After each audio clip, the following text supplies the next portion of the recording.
Hey, hey, how's it going, everybody? I'm not sure if it's even working or not. I apologize for the long wait. I definitely took me a while to figure this out. Thought it'd be easier than what it was. I'm gonna start trying to get people in here.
Yeah, Santa was the pop-up blocker. Um, I thought I just did. Check. I don't know. I just sent it over Twitter. I don't know. Check that.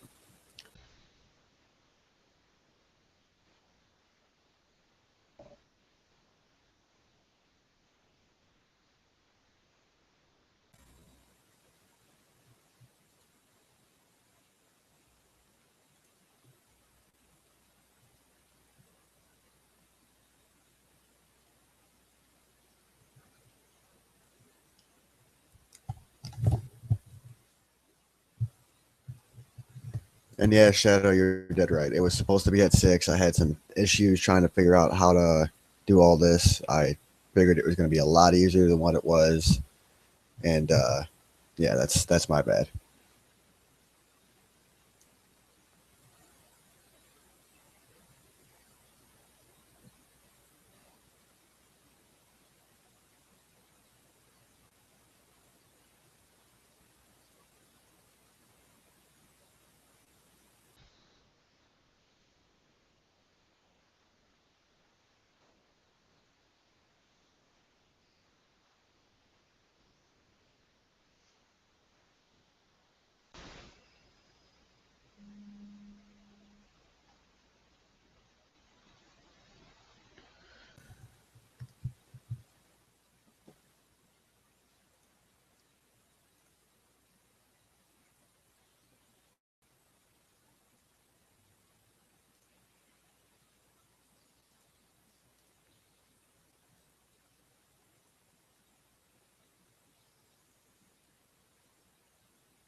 All right.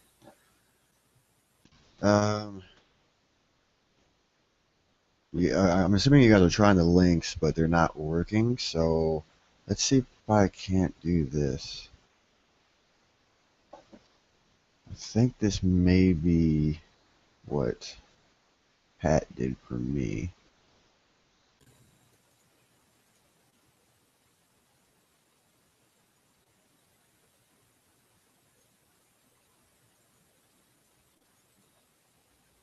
Oh, and I can't copy paste. Fucking wonderful. All right, this'll take a fucking minute.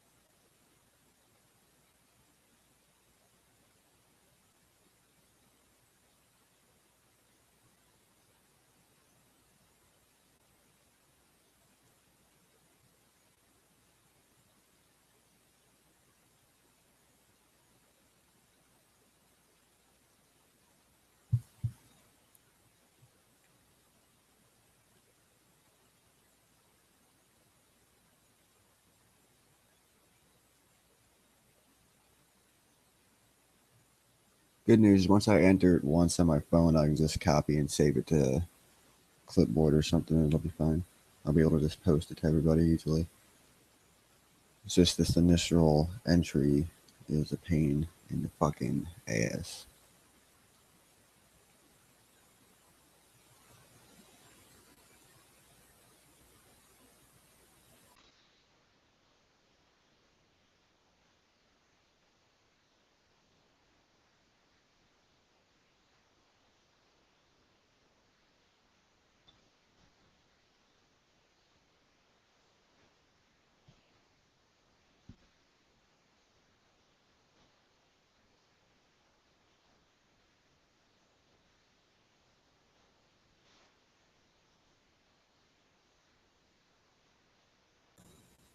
It probably didn't help. I had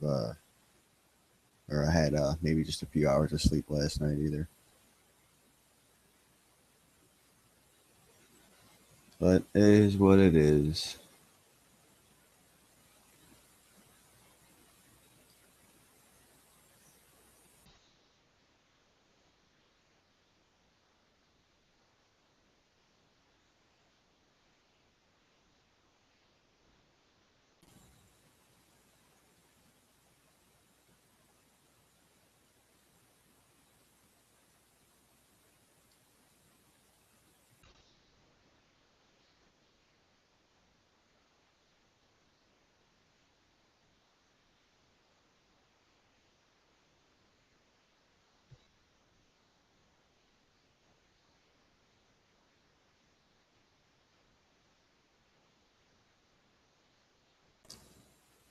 All right, guys, try this link.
I'm linking it to your guys' Twitter email things, whatever the fuck they're called.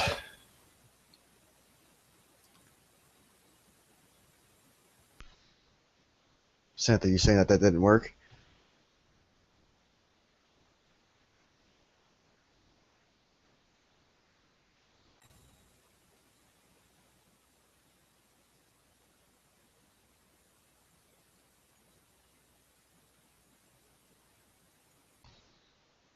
Ah, motherfucker. All right. This is ah frustrating as hell.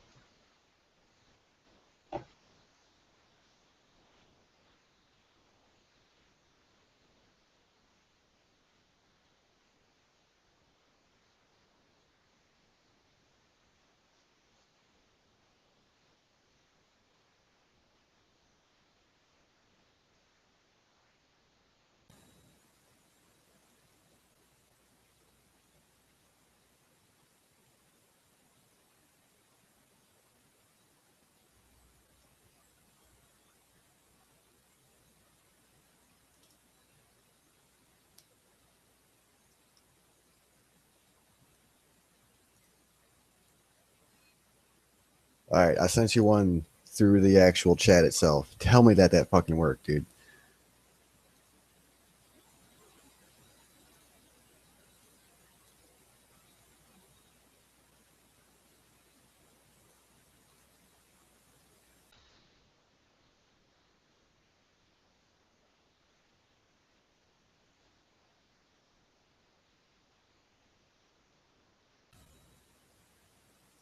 Wait, or Zen, you're in here apparently. It's not showing you in here. All right, what the fuck?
I'd like to know why I can't use that.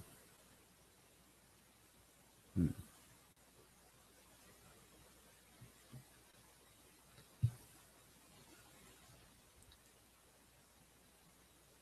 You guys said it was giving you the link on your Twitter thing, but it wasn't letting you land into the chat, right?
Wait a minute. This is really weird. It's giving me a link to share, but when I personally click on it, it takes me to a whole nother deal.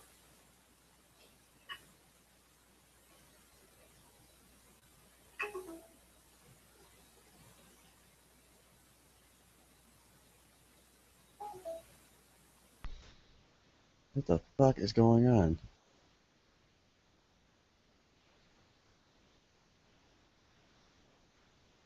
All right. Huh.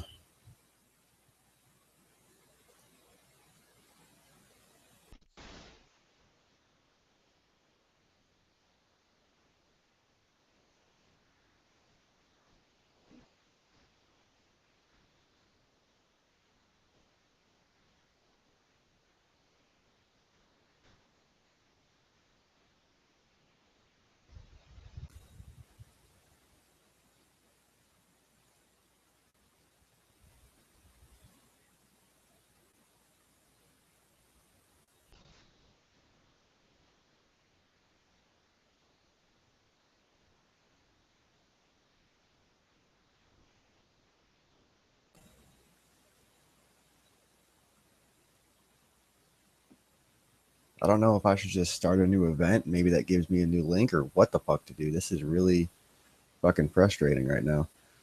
Um,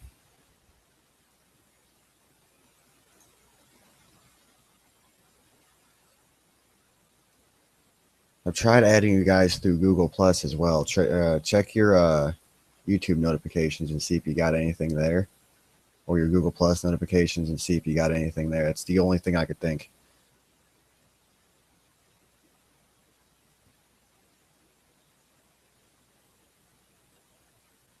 Click synth name and add him to circles. All right, let's try that.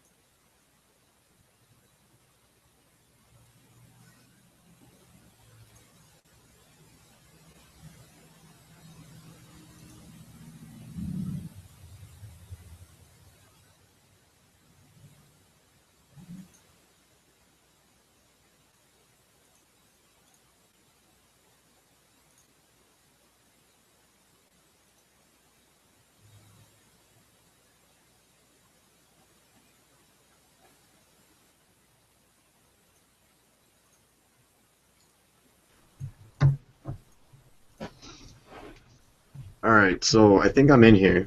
Yo, the fuck is up? Well, I checked it on Google, but here's the thing. We have to make sure that I show up in the YouTube one because I've seen this before where It'll show up you're, on one but not you're the other. yeah, you're basically in the Google Plus one, which isn't going to be live streamed to YouTube. All right. So we have to see if I show up in the because that's the thing. I think I'm just on the Google Plus one, and we have Well, to do it through. we got the pain in the ass fucking delay to work through. Oh So. no, it looks like my little thing just showed up. All right. All right, now we just got to figure out how to get 2 more people in here, and we're good to go. Oh, fuck. All right. In the meantime, you do that. I'm gonna go make myself another drink. So. All right. All right, so Internet Zen Master. What you got to do is go to your YouTube notifications or your Google Plus notifications and click on the invite through there. Oh, you're there. Hey, what's up?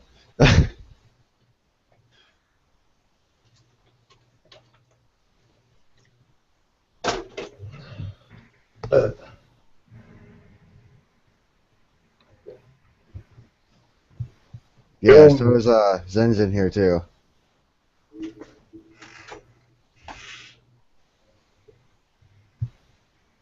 All right, Oh, that was great. so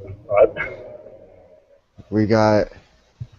I'm starting to figure this out. I'm sorry that I didn't figure this out sooner. I really didn't think it was going to be this much of a pain in the ass. Apparently, this is just like the most back-ass word fucking thing you could possibly imagine. All right, I know we need to get one more person in here.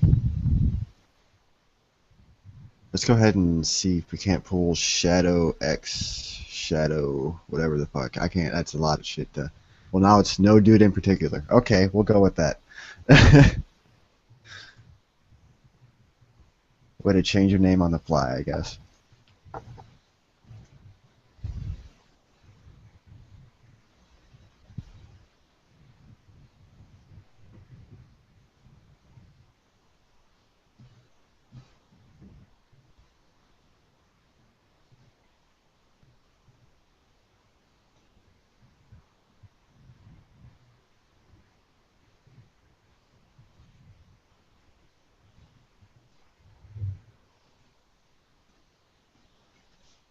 All right. See, this whole process could be like 10 times fucking easier. Or it should have been anyway. I don't. It's just, yeah, fucking stupid.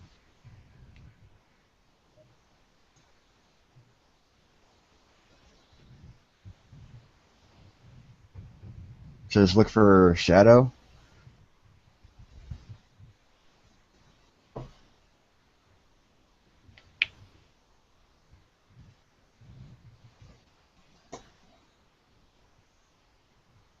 Hold on, let me see if I can't do this.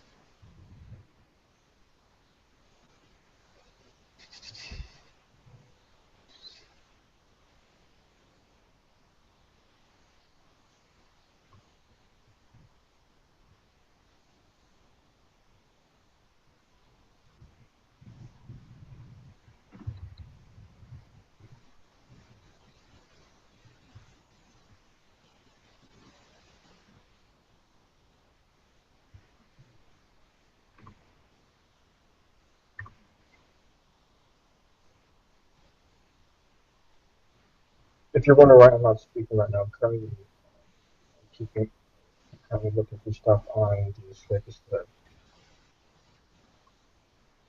Oh, it's I totally understand. It's all good. Um,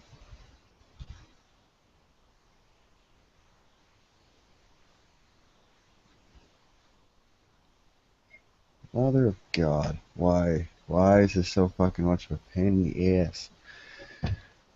Okay, it's no time for a cigarette. It's fucking crunch time.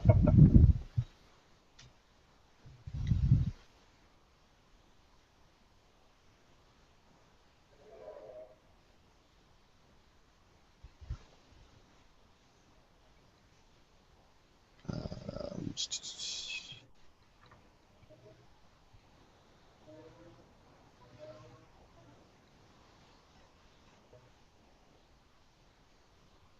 you know what? Hell, see if this works. Oh no, that wasn't gonna work. All right.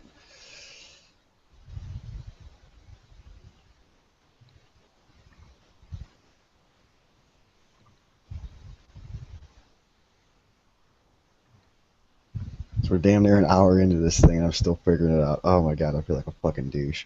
To be fair, it's only half an hour.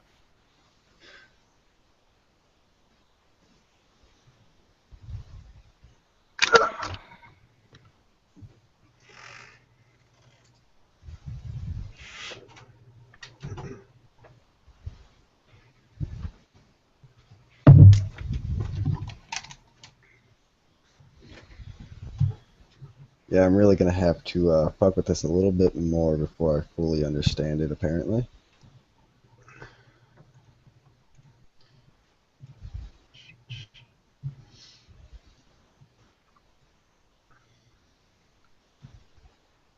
Why? What's the problem now?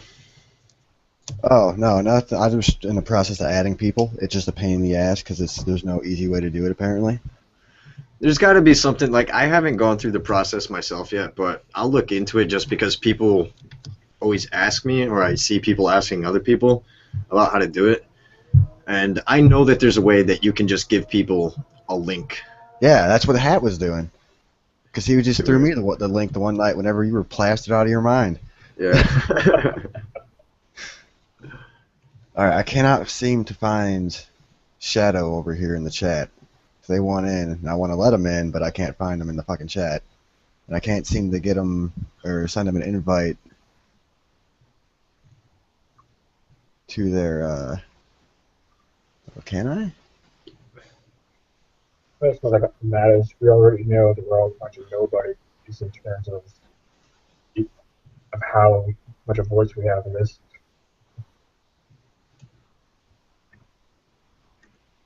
Fuck it. I fucking hate fucking Deadwing Duck, man. He's got his moments. He's such a fucking troll. It's so funny. Yeah, that's the problem though, is people still buy into that whole fucking deal. It's like, what's rule 1 when it comes to trolls? Don't feed, obviously. There you go. And that's why you're the internet Zen master. Yeah, apparently only person on Twitter you can have a rational conversation. I don't know why. Alright. Still trying to figure out how to get no dude in particular in here. There's no simple fucking invite button, which I'm assuming that this is just because Google bought out YouTube. So everything's complicated. Yeah, right? Yeah, I think it's just because Google hates you guys. Yeah, that too.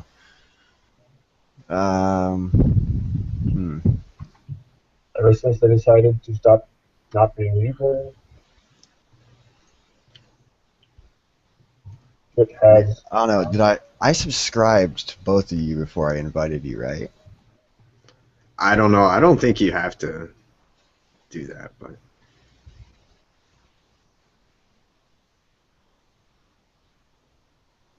What is that? Somebody made pixelized Hellboy. I want that.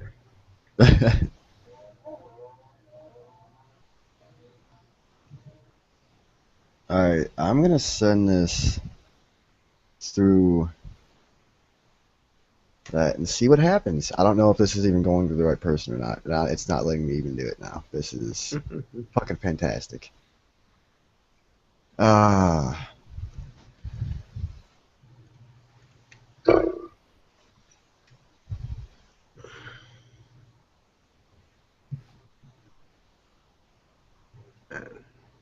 This is so fucked. Everything is so stupid. See, now I understand people are using Hitbox. Apparently, that's the way to fucking do this. All right, I sent one to no dude, no dude in particular. I hope it make it to you. I don't know. I clicked the button. Did it make it? Oh, hey, we have some. Hey, there we go. It made it to him. Nah, like, this is fine if you can get it sorted out. Like, it's just, you gotta learn how to, navigate everything. I got it. Yeah, that was, again, this is all my bad, and I feel like it's a total fucking tool for not being able to realize how to do all this shit right away. I told you, man, you guys gotta test this shit beforehand. I see the same mistakes made all the time. Hello? Yeah, Hey. what's up? There we go. You're in. Alright. We got, Manifesto. Let's get him in here as well. Why not? You know what that means, man? That means you're getting old. I don't know how old you are, but when you start having trouble understanding technology, it means you're getting old. Oh, I know, dude. Especially the internet. What's up is I'm only 26. I shouldn't be having. Yeah, you're the internet generation. Why you have trouble? Alright. So, we've Hello, got... Lulu. You there? Yeah, I'm here. Okay, good.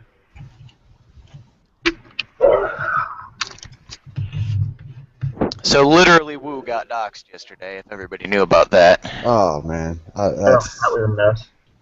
I mean, she doxed herself? Yeah, We don't.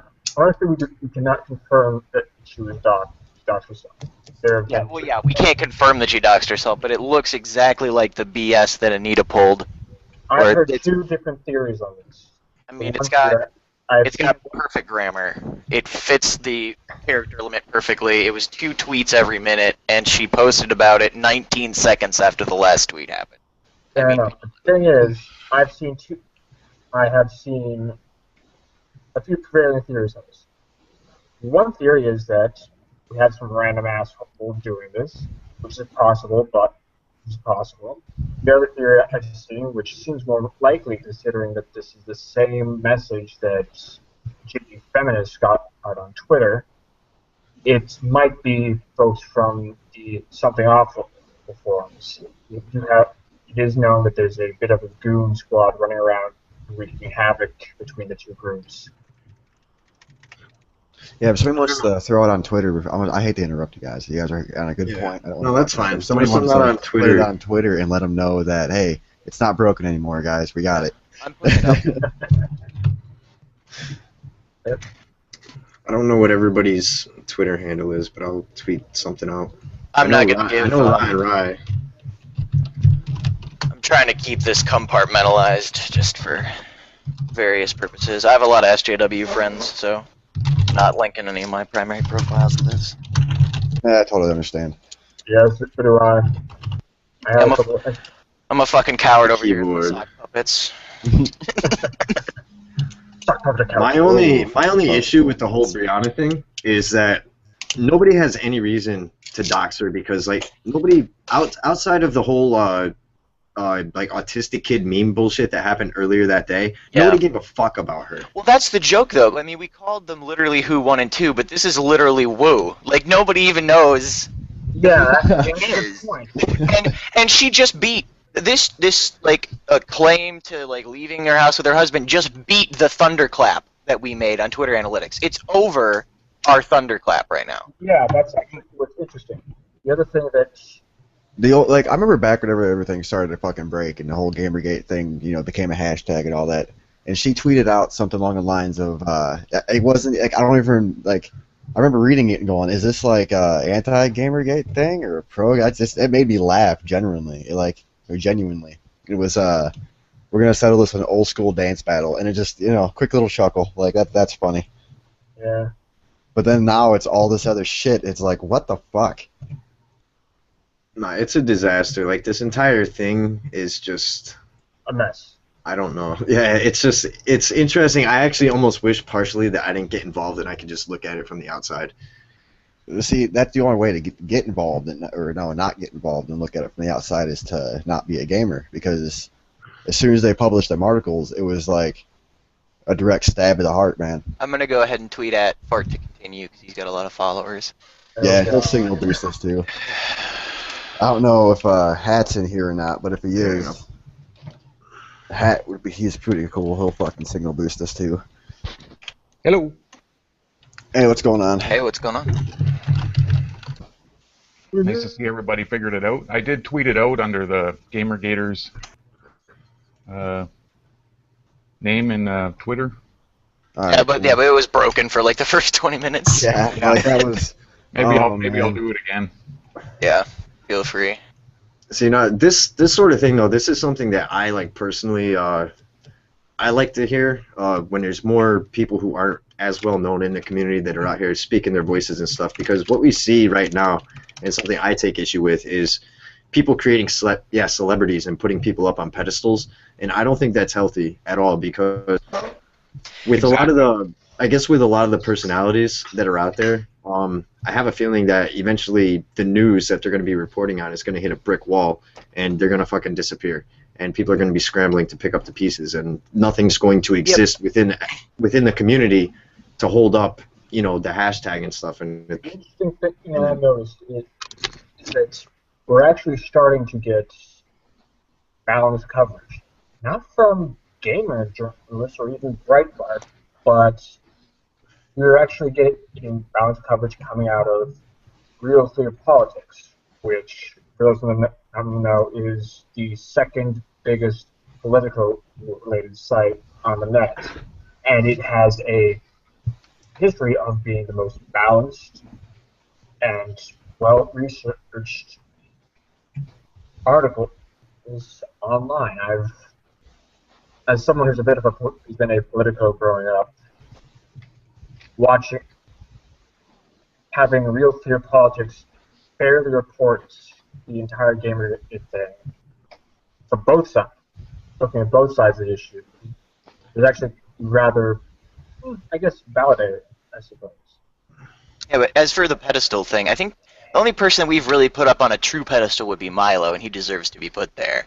because he was the only Because one he's, who was yeah, willing to he's doing the step work. in. When it comes to people like AI and Mundane Matt, these are people who jumped on it and they got it started. So obviously people are going to listen to them. I gotta kind of disagree with you with Matt. I'm sorry, Zach. Well, not I'll Matt. let you get to that point. AI. Yeah, AI. He kind of did And jump on it, AI but He's a cool dude, and he doesn't want to be put up on a pedestal. He hasn't started a Patreon. He's huge into the I don't want people's freaking money, and he's just cool about it. Mundane Matt, I mean, he's doing his own thing. I don't really mind him that much. But who's Matt, who's the one guy who really hates AI that Mundane Matt talks to all the time? Who? I forgot what his Jeez, name I never is. heard anybody hating Monday or AI. There's one guy who's been hating on AI. I believe it's I just got to correct you. It's IA, Internet yeah, Aristocrat. AI, sorry. no, he's artificial intelligence. That's why we never gonna figure out his last name. Is because he doesn't have one. It's just Jim. That's it. Yeah.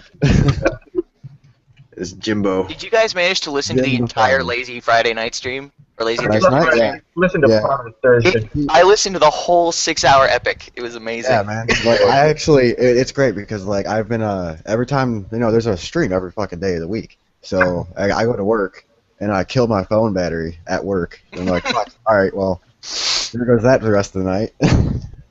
Yeah. And it never fucking fails, man.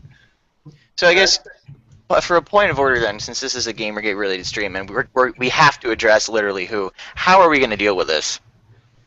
Because Gamma fucked us picking it up, and we're going to get the other SJW positive people picking it up, and if we've got somebody who's making tweets that is affecting the tag more than our Thunderclap, it's actually a problem.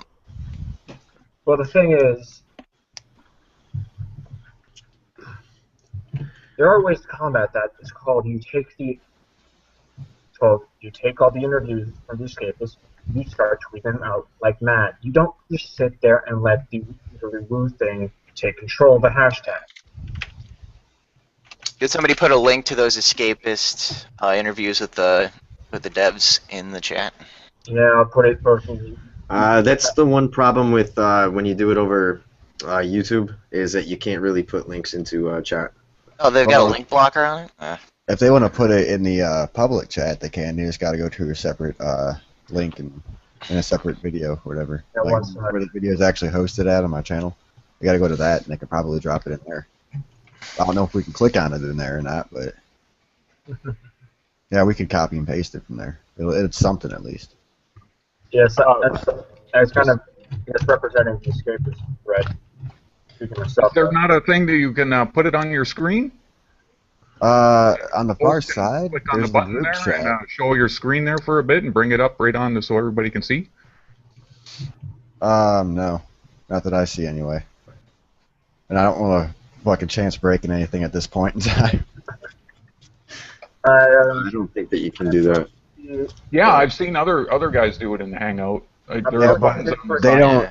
Yeah, Well, I'm they not. don't actually see it. They actually, or at least for as far as I know, they don't actually see it on their initial chat thing. The only thing I could think is that they have a separate window open so you can see the chat. I'm going to remove the two T's from HTTP and then post the full link in the chat, so everyone who's reading or listening to us. Are we talking about the female game developers share their views on Gamergate, that article? Or are we talking No, about a the different? male one. Okay, No, the male actually, one. take that back. I mean, Nope, won't let me. Oh well. the only thing with that, like, there's a couple ways to approach that topic, because apparently, like, I mean, I talked to Roguestar a little bit, and I'm not going to try to, put anything out there that I think would say anything about him or anything like that. But, I talked to him, and he was like, it's fine, because they talked to me beforehand, before they actually took it down. I guess he talked to Greg Tito and Archon before they actually took it down, and he was like, I'm cool with it. He's like, they had a legit reason to take it down and stuff like that. He's like, don't dogpile on him. He didn't want people to, go busting their balls and everything like that. But at the same time, the way that I look at it is, I think that it was very irresponsible of them, as far as journalists, their the way that they should be approaching things and accumulating this information to put it up in public in the first place. Is that Roguestar has been a controversial person in this entire thing since the beginning. Oh man, It's not I know, was it's that actually whole- curious. Is that the same Roguestar that was in the IRC chat? Not Yeah. sure. Yeah, it's the same Rockstar. He owned up to like basically what happened was, they the interview got posted up, and then literally I want to say Jim Sterling came to Greg Tito, because even though Greg Tito like put it up, and Archon was the one who took it down, they all went running to Greg Tito because Greg Tito is their friend, straight up. Like he's a friend with all the SJWs. So they went running to Greg Tito, and then I'm assuming Greg Tito went to Archon, and Archon is the one who took it. Greg Tito probably didn't want to do anything with it because he's like, Archon, these guys actually like you. Can you please do something about this? And then Archon was kind of the spokesperson for the reason why they took it down and everything. Like, you didn't see Greg Tito say shit about it when they took it down. It was all fucking Archon. Well, he was Because kind of they- facing heat still from the Eric He's still Kane facing. stream. He's still facing heat from. Actually, he's catching hell for getting the developer interviews up anyway. There's currently a few threads on the Escapist right now. Let me go to it real quick. There's an off-topic thread basically titled. Yeah, see, I don't browse their forums, so what is... There's a few topic threads that popped up. There's one that's basically saying. Oh, I actually just seen that. Okay, Yeah, as for- I stand behind what Scrump Monkey said, where he is actually every account associated with Gamergate. That's it. It's just Scrump Monkey versus the world. Okay, I think screen share should be working for me if I actually There it pop is. up when Yeah, I'm I've seen talking.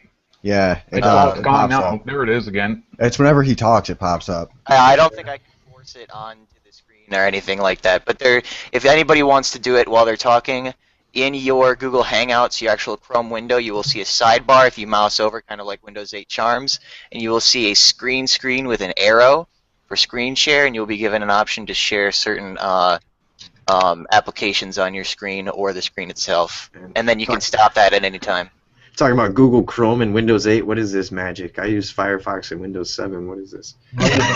Yeah, Both at the moment. So. that could be why I had so many issues. Is I'm probably the only Windows 8 user in this fucking group right now. Windows 8.1 Rocket Hard. 8.1, so you're not alone. Yeah, I got 8.1, and I don't know. I heard a rumor. Somebody told me that they were gonna give everybody who has fucking 8.1, they're gonna get boosted to 10 for free. So Yeah, Whoa, really? that's what they were doing for H2 8.1, so yeah, it wouldn't be surprising. They just want to get the extension of 8 and all the crap that it got. That's fairly or unfairly to take your pick out. I don't know why. It's a dumb thing to skip, but anyway, back to Gamergate. that was we just derailed a little bit. Let's not do that. There actually came a few Gamergate threads popped up yesterday right after the reviews. There was one that was titled "The Escapist General Manager Adam Baldwin Attacked the Entire Political Left." It was yes, it was on Friday. It was basically, how should I put this? Let me quote the OP, who is obviously trolling. It's, quote, "In this recent interview, the Escapist own general manager Alexander McCreese," and might be pronouncing this wrong, "no one on the forums is Archon and none other than Firefly Anomaly and right-wing lunatic Adam Baldwin talk about Gamergate and social justice in general. They not only openly support the hashtag Gamergate, but they condemn the entirety of social justice movement." Hey, your mic is cutting in and out. He's I don't got know. he's using a laptop internal. Yeah, my sucks. But yeah, the thread was just kind of bizarre considering the interview that the link to is from another defined media site. Basically, just giving them shit because they dared to host pro Gamergate opinions. Yeah, it's quite interesting because despite the fact that the Escapist is the only major gaming site to actually allow discussion of Gamergate, it's allowing discussion and openly reporting about it are two totally different things. Yeah. And I feel like if they're it's one thing to like, all right, you're letting these fucking horrible people these fucking misogyn nerds and all this fucking. I cannot fucking believe that's even a thing now. But I want a T-shirt that says misogynerd on it. I just want to wear it forever. Based misogynerd. With the clovers on fire, with the 4 clovers on fire. Yes. But like, see, allowing discussion is one thing, but whenever you come out and you're like, oh well, this is plainly an article supporting it, then it gives people a reason to come to you and attack you, which I'm sure they've already been getting for just even allowing the discussion to happen to begin with, because we all know that the Reddit thread got fucking pruned like a motherfucker. Oh God, the great Redditing. Just... Yeah. That was good. There's another escape thread. This one popped up today.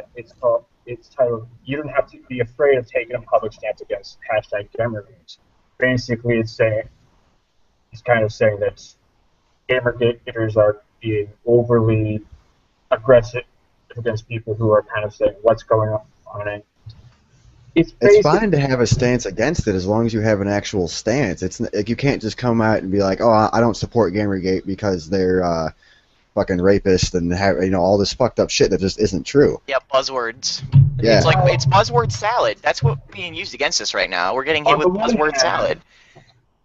On one hand, it is fine for them to have that kind of stance. It's inappropriate of them, but to dogpile on them and say if you don't know what the hell you're talking about all the time does not help Gamergate as a whole. It just makes us look like raving lunatics.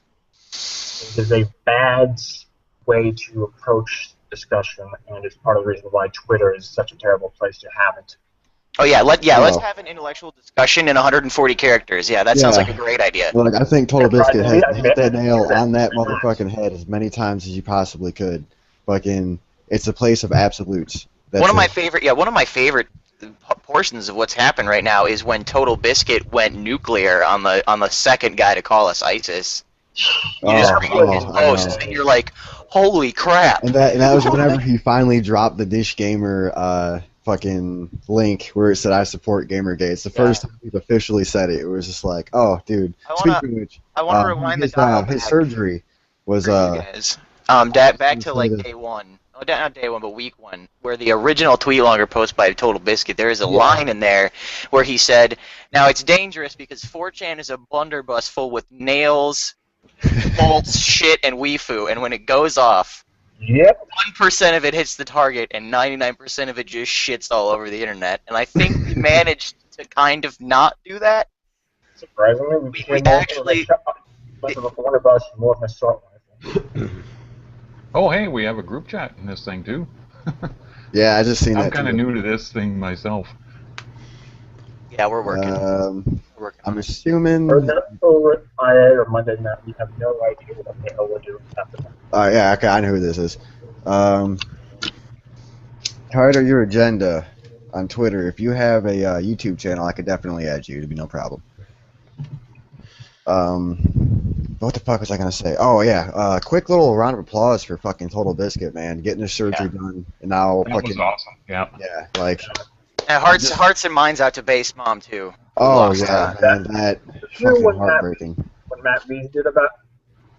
Yeah, Matt Lees is a fucking douche. You know what really pisses me off? Before this whole thing broke, before we even had any of this, before even the fucking conspiracy, like. He was on Co-optional Podcast. I remember thinking to myself, this dude's a pretty cool dude. And then, like, a week later, he had a total opinion swap. Like, you are a fucking tool. I about that for the Chess Soccer Cat Studios, actually. Not trying to shill for them or anything, but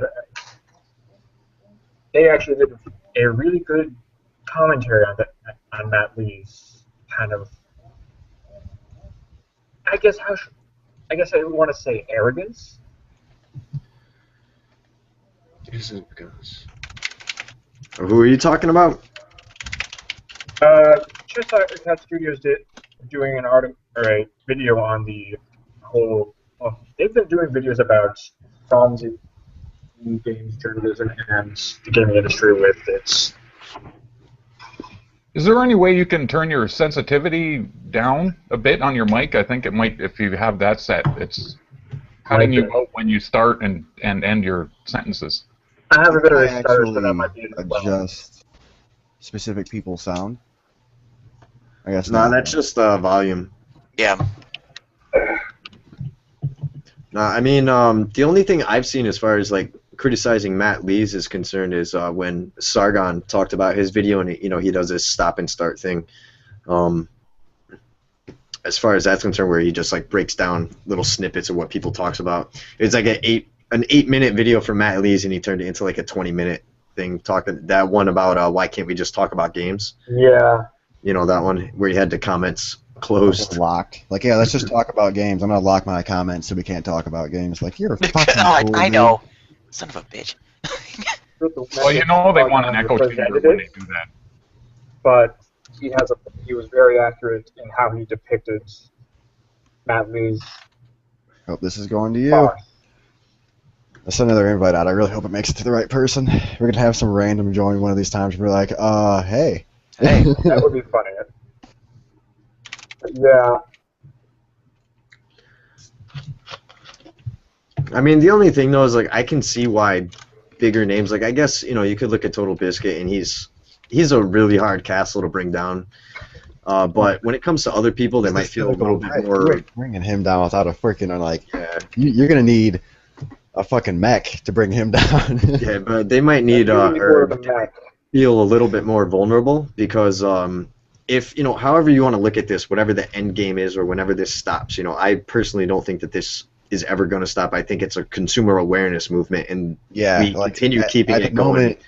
Exactly. Awareness up. At the moment, it's a consumer revolt. Give it like Yeah. 6 months or so, and it's just going to be a consumer awareness thing. To where Yeah, we're I know, always, but one of the be things watching. that's Well, going it's on just, I just want here. to finish real quick here. Hey.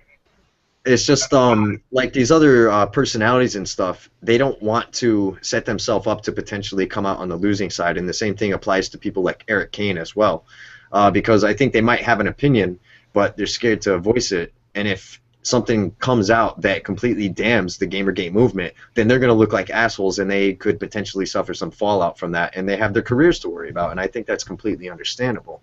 My big take on Eric Kane is that he's been watching this from afar, because Forbes is not a gaming magazine. Forbes is more professional than Milo. Milo, if he hears, I'm sorry, Breitbart is not the same reporting level.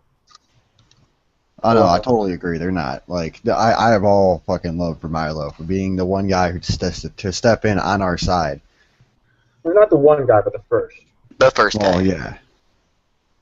Because we have Oliver Campbell, we have a few minor players like the Ralph or such, but the fact of the matter is, Eric Kane, he looks at this from a attempted neutral point of view. I can sympathize with that because when I came into this, I was looking at it from the same way. Because, frankly, looking at it with accusations of misogyny and sexism, I'm like, they might have points, but the more I looked at it, the less I could see the claims for misogyny having any credibility. Well, that's part of having.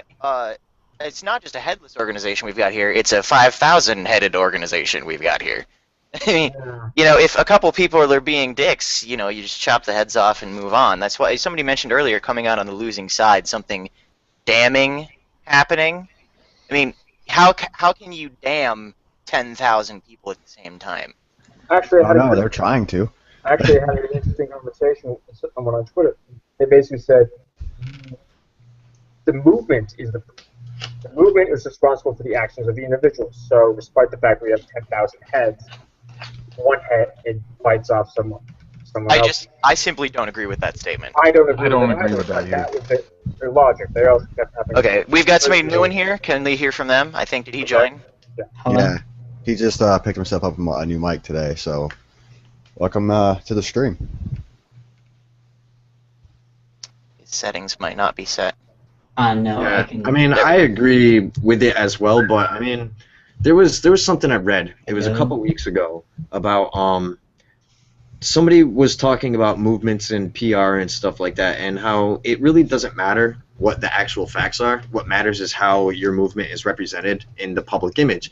And I believe that that's absolutely right. You can come to the table with as many facts as you want, and you can prove the other side wrong the way that we try to approach this.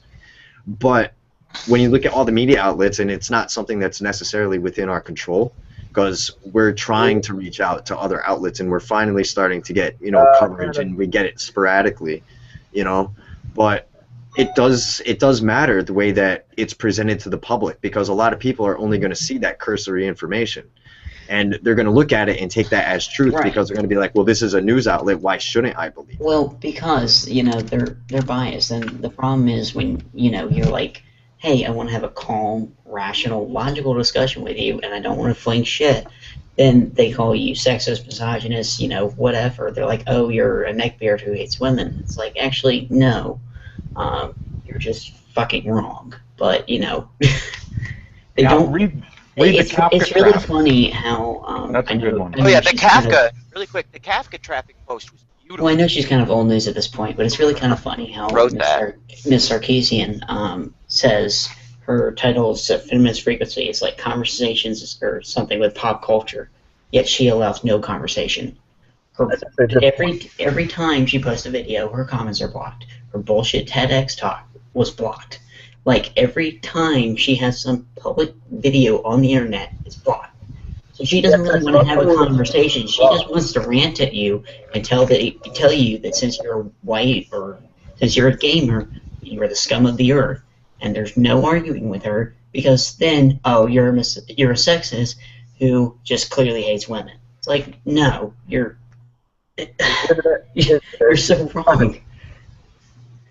But see, and that's another thing. All these fucking death threats that they're getting, you cannot tell me. Like, we already know that she got a bomb threat or some shit back in GDC in March. Yeah, and that's really fucked up. So but that is way before Gamergate even started. So I mean, it's like you can't possibly have been getting death threats before you even started doing any of the gamer videos. Are you telling me that, like, as soon as you started talking about games, that's when death threats started?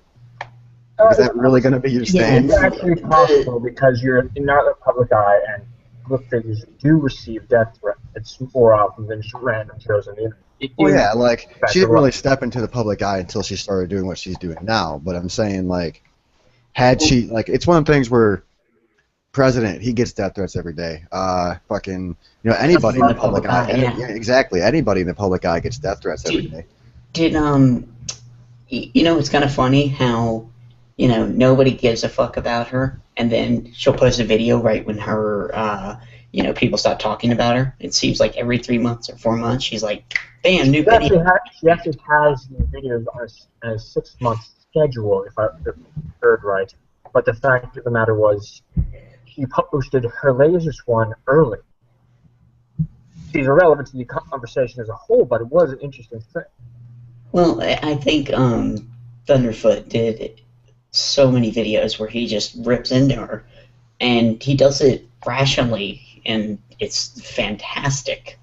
Yeah. He's like, no, we don't hate women. Somebody's mic is bleeding. Somebody's mic's got air static on it right now. Oh, sorry. We just don't like you because you are cherry picking your arguments, and you're just flat out lying in some cases, be it either from just ignorance of the actual game that you're talking about, which with $160,000 you think you would fucking play it. Because we already know she didn't. She stole Let's Play. Right. She steals a piece of everybody, and then she's like, the one thing where she's like, Hitman. Oh, it's completely sexist. It encourages you to kill prostitutes. That frustrated the living hell out of me. Oh, God. Like, don't get me wrong.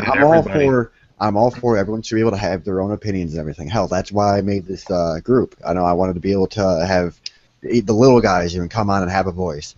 But whenever your opinion is based on dick, like, you got nothing. You're just going to be like, oh, hey, there's a girl in this I can kill. It makes it sexist. Like, what the fuck? Yeah,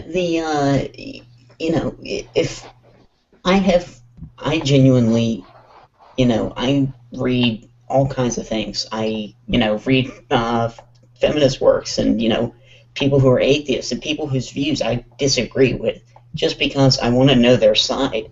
And when you attack or, when you come off as this know-it-all and then you don't really know it all, And then when people try and correct you calmly, because it initially started out where like, hey, you're kind of wrong and here's why, she freaks out and, claims misogyny. Like, My Somebody's misogyny chat is all of a actually wants sudden. us. Hey, somebody's chat Apparently actually not wants us always. to stop engaging and discussing Zoe Quinn and Anita.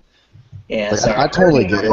Like, I totally get it, because I'm one of the people who, as soon as Phil Fish fucking wiggles his head out of the fucking ground like a goddamn whack-a-mole that he is, Oh my god, I hate like, that. dude, Painfully I just, accurate description. as soon as it fucking happened, as soon as he fucking came up and fucking was like, oh, well, if the Twitter verifies me, I'll make feds too. It's like, oh my god, dude, you can't just die and fade away in the internet. No, obscurity. remember, guys, that we are not deserving of the mastery that is Fez 2. We're an inferior I'm sorry, audience. but I fucking hit just the a nail on the comment. head on that one. You see that Fred was like, I wonder if Fez 2 was actually a thing, and he just either, didn't realize he could never make a game good enough, or if he just wanted to throw a hissy fit and, it was never actually something he planned on doing. Well, just to go back to what Black Man Chan was saying about that, the only problem with not engaging Zoe Quinn or Anita Sarkeesian, literally who 1 and 2, sorry, is that that's the problem with having such a massive amount of individual voices when it comes to this stuff, and basically being, a faceless movement, is that there's too many people that you can't control, and you shouldn't want to control them, and trying to get this message across to people. There's too many individuals out there that are easily incitable, that are going to be reactionary, and that are going to engage with these people because they get pissed off at things that they say.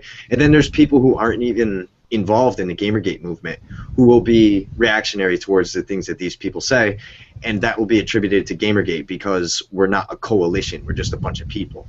And it's really easy to pin that on us. So that's the one thing that we have like working against us in that regard. Well, Is that bringing it up too. Did you see that thing from Milo Yiannopoulos, where he was saying, Milo okay, well, how Papadopoulos? come, certain death threats are worthy, yet when he Papadopoulos. sent a Yiannopoulos. with mysterious liquid, how come that's not newsworthy? Now nobody says shit about that. Actually, this Talk Rock article released recently. What was actually, they did actually update it, but then in tutorial ended it with, but he mostly appeared to laugh it off, and I'm like, so is it just the fact he didn't? Oh god, that fucking image popping up and talking. I'm sorry. Can I say something here? Yeah, when are go we for it. going to start back with the boycotts? I haven't seen Oh, any it's- of them up and about. Well, I think Jade Fox is actually the one heading that up, and I think she's taking a break from it for a little bit because she's not exactly sure where to go with it next either. Well, I just recently saw, like, I was following Twitter, like, while you were setting this thing up, and she retweeted something out, which was basically like a rewording of Rockstar's Vox Populi, thing or whatever like that. It's essentially the same without thing. all the military jargon and shit in it. Yeah, without all that, it was reworded, and it's much more approachable, but it's the same concept of having, things organized on certain days and stuff. I don't agree with it. I think that's a little too It makes direct. sense, but at the same time, Can't we just have a list of advertisers that use these, that go on these sites, and then people can just pick which ones they, like I might not buy from Walmart or whatever is advertising on there. I might buy from Target. NVIDIA or whatever, and that's the one I want to target. I think that's a much healthier, a much healthier way to approach it. Actually, that's not a bad idea. Didn't they have that already though? Well, no, it's always been somebody specific. There's always been a specific advertiser. Yeah, everybody's targeted on one day. Now, granted, at the same time, though, isn't that kind of how we got through to Intel? Yeah, but I think after we lost the GitHub and we started moving around the Operation Disrespectful Nod, like the main file, we've started to lose cohesion with targeting advertisers, I think is what you guys are trying to get at. So how can we restructure ourselves to get back to targeting advertisers one at a time and getting our voices heard? What should we do? Just remind people that the new hubs for finding the advertisers are on GitGlorious and GitLab. I think I'd have to double check, but I believe those are the two sites hosting.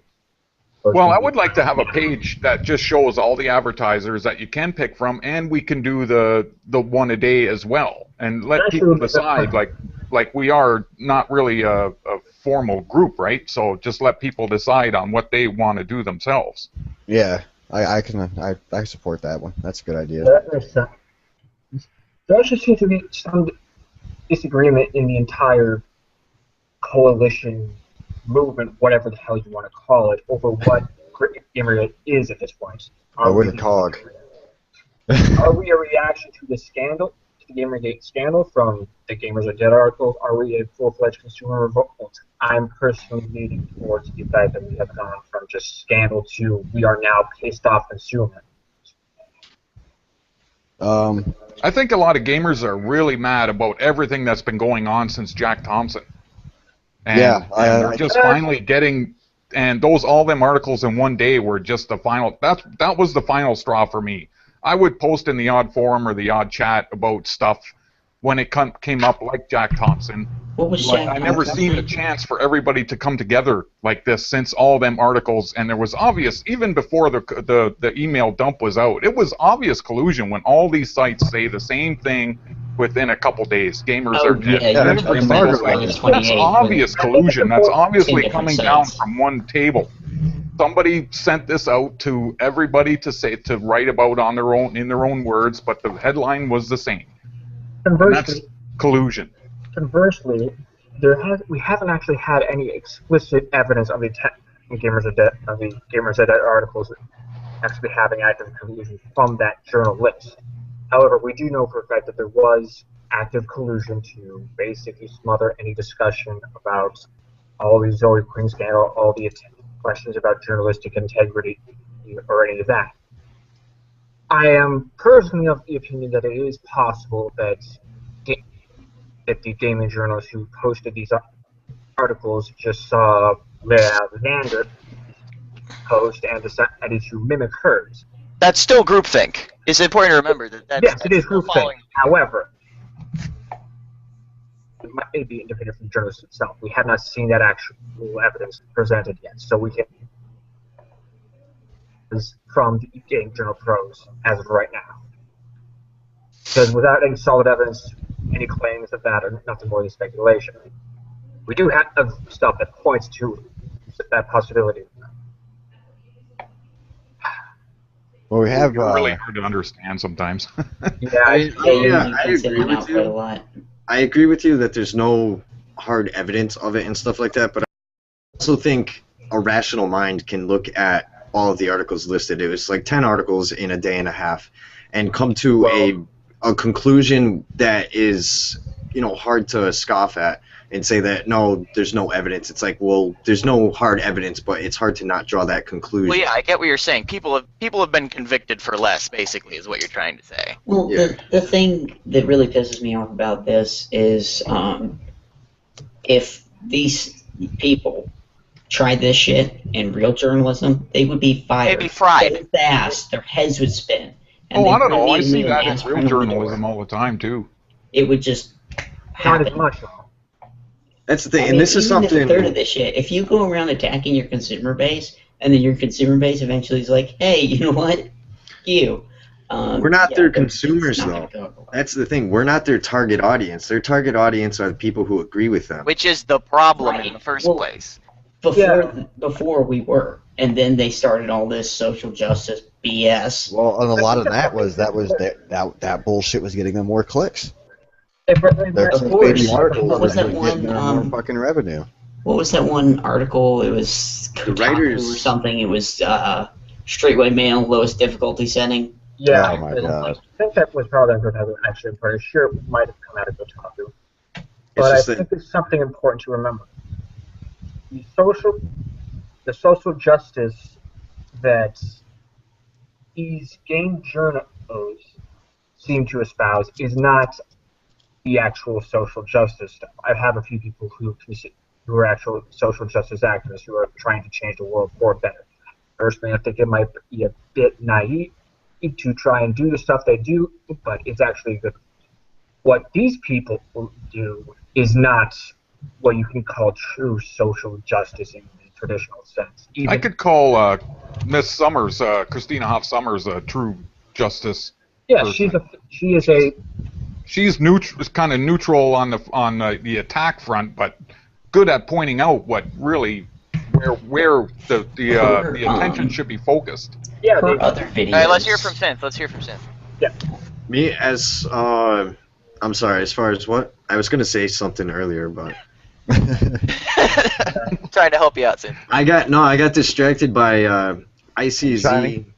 AR or something like that. Nah, she retweeted something like there's a, I think it's from a porn shot set or something like that. I know, dude. This I've been nun that seeing has that massive shit. tits. Like, I just got distracted, but Yeah, somebody I'm following on Twitter now has been posting the same stuff. I know. I don't know if you guys ever heard of. I think her Twitter thing is Yuri Science. She draws like Yuri anime and shit. I know what I was gonna say. As far as the journalistic side and why we haven't seen any backlash as far as firings and stuff. Hold on. I just came across the picture. Yeah, I know exactly. Oh yeah, I know. Anyway, What I was gonna say Yeah, was that's a great point. Why in the hell has nobody been fired? Or at because least officially reprimanded? like I Milo said, talked about that. well, like I said, we're not their target audience. These journalists are doing exactly what their bosses want them to do. That's why we're not going to see any firings. They're pandering to the audience that they want to pander to. They're getting the clicks to the bullshit articles. They're doing exactly what they're being fucking told to. especially if in Kotaku's case, because Kotaku is part of Gawker Media. Gawker Media's bread and butter. So no way in hell is Patricia Hernandez or Nathan Grayson, regardless of the fact they had huge conflict of interest problems and other not maybe ethical problems. And the other thing on top of that, is that, and this is something I agree with Eric Kane on, and Internet Aristocrat, even though he was drinking, I feel was in the wrong as far as trying to get Eric Kane to admit or to agree with him that Patricia Hernandez should be fired. He was pressing that very, very hard, and I'm like, no, Eric Kane is in the right here. Yeah. They have every We right. don't know what their standards are. Yeah, We don't know what their rules are. So Yeah. we don't know any The of it. thing is, I agree with I agree with what Insane Teapot just posted in the YouTube chat. Sorry, but F social justice. The idea is far too easily corrupted. Just be a decent human being. I mean, yeah, but the thing is, this, you're saying, they're just trying to get clicks. They do not give a shit about their audiences. Blatantly clear at that point, and they're just, well, they don't give a shit about us. They're caring to their audience, who is apparently social justice warriors and people who don't really necessarily agree but want to share, so it looks like they're decent human beings. Well, in I wonder IA's how big of a words, group that in is. IA's words, it would be social justice warriors, white knights, and beta males. There you go. Going back to AI, though, somebody said AI was pushing really hard for the getting him fired for breaking the law thing. I do understand where, IA's white wig, drunken heart was coming from, right? He's saying if you do something really bad, or you're not really adhering to what the populace would consider what a journalist should be doing, he thinks you should be let go. So he's trying to try. It was Patricia Hernandez, right? Yeah. In the social court of appeals, basically is what he's doing. He's Yeah. saying, like, the people who listen to her should be thinking that she should be fired. And Eric's like, well, that doesn't matter at all, because they have their own internal, maybe a strike system or reprimanding or whatever for about when you screw up and what happens to you when you screw up. I think we also have to realize that Kotaku did adjust to the kind of, well, I should say adjust so much as admits there was something going on with. Yeah, but he fucking backpedaled on that so hard halfway through that fucking apology. Yeah, well, that's because he got hammered on by other writers and journalists. And actually, I shouldn't call them journalists. Let's call them what they are. They're overglorified bloggers. Oh yeah, easily. And the other thing I should kind of point out, as I said before, these are not people who we can actually call social justice warriors. They don't even qualify for that. On the Escapist Gay Brigade, we have two unique names for them. We either call them Gamer Morality Force or the Green Tea Party. It's actually something that came up. I think it was on the stream I was on last night when we were talking about it. It's they're not social justice warriors. They're status warriors, where they basically prop themselves up and put themselves on pedestals by saying, "Hey, look, I'm fighting for equality for all these people, even if they don't know that I'm doing it. I'm speaking for them because they're, entrenched in the patriarchy and racism, internalized, and all this other bullshit or whatever like that." And they use it as a status badge to make themselves feel better about themselves and their life and what they're doing. They're like, "See, I'm doing something positive." So it's the same shit when you go on Facebook or on fucking Twitter when people are like, "Oh, hey, look, I just ran this marathon for breast cancer support." It's like, well, why don't you just fucking do it and you don't have to tell the world. Everybody will fucking know about it. Insane Teapot just pointed something out in the chat. He said, do we need to start coming up with new terms for being morally upright? Because a lot of what social justice underneath is standing for is basic shit that people should know anyway. Yeah. He's saying, like, that we shouldn't need words for being basically morally human upright. Fucking being. Yeah. You shouldn't have to told, like, oh, yeah, being racist is bad. Like, no, shit. Raping people is bad. No, fucking duh, really. The important thing is that we need to specify between who the people that are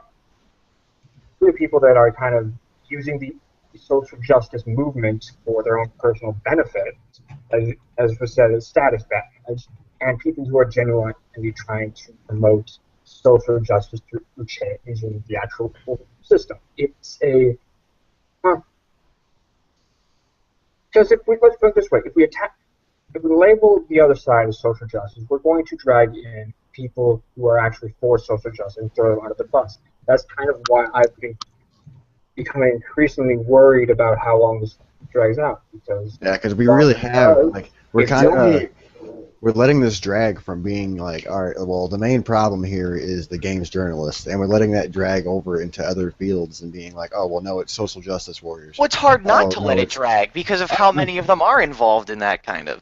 The only thing, though, like talking about the SJW, term, is that it's pretty much universally seen as an insult, except for the people who identify as SJWs. Like when the stream that I was on yesterday, we had Lauren B, who is part of the Honey Badger Brigade or something like that. Mm-hmm. They do a podcast. They're kind of like, they're not anti-feminists, but they're rational feminists, Yeah. Kind of like Christina. But those are the kinds of people that they're aware of the term social justice warrior, and even though they fight for equality, they don't identify with that because they realize that it's a slander term and that it means something beyond just fighting for social justice because it's seen as an insult. It's only that one insular community of SJWs that wear it as like a badge of pride. Yeah, it's a Tumblr. Sith has it correct. I actually do know two people who are very big into social justice since I'm a political analyst. The one she is a black woman, and she actually prefers to refer to herself as a social justice activist, and she hates the stuff that comes out of Tumblr because the whole check your privilege and the check your privilege or thin privilege, shaming, etc., just corrupts what the whole privilege stuff was supposed to be in the first place. But that's they need more of them. Yes, they do, in my opinion. The other girl is she wears social justice warrior as a badge of honor, and when she posted that in our group, the rest of the criticals and I were like, you do realize that's an insult, right? She's like, really? I didn't realize that, and I don't think it is. We're kind of like, okay, you're right, whatever. Oh, this is somebody posted on Twitter. Roguestar actually retweeted it. It's just a little picture with the Joker, and it says, pro gamer gators are harassed and doxxed by SJWs all the time, and nobody bats an eye. An obvious troll doxes Barina Wu. And everybody loses their minds. Yep. Now, and yes, that is unfortunately and depressingly accurate. Well, that's what they are. We try to, espouse a rational mind and look at things logically, but they, make their fame and their name off of being professional victims. But we've covered that, plenty of times already. So. Well, they've said many times that misogynists can't be victims. White men can't be victims. Ignoring the fact that there are several people who are black, gay, transgender. Oh yeah, they just call them tokens. Anybody on the Gamergate site can be victims. I mean, what was it? Jade Fox was asked how secure her windows were. Milo was sent a syringe. Feminist was harassed. Yeah. Oh, and then did you see that thing where some scumbag sent a harassing tweet to Miss Summers after her husband died? Yeah. And was like claiming it was fake. Like, fuck you. I don't want That to is- interrupt you, but everybody has to see this. That guy who's doing those pictures, those drawings, Blocker just tweeted one out of Anthony Birch. So it's fucking funny. But anyway, continue. I just wanted to make that known. I see it. Wait, what is this? Sorry. Blocker tweeted out, the guy who's been doing those drawings, the people of Gamergate, he tweeted out one that the guy did of Anthony Birch, and it's fucking hilarious. Tashi TNE. Tashi_TNE. Look on Twitter if you haven't. He's done. Yeah, you should follow him, man. He's an awesome artist. We are not being shilled for him at all. Say that. Could you put his Twitter in the chat? Just add. I'll type it.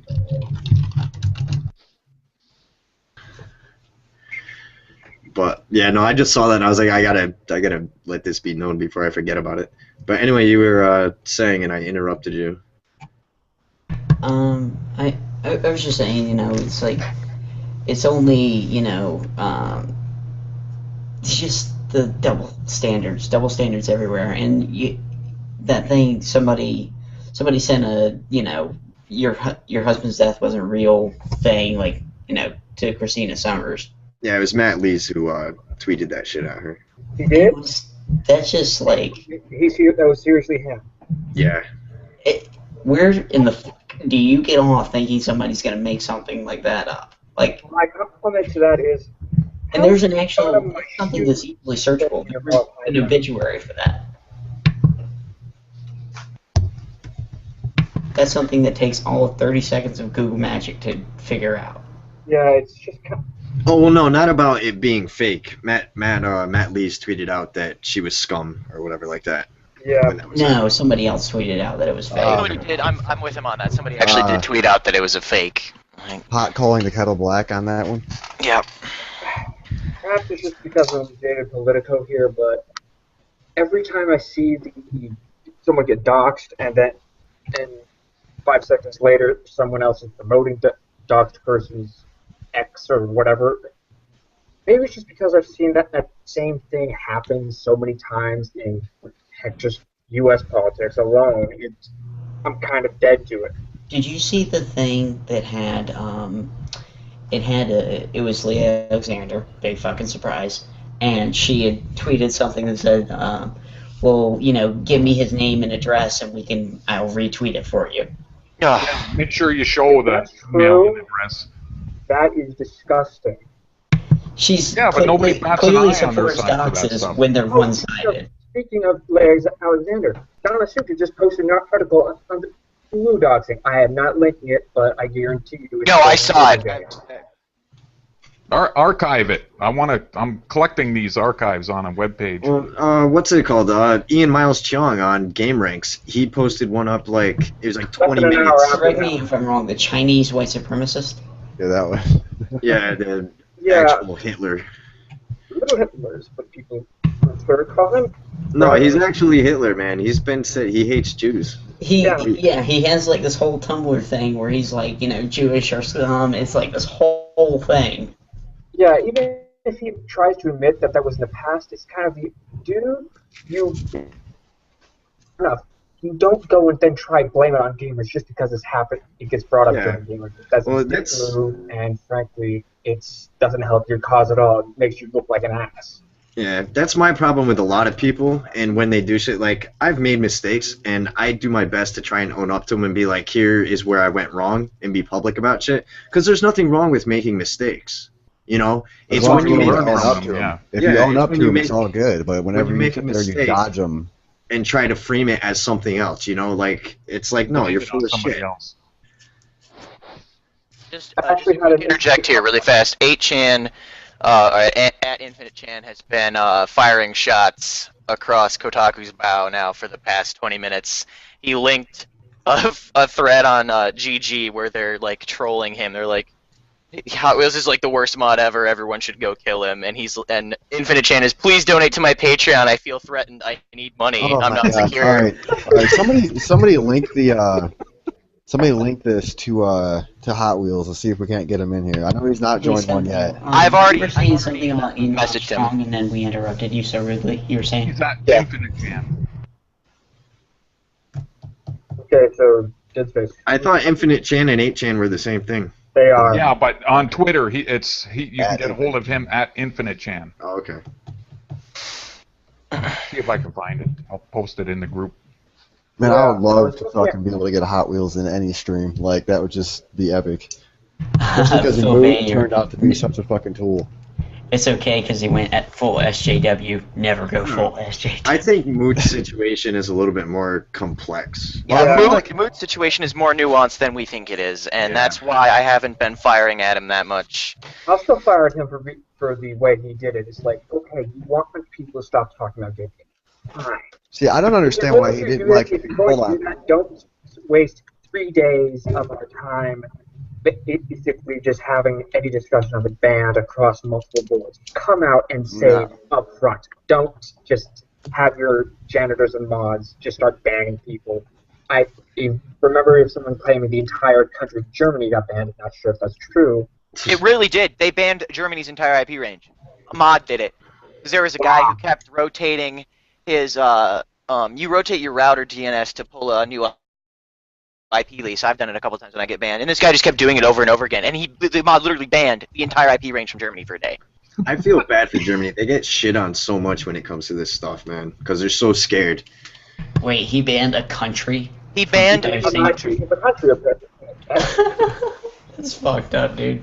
You see, Yeah. my biggest thing with 4chan is, alright, what's the popular? My Little Pony got their own fucking board. Well, what the hell is the harm in giving Gamergate their own board? That's That was actually a good other- point. That was the other thing, though. He compared it to Chinology and how Chinology outgrew GG. But, outgrew 4chan, just like, quote-unquote, outgrew 4chan. But he never banned Chinology. Chinology never wound up getting banned from 4chan. This is a terrible association to make. Yeah, the other thing was, I don't recall anyone talking about having public protests in front of Kotaku's front offices over Gamergate. That has The never closest happened. thing to a Never public happened. protest or a public protest was still way back in the beginning phase of all this shit, where they were like, "Oh, well, we should protest at PAX." Yeah, and that PAX Tumblr got shut down because the person behind it got harassed to hell and back. Yeah, but PAX is another fucking thing that's a little bit more complex than what we know about, only because of the whole Dick Wolves thing. And I think within Penny Arcade itself, there's probably two camps. I think Mike got bullied around, and he kind of, I don't want to say he got converted, but I think he's more sympathetic. But I think if you ask Jerry about this shit, I think he would be more vocal, because he wasn't really involved in the Dick Wolf thing as much. Really, Mike is the one that really got shit on there. Yeah, So if we really were to have like a public forum, what do you guys think would be more likely to happen? A PAX event or a GDC? I would say PAX, but I mean at GDC you're not gonna fucking have it because all those people are fucking cronies that run that shit. Bitching and moaning until And they also have controlled press. In one of the Gama Sutra articles, like I don't know if you guys know, but I did like the paste bin thing with a bunch of Digra and Silver String and critical distance, all the ties and everything like that. But in there, one of the articles, it was from, I think it was GDC 2014. There was an article there, and it says, at GDC, whoever wrote it, it's like we do a better job and we're sending out invites now because we want more press this year. But you have to remember that GDC and IGF is invite-only press, so they have complete control over the press coverage. So you are not going to get into GDC if you do not into their mentality. So that is a lost cause. just like you don't get into, I'm assuming, XOXO. Okay, shifting over really quick to the Twitter feed, there's a good point that was made here. He's just a random Gamergator. He doesn't have a lot of followers, but he quoted a post from an anti-GG who said, "It's quite telling that GG's reaction to this story about literally Woo is it wasn't us, rather than how can we make this stop?" And his response was, "It's telling that anti-GG's response to harassment of Gamergators is neither of those. Their response is, we don't give a fuck." That's blunt and unfortunately quite accurate. However, I have had a few times, oddly enough, more than anyone else I've talked with, had actually rational conversations with people who are against gaming. And last night I had a discussion with someone who basically his stance was there are crazy people in both camps. And honestly, I will admit that we do have a few nutters in ours. Oh, yeah. Well, Like, dude, any group ever has nutters. All right, keep going. Keep going. Singapore can be a bit nuts. IA can be a bit of an ass. Sargon gets a bit out there sometimes with the Igra and feminist and anti-feminist stuff. We all know this. Well, I And- think that's and Sargon's at the same main time- focus in all this, though. Like, Yeah. Yeah, that is I the don't thing. mean to be while. a dick, but like Sargon's a cool guy, but that's I like think his that's a main mistake, focus. personally. On the other hand, people against this, especially if you have the big megaphones, there are people who are real, who are completely nuts. You have Leigh Alexander, who seems to tweet a lot of crazy stuff and then delete it only seconds later. I'm not sure. Someone really needs to take away her Twitter feed for a while and at least tell her. Well, you remember that she showed up to. She got kicked out of. Was it E3 or was it some other? I don't know, honestly. Some other something. She was drunk on the job, basically. They had to take the mic away from her and kick her out. that actually explains a lot, unfortunately. And then Since you have where did you find this? You have Movie Bomb, and honestly, I can't include Jitten Sterling in this because I have never actually seen a video done by him where he actually actively attacks any indie game, any indie corruption. So him not attacking this, the people who give him crap for, or it's the whole Gamergate thing, not siding with Gamergate, it makes sense. So having him kind of say, I don't want to get involved, and these people are my friends, be alone, it makes sense. All right, let's shift. Let's see if we can shift away from the SJWs, and That's what I I'm want to trying bring up. I I was want to gonna bring say, up. you guys wanna Short try and Fat. pull a couple other people in here? You can if you want.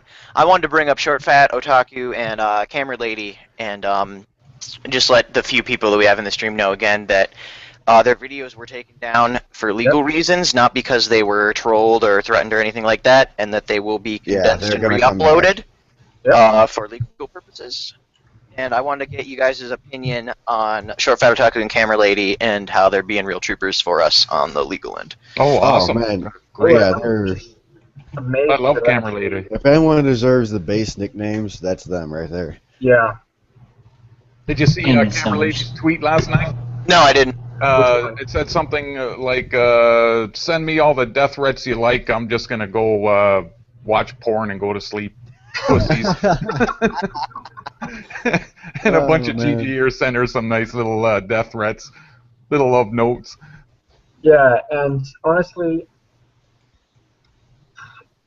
as much as we get as much as people like Camera Lady, Short Fat Otaku get grief, I do have to give them credit for sticking through in all of this because honestly, I'm not sure I would be able to stick around if I was in their position. I do not have the same notoriety. I would probably be more vulnerable in. Well, if you had released those videos and that information, you'd be where they are right now. Yeah. Yeah, they were kind of put in that Well, position They because have of very. Actually, I think if you're in America, you would actually be protected a lot better than they would be. Like, Yeah, 'cause one of they're the in legal Canada, reasons so it's a is different law. because all of the parties involved are in Canada. And when that happens, you get all the parties involved in one country, you can really get shafted fast if you're not careful. Yeah, depending on the free speech laws, because I don't know. The only thing about that is just that Canada and America, when it comes to politics, are pretty buddy-buddy. Yeah. not quite. Not quite, but that's what all those trade agreements are coming into with all this IP sharing stuff and all this stuff. They're making laws so that people in different countries can attack you, not that you're protected because you're in this country anymore.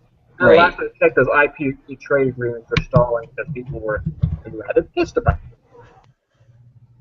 IP stuff's kind of been my hobby, so watching that What thing else? go mad and forth is fun. What else do we have to talk about GG related, or did literally Woo kind of overshadowed today? So I don't think we're gonna I get did- anything good out of today. Here's something Has that developed today. Polygon's editor, one of Polygon's editors saying, you know, the shit. I'm seeing shit flung by both sides. He started getting dogpiled by. Oh yeah, Greg Owen, I think his Oh my name is. god, they jumped on him so Or no, fast, Owen- like a pack of rabid wolves. Owen It was Good. ridiculous. And His Owen Good. same thing, and it's actually the same thing. When I think about it, it's the same thing that happened to Gamer X. We pretty much the same thing. Now that I think about it, it's like both. She said Gamer, or actually, the Twitter account said Gamergate had some good points. All correct. And then they got shamed and whatnot. Yeah, not shamed. That'd be incorrect and be misrepresented. They got people hounded them until they turned around and said, "We do not. We are not affiliated with Gamergate. We denounce their activities." Yeah, your mic's starting to go to shit right now, man. Yeah, this is called having a. I can hear like every third word, man. Has anybody seen Define? I sent a link in the Steam chat there if you want to bring it up. Double Fine's Hack and Slash wins Indicate's Grand Jury Award again. Yeah, it's kind of depressing. Honestly, it's depressing because it might be a good game. It might not be, but given all the stuff we've learned in the last 2 months, I can't really tell if they deserve the award or not. It's sad. Nothing there deserves a fucking award. The entire thing, if you look at the entire picture as a whole, like I don't think UBM Tech owns Indiecade directly, but everything else regarding the indie scene is completely fucking tainted. And there's connections between the indie scene stuff that UBM does own, like IGF and GDC, and Indiecade. And it's hard not to make that connection, especially based on all the other information that we have. So to me, and to a lot of other people, you completely write it off as being legitimate, and it's fucking stupid. And this is a conversation that I have with other people, is especially talking to Roguestar. It's like, dude, the entire indie game scene, the premier side of it, the things that people strive to win, the awards, GDC, IGF, Indiecade, it's entirely fucking tainted. It needs to be rebuilt. Oh, good lord! Especially since, as I don't mean to, I know a lot of you guys here are PC gamers, but I'm a console gamer at heart, So PC Master Race, man. Yeah, PC Master Race. Hey, you know what? I'm gonna say it. I'm gonna say it proud. I bought my Xbox One first. What? All right. Well, guys, I'm gonna go ahead and tap out because apparently we've been running over, or T-Dog's big stream has been running over top of us. That's why we haven't broken. We've only hit about 55 people. I'm gonna go ahead and tap out and go listen to T-Dog. Thank you guys for the discussion, the invite. And, yeah, no problem. Have a good night. I'm gonna do another one next week, and if you want in that, just hit me up on Twitter, and I'll bring you in. Sure thing. It's called We're a Bunch of Nobodies, and T-Dog is big time. Yeah, and what's fucked up is somebody even told him, like, hey, there's gonna be a scheduling conflict, and he's like, oh, I don't care. It's like, oh, well, you're a dick. No, that's pretty much. Go ahead. Being listed as a possible. It's kind of listing me as a possible invitee for episode 3 next week. So. Yeah, it's like I have no problem with it. That was a joke, by the way. I'm not actually calling it. Oh, come on, we're allowed to trash talk each other. We don't get our hurt feels. But yeah, it was like I actually was like, hey man, why don't you just join mine? I'm like, help me out, motherfucker, come on. Somebody insulted me on the internet. I'm gonna go cry pancakes now. I remember what I was gonna say now. Well, this ties into. I just want to go real quick.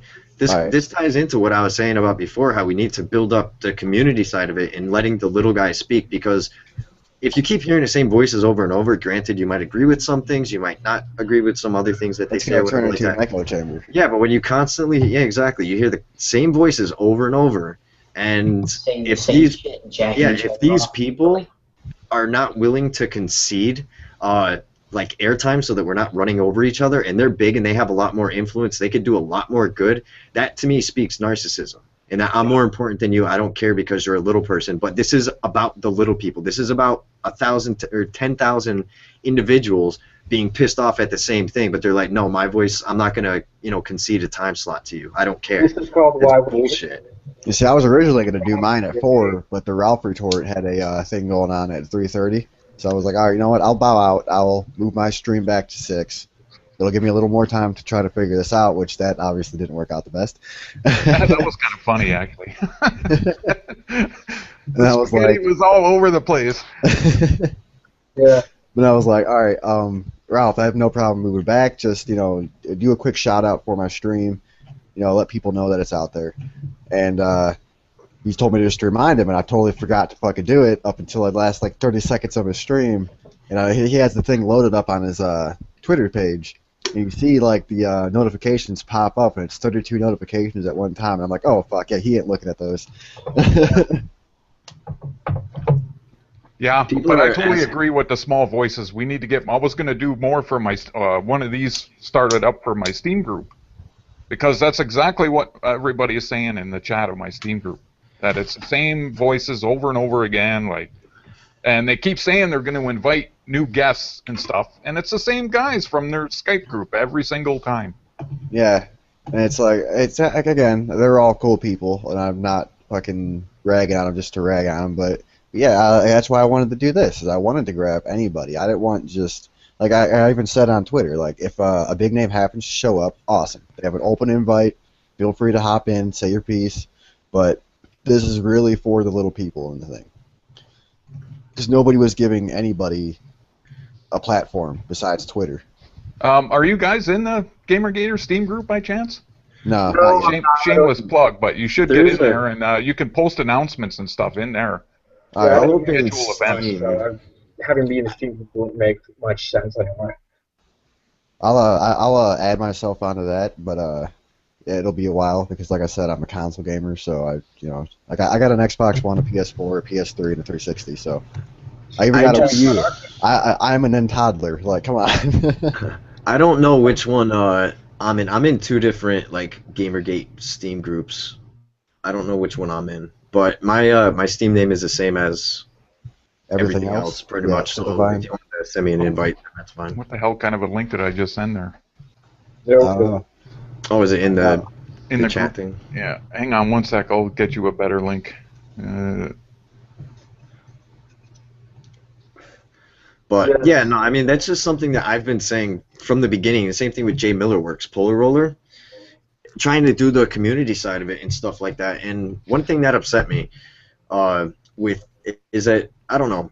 It seems like once one of these big voices says something, everybody's like, "Oh, that's amazing! We need to do this, and this is such a good idea." And it's like, dude, this has been going through the little voices before it even came out of the mouth of a big voice. Since the beginning. And it's it's not a revelation. There's a lot of people who have been already doing this consistently for a month now. The unfortunate fact of the matter is the bigger voices have megaphones, so having them speak it gets people who aren't paying attention to listen. Yeah, but then they don't listen to the smaller voices who try to bring things to their attention because they're, I don't want to say it, as far as Internet Aristocrat is concerned. I think he legit responds to people and stuff like that. But some of the other people, they just won't have anything to do with you. And I can also understand because they get a lot of tweets, I'm sure, at them trying to get noticed by people. But if it's something positive for the movement, and you're such a figurehead, then you should either step back or be willing to embrace that position and actually do your due diligence and respond to the people who kind of look up to you.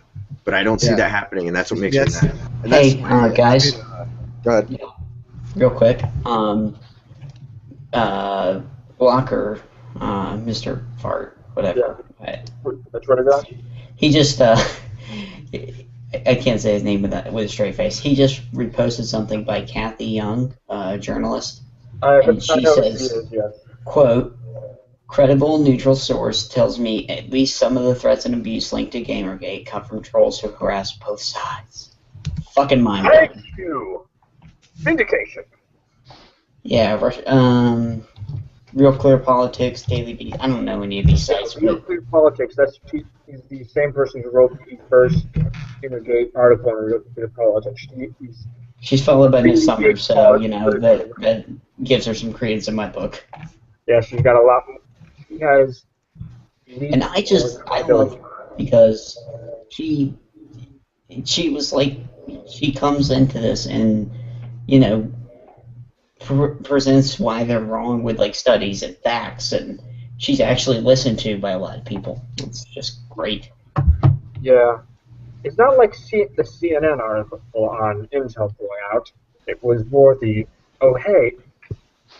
which was more, these people got Intel to pull out of a GDC thing because sexism or something. It was actual investigative journalism. Well, that's the thing, and that's what they're afraid of. Like, that's why they won't come on any of these streams, or even if you go to Total Biscuit again, how he had that open invitation for the roundtable discussion or something like that. You know, he got a couple people from the anti-side who were willing to step forward, but then they backed out. They don't want to come to a debate. But that was after the Breitbart article came I out. love Total Biscuit. He did a thing recently for Smite, and it was a promotional paid thing. And he was like, He flat out told him, promotional like, this paid is thing. And yeah. it was in his description. It was in the first 5 seconds of the video. Like, he put it out there instead And of, even then, before the video, he did another one where he was telling people about his operation, and when that was all going to be going down, he was like, I'm going to be doing some paid things for Smite, just so I can make money. I got this expensive-ass operation coming up. I hope you guys understand. Oh, while we're on the subject of YouTubers, we have actual... Yes?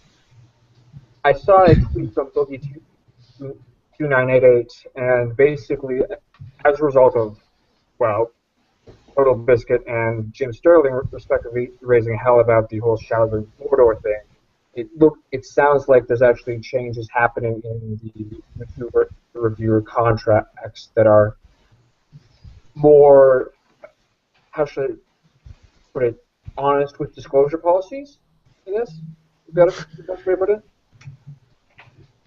So, Yeah, and well, this goes back even if you go back to that controversy with what was it, that like X13 something, whatever like that, when that bullshit happened, like at the beginning of the year, I think it was. Do you guys remember? It was like basically a native advertising thing where they would sign the contract or agree to it. I think it was regarding Xbox One. that thing. And they had to basically have it. It was like $1 per 1,000 clicks or views or something like that, and they had to be talking about the Xbox One in a positive light for like 30 seconds or something like that, Yeah. And that shit came out. So it's like you can't say that they're not getting the same shit because they were fucking, brought to the oven to fucking answer for this when that happened. And then the same thing with the Shadows over Mordor shit. People gave them shit over that too, and it's just like... I believe Total Biscuit summed it up quite nicely when he said that some of these YouTubers, they have quite a bit of integrity, and sadly they're kind of stuck with complying to these demands because the people who have the footage first of the game, who get the first reviews, and who they get the most attention, and ergo they'll get the most ad revenue or whatever. So they're kind of boned, and they have to. They may not agree with it. Yeah, I'm still working on my Shadow of Mordor first time for everything video, but I actually say at the beginning that, I haven't looked at any reviews for this game. I fucking, it's one of them things where I'm going back to the way I did things whenever I was buying games for my 360. I'm not looking at anything. I'm buying them off of like, hey, this looks cool. And that's not the way you want to do things, because I got burned a lot in the 360 generation. But are you doing a review of it? Oh, not a review. It's just I have my own little series called First Time for Everything, where it's my first time playing the game, and it's just is what it is. Yeah, because I find if you want to do something like a review or something, it's best you don't read other reviews, because then you're already kind of you're slanting your own bias. Yeah. The interesting thing I've seen is that, well, I think Total Biscuit and Jim Sterling both mentioned the fact that anyone who's doing playthroughs or whatever of Shadows of Mordor got their stuff DMCA'd or whatever the official YouTube version of the content takedown thing is. But what's interesting that I find about the whole YouTube thing is this came out, Total Biscuit mentioned it last week. Jim Sterling did the video on it this week, and now today they're getting the whole thing fixed. So why does it happen that with YouTubers who are actually doing better and probably going to be the future of gaming reviews as just at times. Oh, did we lose you? What happened? Yeah, your mic is it's hard to get what you're saying. Why do YouTubers who have less requirement for integrity getting Having more integrity. Yeah, having more integrity and actually fixing the problem faster than the journalists who are still continuing to deny and deflect and attack the people who are asking them to try and, well, Well, this is like, it's one of the things where they're on like the total defensive right now. And it's one of the things where everyone here has been in an argument before. Whenever you're losing an argument and you know it, what's your default? Do you just flat out admit, yeah, I'm wrong, you're right, I'm sorry. Now that's the normal thing that you should. That's a normal thing that you should do.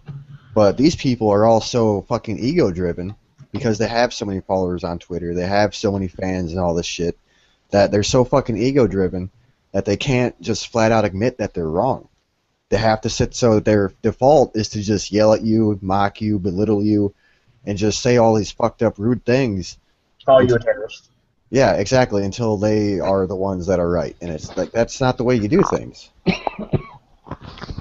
Sorry. I think it sort of ties back into what I said before as well about why we're not seeing these people being fired or reprimanded, in that when it comes to corrections, as far as that's concerned, their editors-in-chief don't see that there's anything wrong with what they're doing. And when you go to YouTubers, the biggest person you'd have to answer to is if you're a part of a network and stuff like that. But I think the network heads care very little about what an individual YouTuber's stance is, as long as they're not portraying them in a negative light. Yeah. So I think that's why. So the YouTuber has a lot more responsibility to themselves in doing something so that they don't lose their audience, because they don't really have to answer to a head that isn't going to care about things unless they portray them in a negative light, because there will be somebody else to step up and replace them if this person can no longer be supported, you know? So that's, I think, sort of... Play ball or get the fuck out. He's trying to make his own content network, last I heard. Oh, we Who got is a new this? person in. Yeah, let's give this Hey, guy Sean. a chance to jump in the conversation here.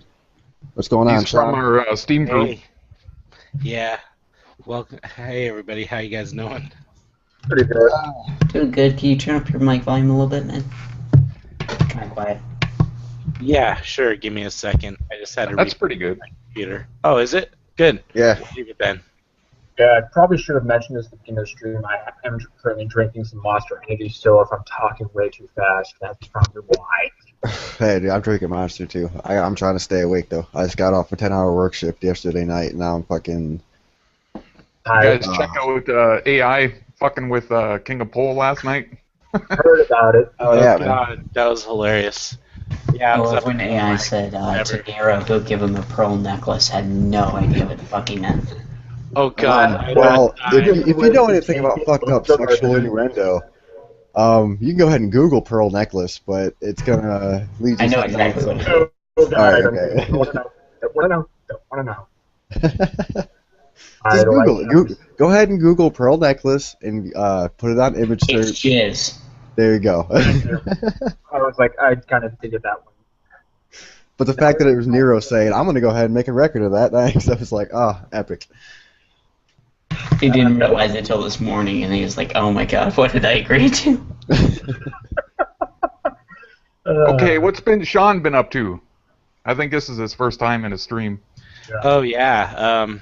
So I've kind of been following Gamergate since about the articles came out, But I guess I was kind of just lurking until Camera Lady's video, and then I was like, wait, I want to be a game dev, and I'm gonna have to deal with this bullshit. So that's when I went balls to the wall. Didn't make a new account or nothing, but just said, you know what, I'm tired. I'm tired of all this shit. I've been watching it for years. First with Jack whatever the fuck Thompson. Yeah, and whatnot, and then just watching this happen again. I've had to deal with some of these people in other places too, and just seeing it overflowing into gaming now is just too much for me to handle. Yeah, Awesome. I have to agree with you on that. A lot of these tactics I'm seeing used right now against people supporting Gamergate, they seem to resemble a lot of the stuff I've seen in political flame wars on online forums. And honestly, it's kind of like I'm watching this whole thing going on, and I'm going, Really? We're doing this shit again? Well- I just got out of this. My favorite book of all time is 1984. You know, I've read it again. And just seeing some of the shit go down, you know, it's always Eurasia versus, oh shit, I don't even remember the other continents anymore, but you know what I'm talking about. West Africa or whatever. Yeah, but anyways, Yeah, it's always, there's always an enemy somewhere, and you know, it's just Because that was is what weird. separates social justice warriors from social justice activists. It's the warrior part. Yeah, exactly. They want to control things and protect people that way instead of, you know, kind of giving knowledge or anything super useful like empathy, for example. Instead of that, they just rather control people and have them step in line. It's like watch a movie like I, Robot or something. Yes, as bad as the movie was compared to the book, it was a good movie, you know what I'm saying? They had me at superstition, I'll tell you that much right now. Yeah. I'm just gonna step away and grab a coffee. BRB. Okay. So I had stepped away too previously. What exactly are you talking about that led into this? He was mentioning how he was trying to be a game dev in the future, and that when he saw the Indicate video, or he was like, okay, I really don't want to have to deal with this shit in the future. Yeah, no, I could see how it would be, you know, a turnoff for a lot of indie developers, and that's something that we need to, you know, try to positively focus our attention on as well. Because I feel like the same thing I said before about journalists and YouTubers and stuff like that, about maybe not wanting to say something because they have fear of what the repercussions might be if we come out on the losing side. And I think there's a lot of indie devs, and I've heard it, you know, granted it's hearsay, but from, you know, people who are in smaller communities where they know that if they say something and they speak out, or is like their friend or something, and I have every reason to believe this, even though I don't have direct evidence of it. I don't think it's too far-fetched, but that they'll be ostracized from a very small community, especially if you go overseas to some of the smaller European countries. Like, all the game devs know each other, and if you have a larger voice, it's like being pro-Gamergate makes you a bigot. You're going to be scared to speak out against it because you might be blacklisted or graylisted or something like that, and you're just not going to get the coverage that you need. Right. So I would love to see after we win Gamergate, because eventually it will. But I hope. But I would love to see the actual statistics of how many people genuinely believe the rhetoric and bullshit, and how many people went along with it for fear of losing their jobs or, you know, getting ostracized, as you said. Oh man. That's numbers I would love to see. I actually do remember a few of these escapist interviews that just came out yesterday. They actually did say, there was at least one that said, I have been blacklisted for coming out in support of gaming. So, oh no, there's quite a few that have been completely just goodbye, get off the island. And there's also been threats from different there's also been threats from different journalists as well. All right, guys, we got a new guy here in the stream too. It's Phil from the chat. Nice to see you again. Oh, I've been trying, but now I have nothing to say now. Yeah, I just saw your PM. Before I lose the steam on this, I had a little story I want to tell.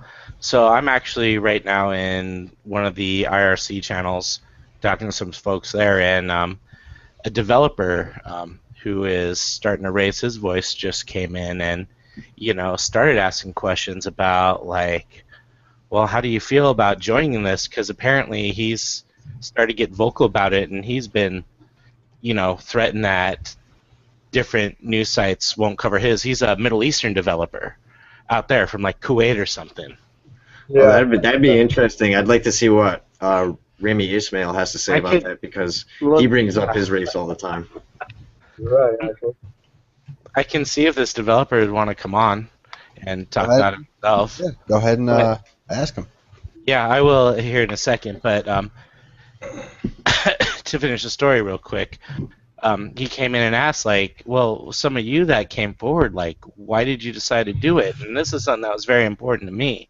Why I came forward is, you know, my whole reasoning behind this is because I'd rather be blacklisted forever, and, you know, I'm using my main account here. I'm not creating a new account to hide behind. I'd rather be blacklisted forever and speak my mind and try to fight and put forward than let these motherfuckers, like, control the flow of everything forever, you know?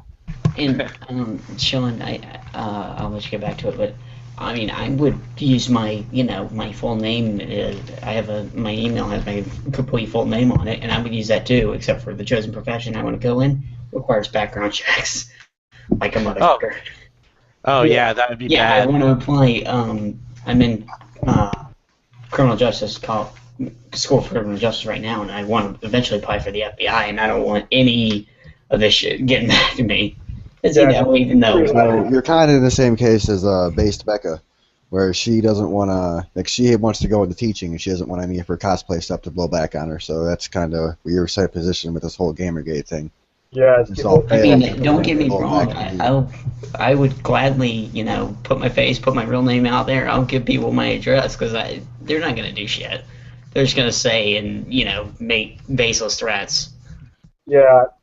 and send vials of water in a syringe.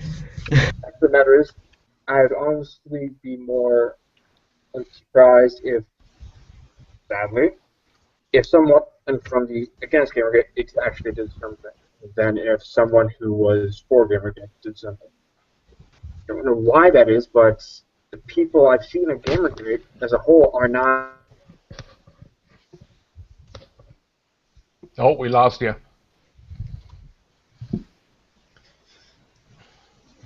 Did we lose everybody? No, we're here. I'm here. No, I'm here.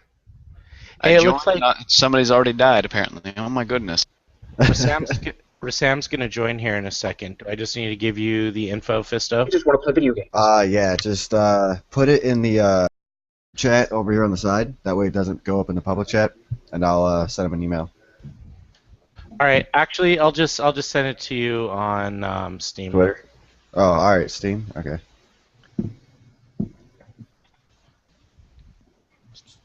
Oh. No, that's it. That's it. Is everybody? No, we're here.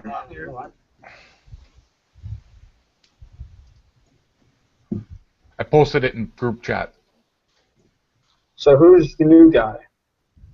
This is Nick from Twitter, or however you pronounce it. Like I'm gonna murder everybody's Forgive you. names and everything. So. You I can don't know, call but me he has Nick the or best picture Fewer. ever. Usually I prefer Fewer. It's just kind of the internet alias I go by for the most part. But my name's out there, so you can call me whatever the hell you want. I don't mind. All right. Well, Nick, Listen. but you can call it whatever we want. So. Wait, there's my last name. Try to say it. Please. Vanier. Vanier. Fuck you. You asshole. We got it right, did we? Yes, you did. It's a French last name. I'm a Canadian, so. Yeah, so am I. So both got that shit down, man. We know how to pronounce things properly for French shit. Yeah, see, now Americans, Canadian they can't term. hardly pronounce their own fucking last names, so. Imagine having an last name like Milo. Like, oh my lord, trying to Yeah, do that as a child. Oh my god, dude, like the whole fucking thing going around about his hairline, that was awesome. I love Like, I love the dude, but. Yeah, Papadopoulos? The first letter is silent. It's Ianopoulos. Yeah, it's like the dude is. Hippopotamus? Hip Hop Anonymous? Snuffleupagus. Yeah. Exactly, that was it. Little do we know, he's in the view thing right now going, fuck you guys so hard. I'm running the most anti-Gamergate thing on Breitbart tomorrow, fuck you. Yeah, you guys want to Oh my hear? god, it's They in our mocked, chat. they I mocked might my actually save name. I'm myself. going to spontaneously turn on them. No forgiveness. Yeah. Let's see if there's anything else interesting on Twitter. Wow. Did you guys see the the business what's it called, Financial Post article? I heard about that. I was just kind of like, really? Again? More? No, the other one. Oh wait, another one? The one that's up in our Steam announcements? No, let me see if I can get it here. Ooh, do so. I would do. The only reason I know about it / care about it is because I happen to be in it. The social war that's shaking up the video game culture? That one. Yes. I'm just kind of like, oh, great. More focusing. And keep focusing on the source. It's like, yes. So, Zoe Quinn thing was a spark that set this off. She is no longer relevant now. How fucked up is it that the only thing I really care about in there? I rolled past the article, right? I literally just made it to the headline and then the pictures that they used to the show or to, lead into it, and it's like, all right, well, you got Tomb Raider, Halo, and then fucking Black Ops. Really? Come on. Well, You guys are making me sad. I'm quoted in that article several times. I'm extremely sad now. Hey, I was interviewed by the guy. I haven't actually read it. I just Has anybody- read the picture. It's not bad. It's actually fairly balanced, I think. All right, I'm gonna. Yeah, trust me. The guy reached out to me and asked me for the interview, and I was talking about it to him, and he seemed pretty genuine in his interest about it. He seemed to say, like, the email he sent me said he came into it with a very negative perception, but he found very quickly that it was nothing like what these people keep pretending it was. Like, there's nothing about misogyny or anything in any of it. It was all the overwhelming majority were all concerned with ethics and stuff. So Right. I tell you straight up, the interview and the article was done with the best of intentions there. So I shared that with on my Facebook, my personal Facebook, because I've had to explain to people what Gamergate is because you've got people doing hack jobs saying, "Oh, misogyny and patriarchy," and all this shit, and it's like, actually, no. I've had to deal with that same shit on fucking Facebook. The problem is that they're using, it's corruption. That's all we care about. Corruption and journalism, and we just want that shit out, and we want transparency. It's not we hard. got a new guy. Yeah, Rassam made it on. This is who I was talking about. Yeah. Hello, Rassam. Let's give him some time to introduce himself. Turn your mic, please. Is everything fine? Is my mic on and everything? yeah, sounds good. All right. So I'm Rakan Al-Mukhazim from Rassam Concept. I'm an Arabic and Muslim game developer based in the Middle East. Awesome. I'm originally from Kuwait, but I live in Bahrain for a variety of other reasons. And I support Gamergate. Yay. Well, it's good to have more indie devs Good on to our hear. style thing other than Roguestar. Yeah, that's the thing. If I'm allowed to rant a bit about. One of the things that I really liked about Gamergate is that it allowed us as developers who shared an opinion with the audience to connect with them. I think without Gamergate, I would not have been able to reach so many people as I have. And I just wanted to say thank you to everyone who retweeted us, who favored us, who followed us, who showed their support for us and stood with us, because we did get a bunch of shit early on for being in support of Gamergate. Well, I think that's one thing I could talk about is that the gamers, those evil, terrible, horrible gamers, are all about the devs. Is just make the fucking games. We want the fucking games. We want. If you want to say you don't make games that don't push a political narrative. That's let the devs do what they want and let the market decide. Can I ask Rassam if I'm all for creative freedom and creative expression. Rassam, you said you're in Bahrain? Yes, in Bahrain. Is there any kind of legal issues you have there developing games? Like Germany, you can't show blood and you can't show decapitations and stuff, and we can't show sex. That's about it? We can't. Yeah, that's pretty much it. So we could That imply sounds pretty sex. straightforward. That's pretty much America. Yeah, we could imply sex. We could hint at sex. We cannot show actual sex. So we basically don't have a market. We cannot create a market for erotic games if we ever wanted to. So what you're saying is goddamn, I can't think of one without making fucking a bad joke, so I'm gonna go ahead and lay off. Go ahead, make it. All right, I so think what you're this is saying is we're not gonna get a battle raper or a rape lay from. Oh God! Oh my god.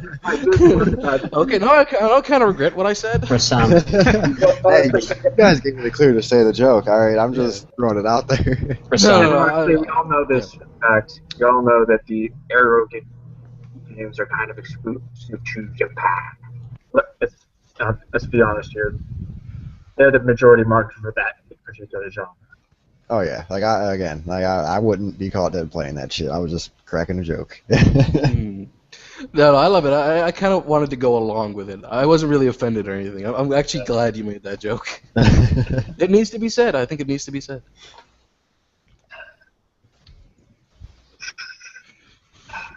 I agree with Rassam on this because it has actually allowed developers on both sides of this issue to connect with their respective audiences, because you have people who are against gaming and connecting with their fans.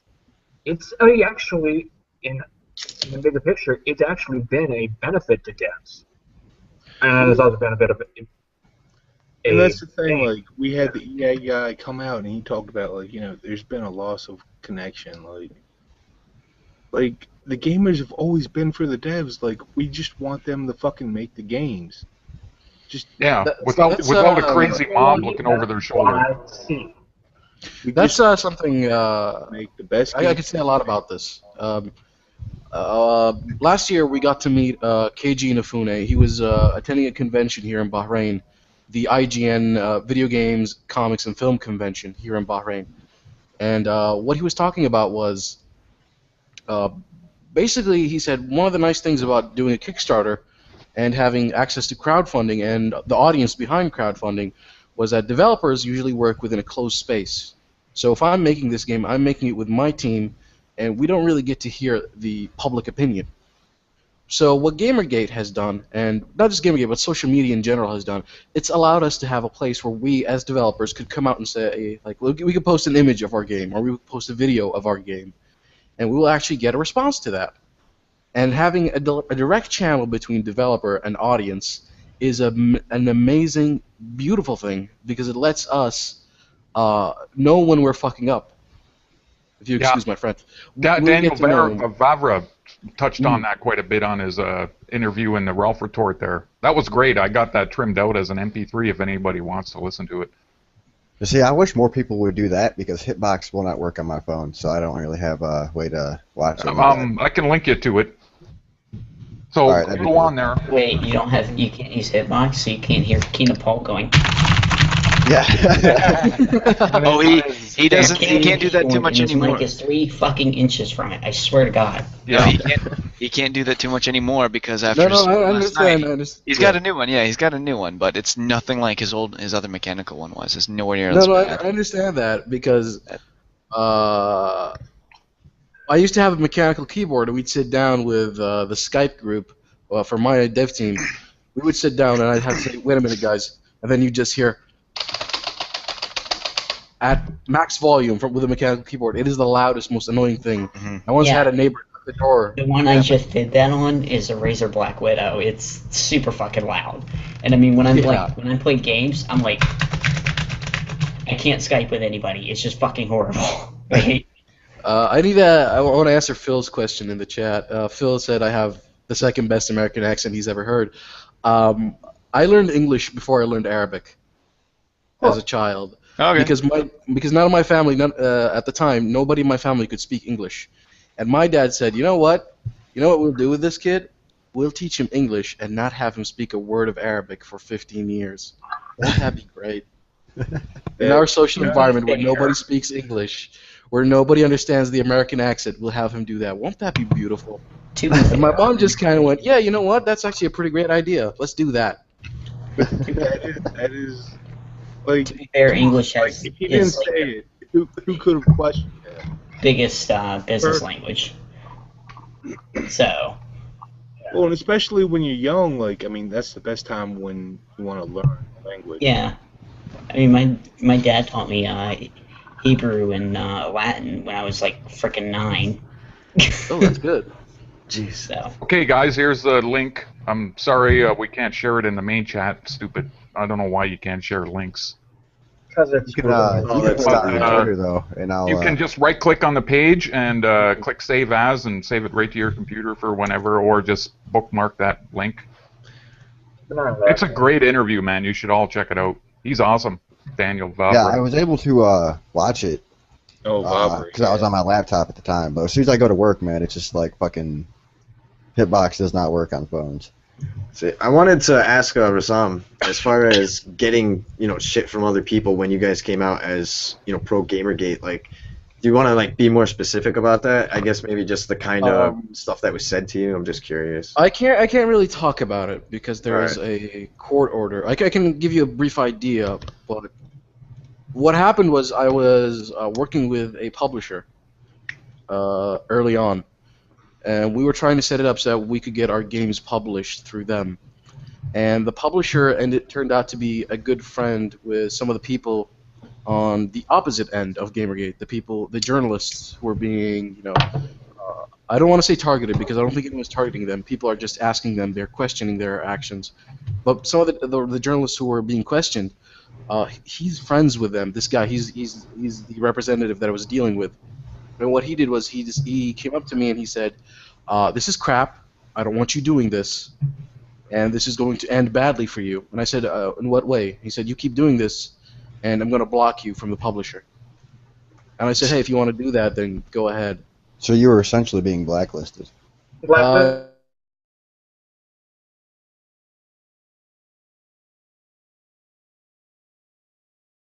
person. Because of the thing, so. Something choked there.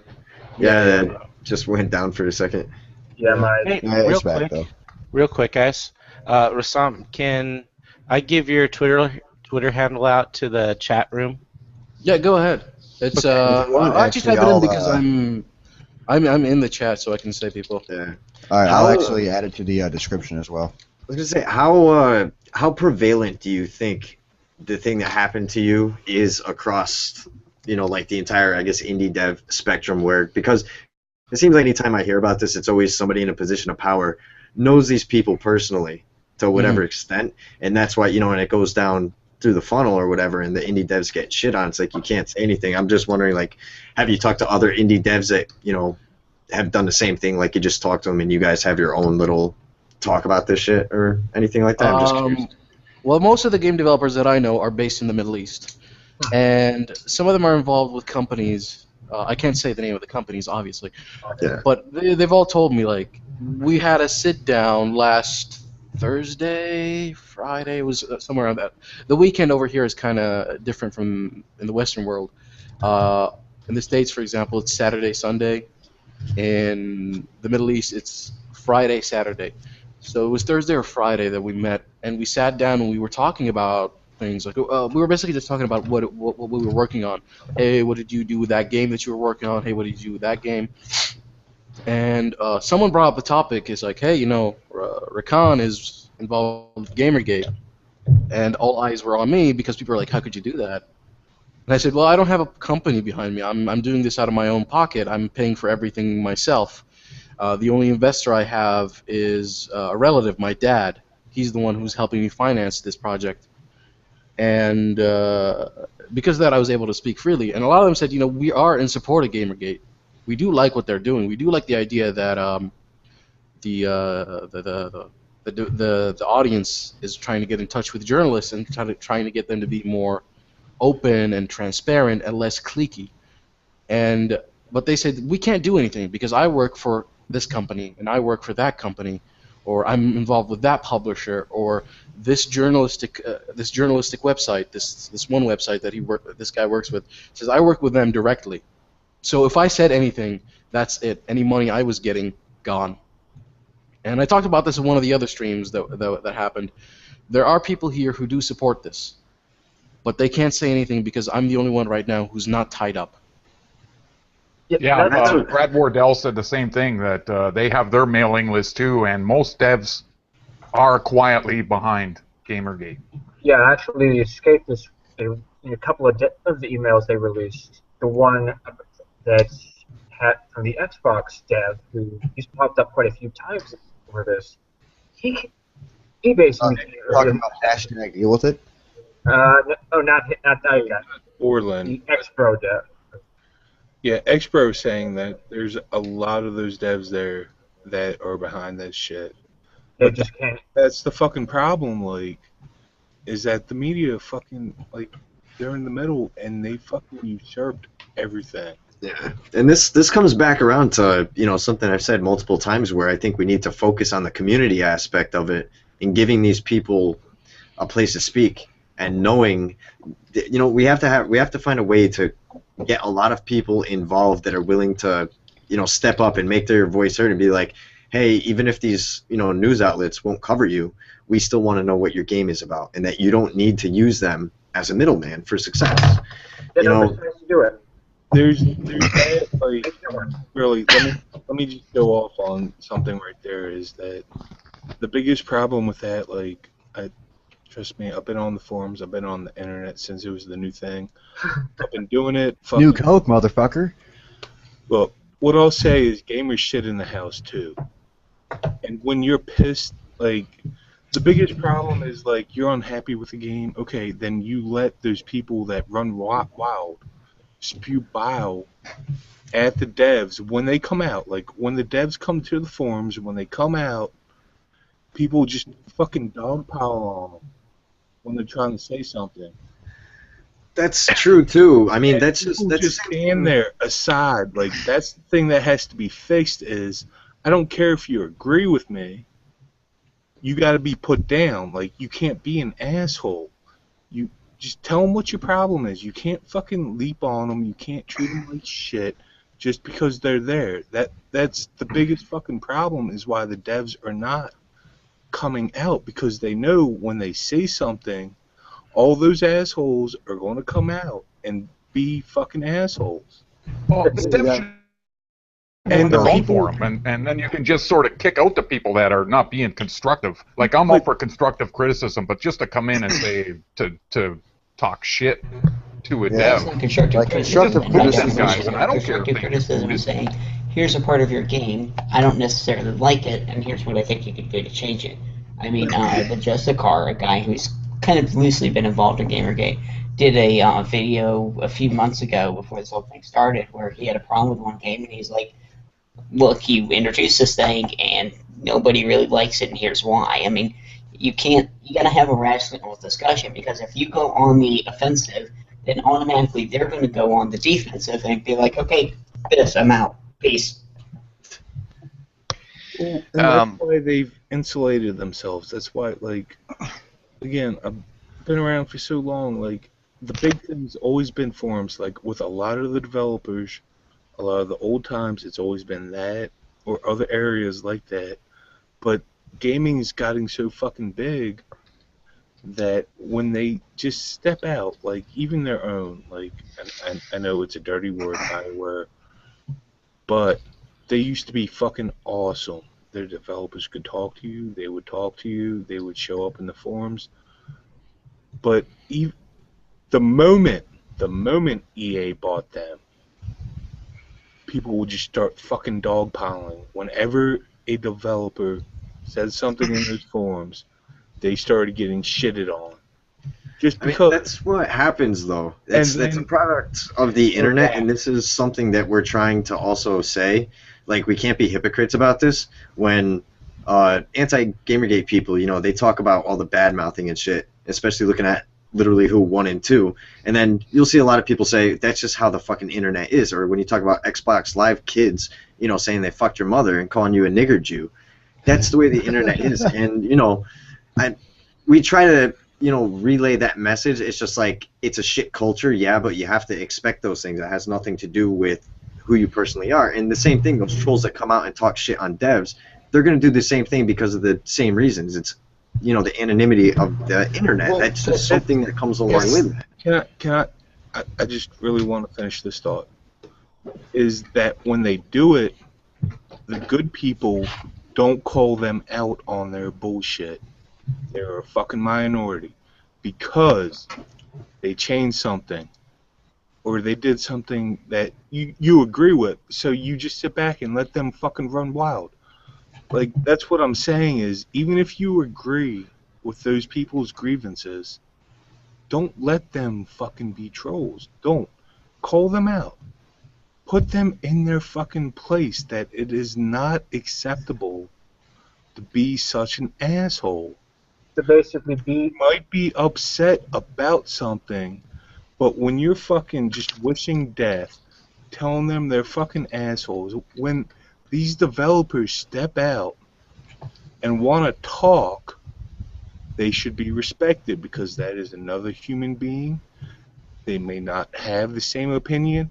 Maybe they're fucking stuck in one of these AAA companies where it's 200-300 people plus all the marketing team and all those publishers. Like, they don't have the fucking control. Much like the person. Think like you're talking to that person as you are face to face with them.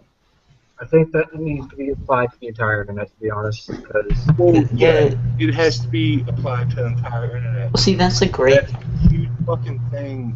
The problem with that I'm telling you. Like, sounds like somebody's fridge just turned on, getting like static.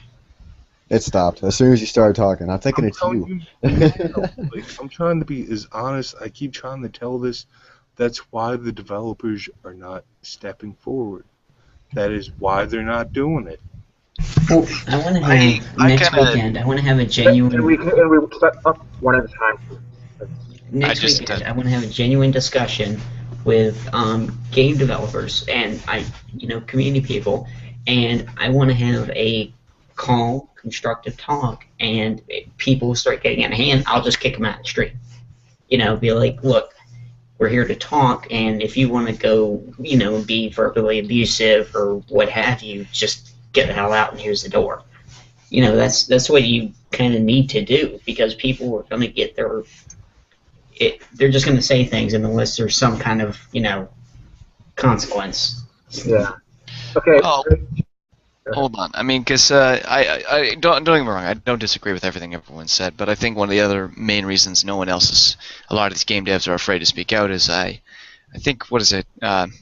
Internet Aristocrat said it in one of his streams that when you compile like the yearly clicks of some of the major websites, Kotaku and other places, they're tens of millions strong. I mean, that's not insubstantial views and publicity for these people. So if they do something and piss off one of these journalists, that's all they need is a couple of the outlets sending out negative articles out, and next thing you know, you are probably completely ruined in the industry as well. So what needs to happen and what... Huh? Hello, Brad Wardell. Oh, yeah, Brad Wardell, exactly. So what needs to happen is, and what I think is happening, especially with the advertising, or the boycott and the emailing of advertisers, is external media needs to pick up on this, and they need to cover it fairly. And I think when one of the best ways of getting that out there is that the boycotts and email campaigns, because it affects people outside of this close industry, and it makes people outside start talking about it more. And when you do that, you have much better, I think, people with actual journalistic frickin' integrity coming out and writing about this stuff and pushing back against this circle of corrupt little gaming journalists. And I think it promotes a more balanced or level playing field, and makes them feel more like they can speak out in support of Gamergate and other stuff. So I kind of worry about the journalists, like the more mainstream though. A lot of them are just as progressive as these social justice warriors in the gaming media. So we're not going to get really proper, good, unbiased articles on a lot of these sites. Yes and no. I mean, if the journalists are good, if they're like, say, for example, Eric Kane, or in the case of that the Financial Post article that I linked, Callum. Yeah, we might get a few, but not as many as I would like. Like that, I fear that a lot of them are going to side with the journalists in the gaming media. No, I mean, it depends on the outlets, but keep in mind the outlets I'm also referring to in particular aren't like just mainstream media. We're talking, I think, business outlets as well, and that I think is where the real benefit lies, because those business outlets don't have as much concern over Game content. progressive and political sides. They're concerned with writing about business, and I think when it affects business, you have a much greater chance of getting traction. And really, I think what you need is those people on your side here, and I think we're starting to get that with the advertising campaigns. Well, even if they weren't on our side, I'd be happy with unbiased. Yeah. Show You're both gonna start seeing like Kotaku stocks drop and all this other shit, and that's whenever people are going to start paying attention and looking and seeing why this is happening. I would love It's not to. even Kotaku, Apparently- Gawker, and Fox, and all these other big companies that own these. Apparently, that's already happened for Gamasutra's parent company, which is Yeah, Galaxy awesome. Parent Company. The only dangerous thing, though, when you start looking at that information, is that you need to look at it in the long term. And I know there was a thing from UBM Tech about how their stock is like at the lowest point in however long it's been, and it's ridiculously low. But at the same time, things do trend, and it's a little irresponsible to jump to conclusions, especially when if you look at the Alexa traffic rankings and stuff like that. It's like, well, you need a bigger sample size because historically, during this time of year, there is a bit more of a drop-off than what you're used to Yeah, seeing. because So, it's just after all the conferences, not really many Yeah. people are visiting Well, these the other sites thing- anyways. I disagree with that, considering the fact that holidays are coming up, that people would be looking for new games to pick, and if they go to those sites, you would expect more traffic. That's the other side of this. Now, I just want to Right. bring up, we were talking about how, these game devs are worried about people's opinions and the journalism side and whether or not their game's going to get slammed on these websites. And there's something like that happened not long ago with Far Cry 4. And the cover art, whenever that was announced, yeah. everyone was concerned it was racist and all this shit, and it turned out to just be, It was goddamn. a dude, and then they fucking went. Yeah, people went ape shit and like, oh, it's a white guy holding or oppressing a black man. Yeah, it was kind of the Resident Evil 5 stuff all over again. Yeah, and Oh, my concern with that is Resident Evil 5 was. people talk about all the time about how we want more immersion, more immersive storylines, better character detail, and better attention to characters and everything like that, and more detailed characters. Personally, attacking a real life situation such as racism or these things that are, just for whatever reason offend social justice warriors, like these things exist in the world. Let's actually put them in video games, make them the front of everyone's Those thought. people want the perfect world where no one is ever offended, no one can ever feel bad. That's what they want. They don't want to be challenged. Everyone's all, and that just can't fucking happen. That cannot happen. I'm saying, wouldn't that help character development if you put real world or real life Yes. situations into games? Yes, that is character development. That is something, that is art right there. That is something that has to be talked about, like, because it challenges you. It makes you think. What they want is, I think Sargon said it best, beige spear 3. Like, Yeah. I mean, the Sargon video was funny, but I'll push back on that a little bit. They want some thought, but not thought that they don't like. That's the problem. Like, Yeah, for example, They there's a want reason thoughts they... that don't conflict with theirs. Yes, there's a reason they like Gone Home so much. I mean, Gone Home does have a fair degree of thought, and it is a little, I would say, you could say, a bit of a unique sort of story in a sense, and it makes you think a bit. So they like that. They don't like thinking about basically other sort of bigger issues or historical issues or things that have plagued us throughout or anything that might involve thought that doesn't go in the direction they like. I mean, this is the thing, and it's not even that they don't like that it has to be progressive thought, because there are a crap ton of us progressives, myself included, who they frickin' hate. They hate us. They don't like us because we're the kind who will look at people who are like, oh, the hashtag cancel Colbert shit, and we'll go, you're a fucking idiot. What the hell are you doing? This is free speech. You can't frickin' do that. You don't get to try and do that because and step on someone's free speech. What the hell is wrong with you? So there's these people aren't even progressive. They take, I said it on a stream earlier. They take real world issues, and they bastardize the shit out of them and make it all about them and try and profit off of it for personal gain.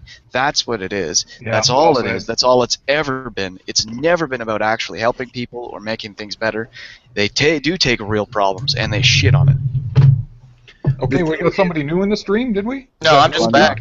Yeah, Oh, you're back. Okay. One thing on top of that I always, I bring it up whenever I feel like it's relevant, and I think this is one of those times, is I actually think it goes back a lot to how these people are, I don't want to say taught or indoctrinated in college, but especially in the humanist side of things, human arts or sciences or whatever like that. It's arts and humanities. They tend to favor an open reading of literature where you go beyond the context and the contents of the book, and you start applying that to things outside, such as the thoughts and ideologies of the author. So if there is something, if you looked at Tom Sawyer and there's clearly racism in there, then you're basically saying that okay, Mark Twain is racist because he's showing racism in his book, and that's what they do as far as an open interpretation is concerned. Whereas on the scientific side, you'll see much more of a closed interpretation. So how this translates over to video games is that if they see any portrayal of something in a negative light, it's not reflecting on the fact that these things happen in reality. It's because the author is clearly prejudiced against the thing that they're depicting. It's completely irrational, because then you can never present anything whatsoever in a negative light. And it doesn't matter how realistic or true to life that it actually is. Their inference and their feelings take precedence over the fact, the context, the content of what it is. It's how you interpret it more than what it actually is. Oh, you see, they want to put trigger warnings on books now in colleges.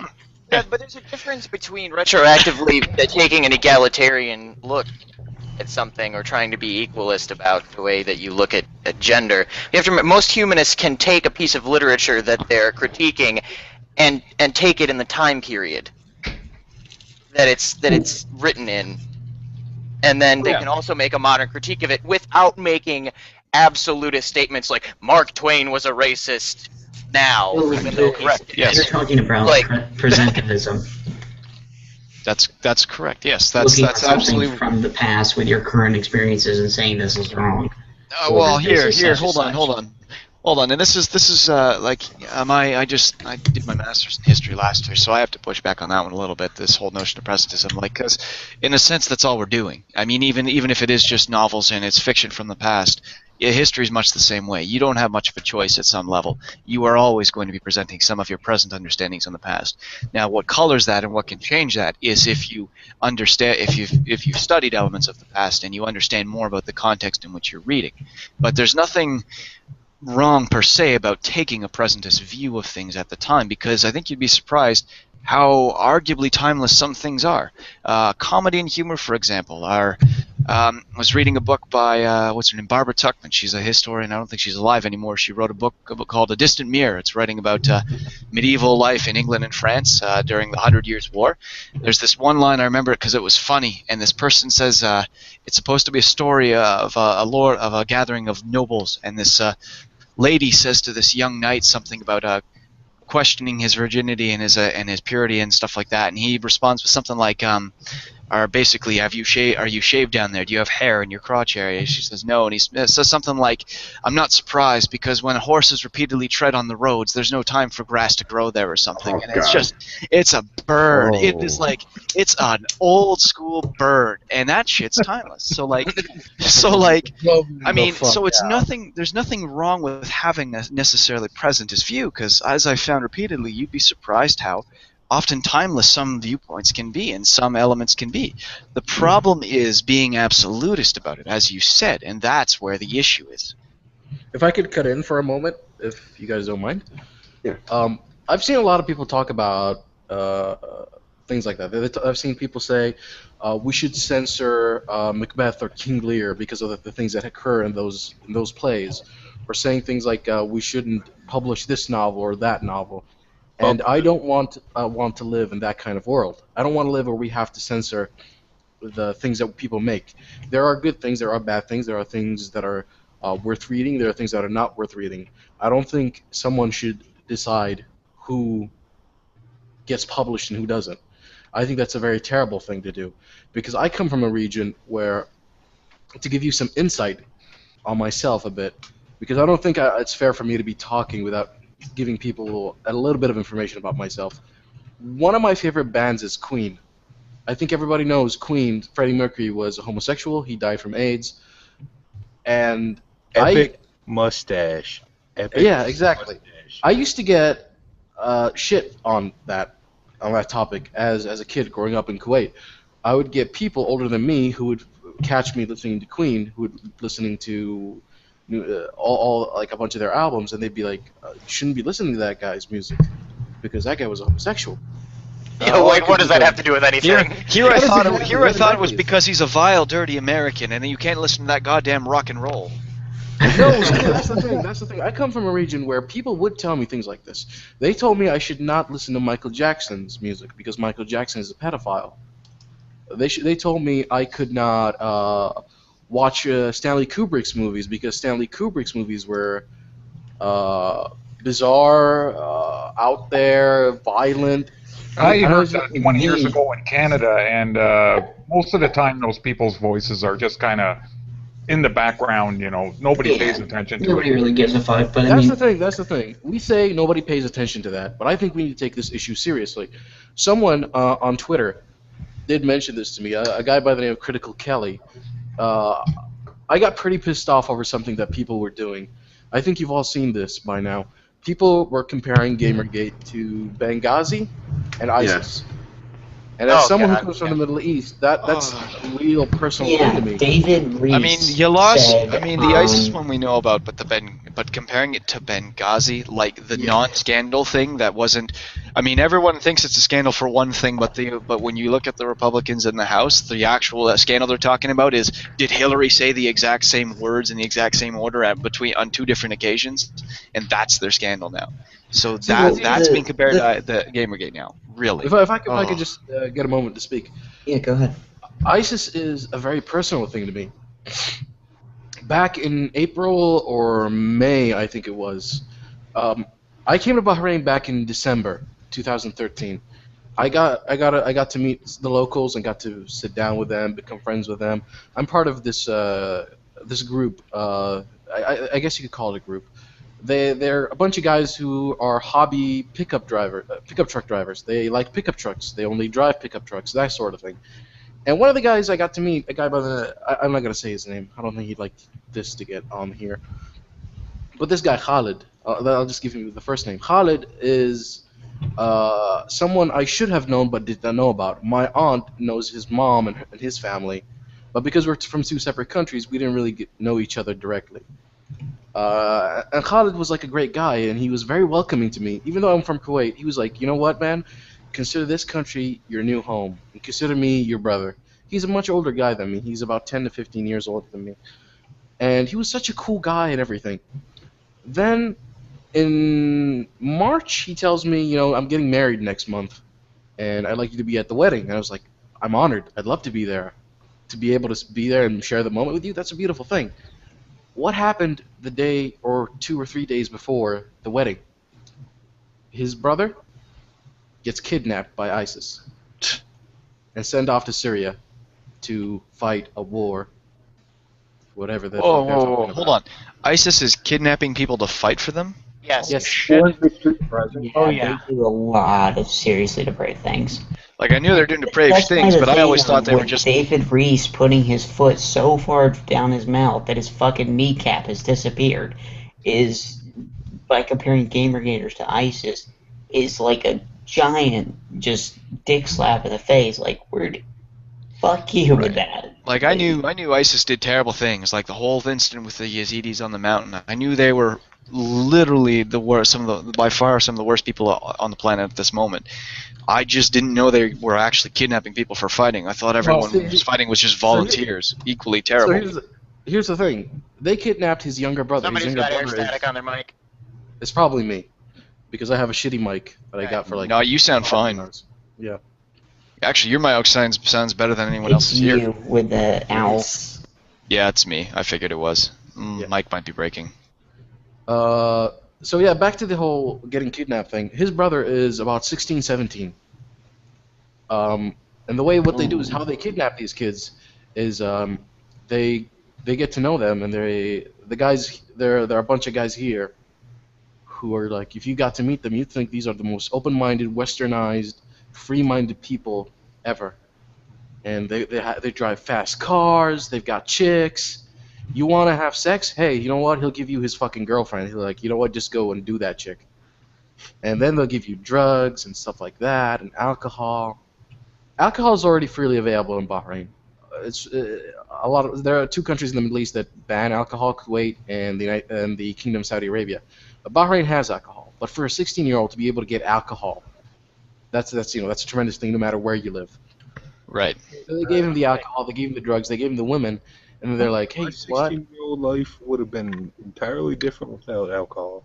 Probably Wait, for a better- this sounds A like lot of a our plot shit, to the Lost Boys. Have you seen the Mhm. Lost Boys, dude? Yes, I have seen that. That's exactly. It's like they fucking watched that movie and decide, hey, this is what we should do. Because it works. They've brainwashed these kids. They've lied to these kids. They've made it seem like an amazing thing to be able to fight and participate in wars, and you get guns and stuff. And this kid got taken off to Syria 3 or 2 days before the guy's wedding. The guy broke down. His younger brother. And even worse, the younger brother has been completely brainwashed by them. All he says is things like, he says he got into, like, what happened was he went to Syria. By the time he got to the border, he picks up a phone, calls up his older brother, and says, I'm at Syria now. I'm going to go fight, and you and mom and dad are not true Muslims, because the people I'm with say that, and I think they're right. That's in Arabic. In Comparing Islam, that's Gamergate to genuine terrorists who do truly commit atrocities on a daily basis, that is, especially for, that guy works for Dell. Like, if he's not fired, it's he won't get a fired. fucking miracle. Oh, he'll get reprimanded internally. We just won't hear about it. He should get fired for saying something like that, because Dell, I mean, as much as they want to... Fuck that guy Dell, because he probably didn't fucking do shit in his life. He's a rich, pampered motherfucker.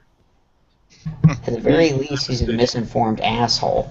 Fuck him. Well, here's the thing. You gotta also keep in mind, more than likely nothing's gonna happen to him, and it's not just because of who he is or where he is.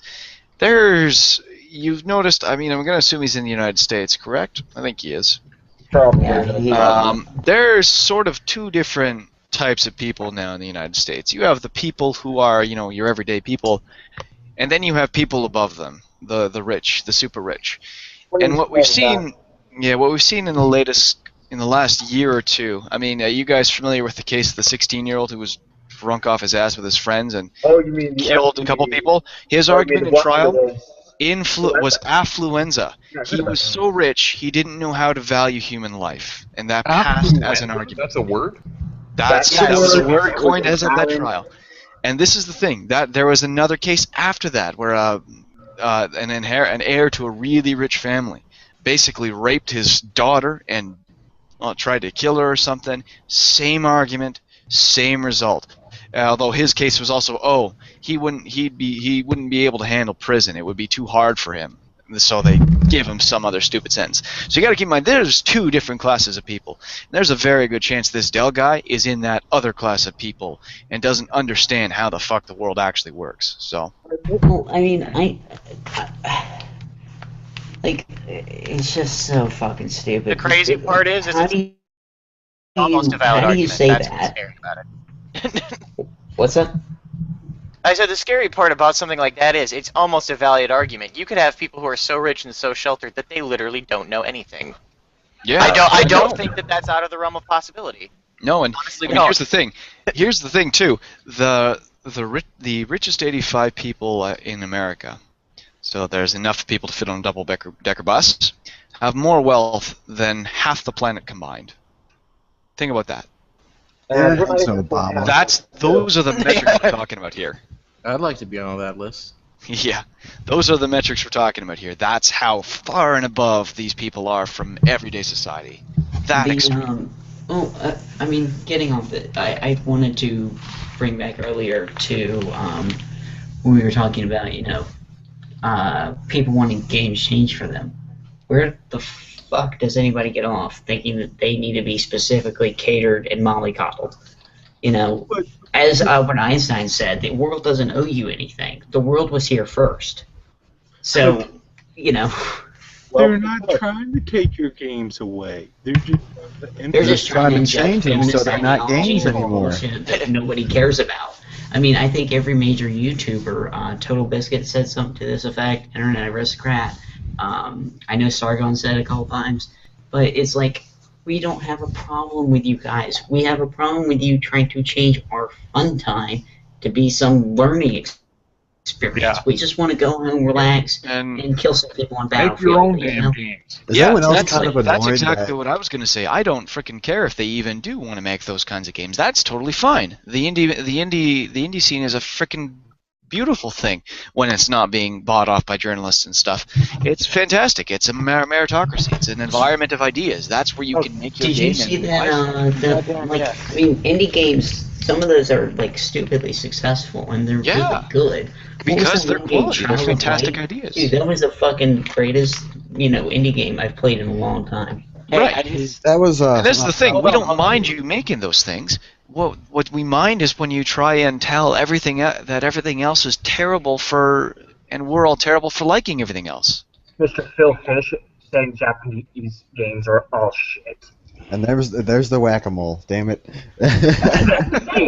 Well, here's the thing.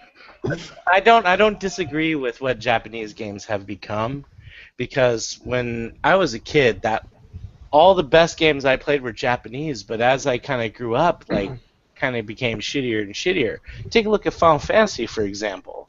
If you're an old school Final Fantasy fan, and you play some of the newer games, they just don't. They have dumbed that game down. If we could actually talk Holy about this shit. for a second. Yeah, please. Let's do that. The Japanese games. The very first dungeon crawler I ever played was Shin Megami Tensei.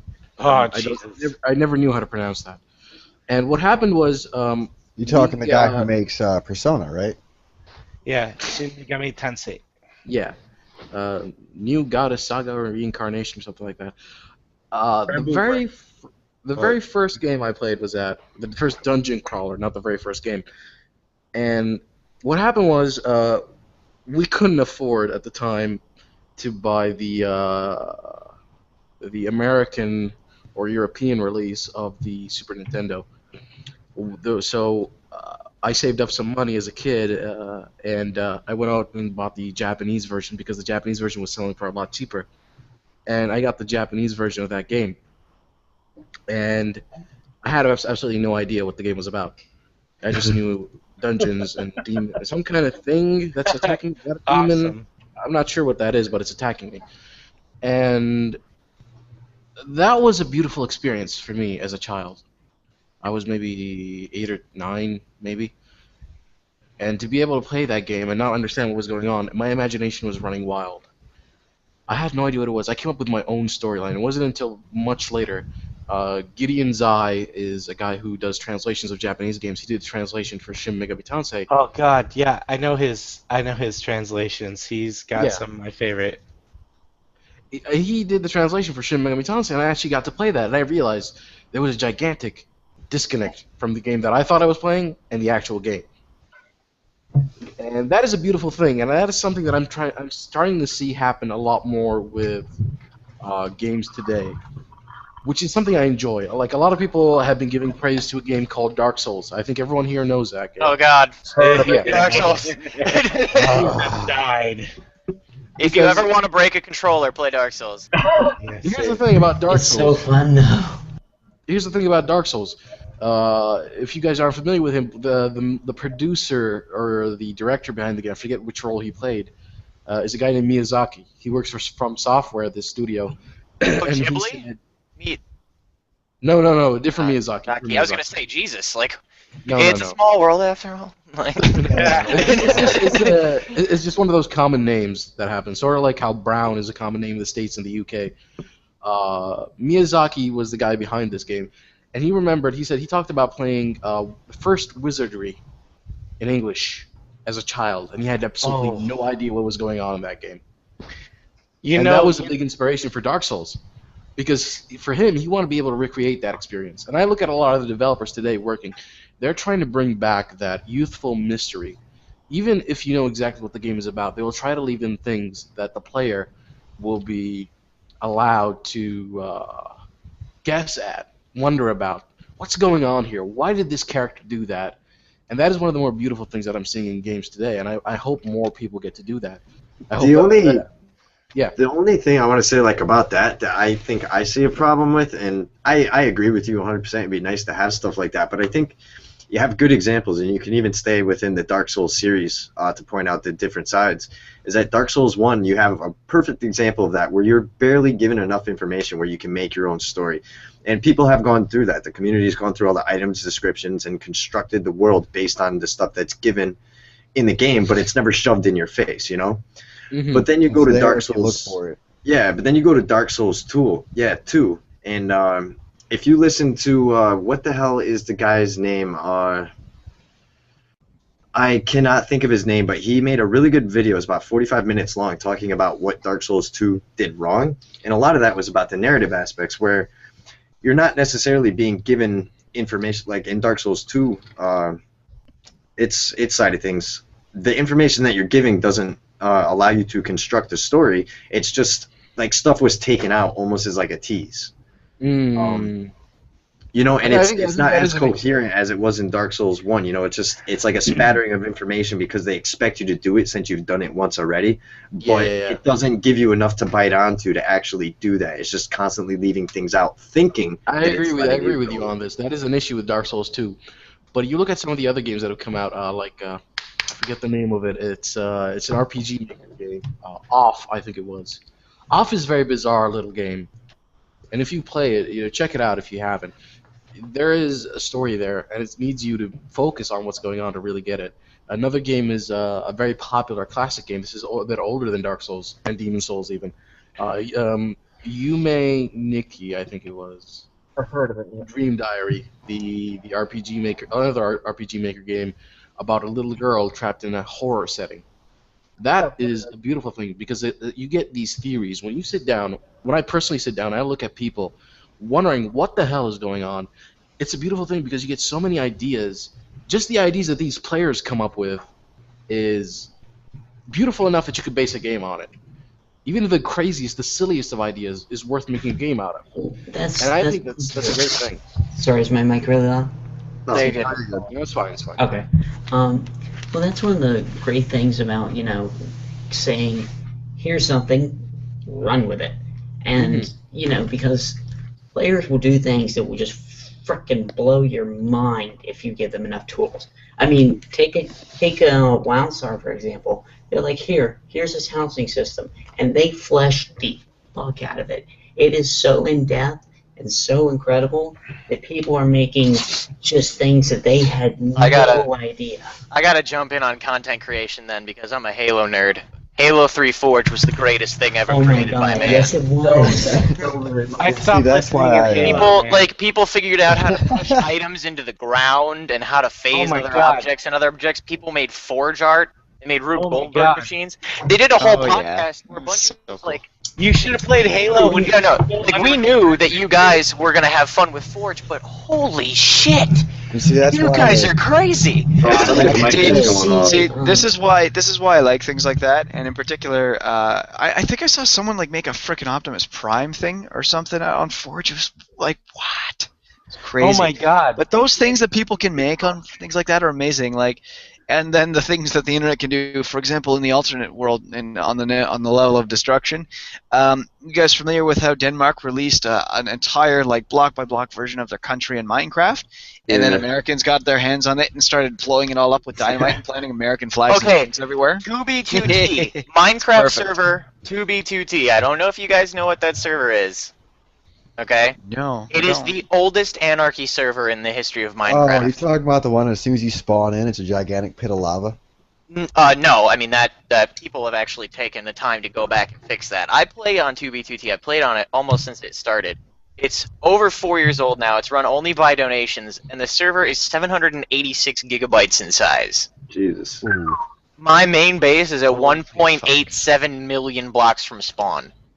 Because the only way to be safe is to get away from people, people started turning the nether into Swiss cheese and digging thousands of blocks long highways through the nether for fast travel because the nether is smaller than the overworld. Every Yeah, so block, you put every teleporters. block in the nether Yeah, you is put like 8 blocks in the overworld. you It's put just the portals up, and you can jump in one and head out the other, and it takes you to a different location. like Jesus people do Christ. insane shit. There are bases that are years old with hundreds and hundreds of signs in them with people's names and timestamps, and there are like complex routes that you can follow. It's just If you give players the tools to do whatever they want with your game, then they are going to take it above and beyond. And that's one of the huge successes in Minecraft. Minecraft has versions of actual cities. Like here, we're gonna fucking replicate Chicago because why not? And See, that's like that's one of the reasons why I actually had a lot of respect for Cliff Blazinski back in the day. Whenever he was making Gears of War 2, I think it was, and they were coming up with the Seriously 2.0 achievement, they asked him, like, are you sure you want to make the required amount of kills for that, 1,000,000 kills? And he was like, yeah. They're like, why not? And they were like, well, that's a lot of kills for a player to get. He's like, he told them flat out, never underestimate the player. I don't know what the hell happened to that, Cliff. And Got famous. here's the segue back to Gamergate. Is Yes, finally. think of all sorry. no, it's, they have no fucking idea what they dealt with. oh yeah, they have no idea what they've done. Oh yeah. I Forgive think, them, Father. They know not what think they do. We're not. Oliver, who was it? Oliver, Becca. Oh man, there's a couple people in a stream. I think it was last night, and they were talking about this, about how gamers are hardwired to. Win. Yeah, we're hardwired to win. We are hardwired to We've go the been distance, taught to grind, and win. Yeah, that's. Yeah, We know how to win. We know how to do it. We know how to fucking go outside the box because we will break the fucking game. We play Dark Souls for fun. I Yeah. mean, What we need, what we need right now. we're not gonna back down because We need, it's- Somebody needs to become the Cosmo Wright of this whole thing and speedrun this shit. Well, we can do it in games, but we can't do it in media yet. We're still not there, Quate. All these people are college people that went to take this stuff at school, and they know exactly how to work the system outside of games. Yeah, exactly. Well, this is the this fucking is one of problem those. right there is that we got all the communication majors that went through that shit to do that. Like, we're just gamers. Like, we have our own lives. Yeah, we have very That's little in the way though- of mainstream media experience, If I other could say than calling something, each other shitlords. They're doing that shit. if I could say something for a moment, Sure. I think that's also a strength behind a lot of game players and game developers. I'm a high school dropout. I freely admit that, and I'm in a community where I'm making games for people who come from so many different backgrounds. I've got men, I've got women, I've got transgender people, I've got people in the Middle East, people outside of the Middle East. I've got people who went to college, people who are who have children, and all these people. When you look at these people, all these people doing just playing games, that's an advantage that side will never have. The people who are standing against Gamergate will never have that, because at the end of the day, who are they challenging? They are challenging their own audience. They are challenging the people who play the games. And yes, I'm not saying that every single person who plays a video game is supporting Gamergate, but I think if you can get the word out about this, and that doesn't take much. You've seen what the Thunderclap has done. It's gotten just people retweeting, has reached over 1 million people. But the moment you start supporting this hashtag, Wait, so what you're saying is it's over 9,000, basically. exactly. Sorry. What? Old 9,000? joke is Hold on. old. Yeah, Continue. I'm sorry. Continue. I was actually about to fucking post the link to that little snippet, so I won't do it though. But yeah, what I'm trying to get at basically is you guys just have yourself a powerful thing.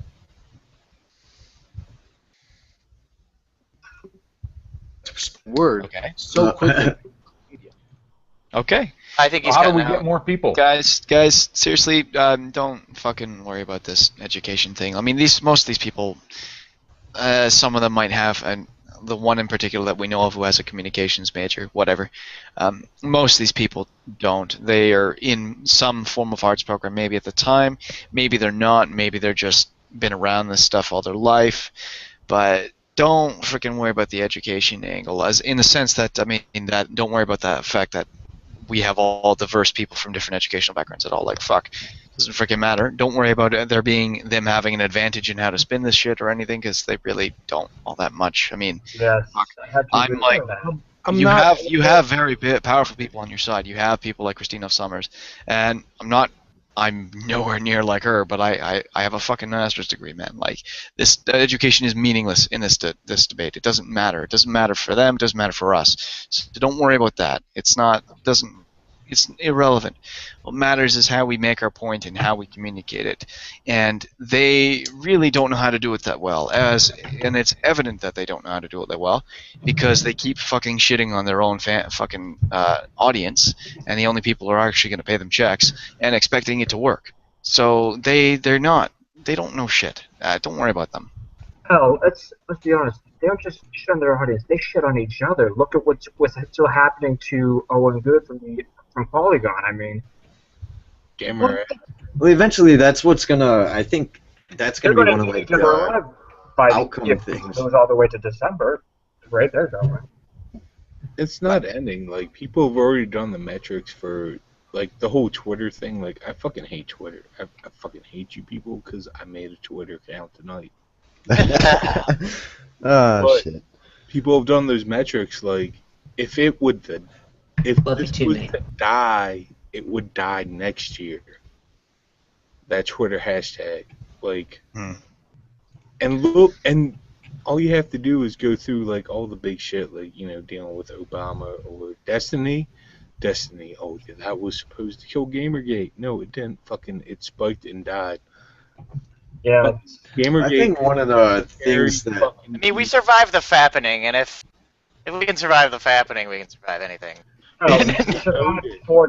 Yeah, look, this is, I mean, I'll push back slightly. I wouldn't say we can necessarily survive anything. And what I mean by that is, what we can, there's one thing we might not be able to survive, and it's something we always have to be very vigilant before, and why I've pushed back against some people, is the one thing that can bring us down is ourselves. That's the thing. True.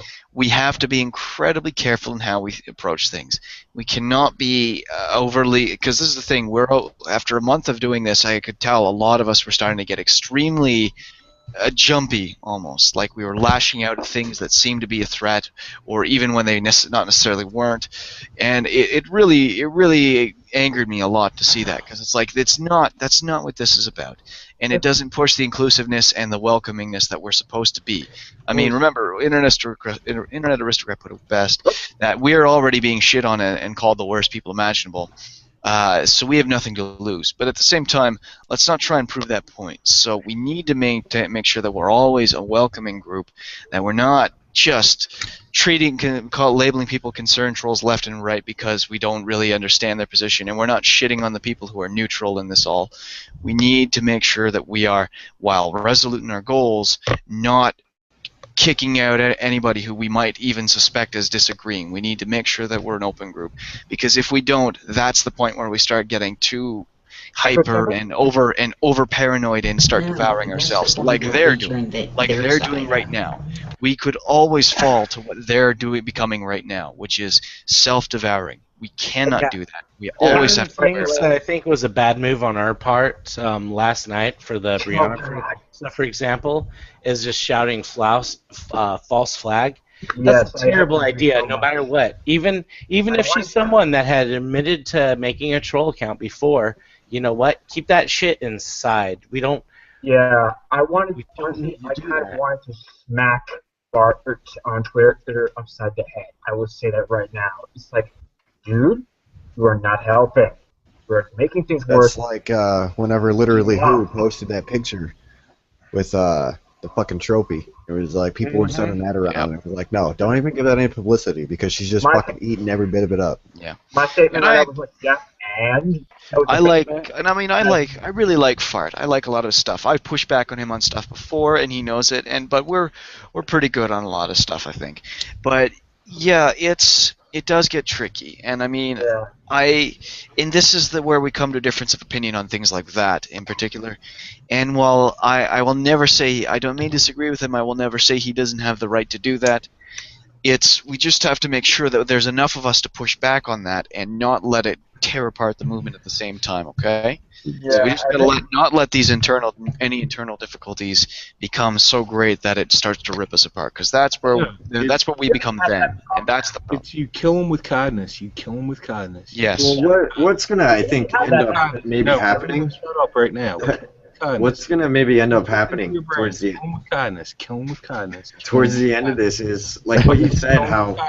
No, I don't care what people are trying to say. Oh yeah, okay. Enough with that. Okay, let synth talk. Let synth talk. Drop it down. With everybody, on their side, how we're seeing with Owen Good being thrown under the bus and everything like that. Like what Fury Fruit was saying, how we have to stick together and we can have disagreements and not throw each other under the bus in this infighting and everything. As long as we can survive that, we already see evidence of them throwing each other under the bus. And if they keep doing that, they're gonna fucking dismantle themselves. And we don't have to do it. Watch. Why you kill them with kindness? I heard there was some idea, something about kindness. I couldn't quite get it, so I don't know. Maybe you guys heard a whisper that somewhere, but I just heard of this. Maybe I should pop that in something about kindness and killing. I don't know. I don't remember what it was. Just something like that. So. It was this. I want to get a gun. I'm gonna name it kindness. And so kill them. Kill people with kindness. Because they can't fucking Yeah, heal. let's definitely not do that. Okay, I'll get a golf club. You heard it here. He's gonna first, go all ladies and fucking gentlemen. wanted, where he's gonna etch fucking kindness on the bullet. That's almost as bad as King of Paul. We were on the Ralph Retort today together, and he was saying something. I mentioned something that I think these people basically take social justice and they bastardize it to the point where it's not even social justice anymore, which is frustrating because they do take kernels. They do take kernels of real truth and real issues and then just spin it to the point where it's all about them. But he was saying something. He's like, none of us. I mean, I'm pretty sure I don't have to say it that we're all for rape or something. Yeah, and we're all just like, wait a minute, like, what did you just say? I think he was.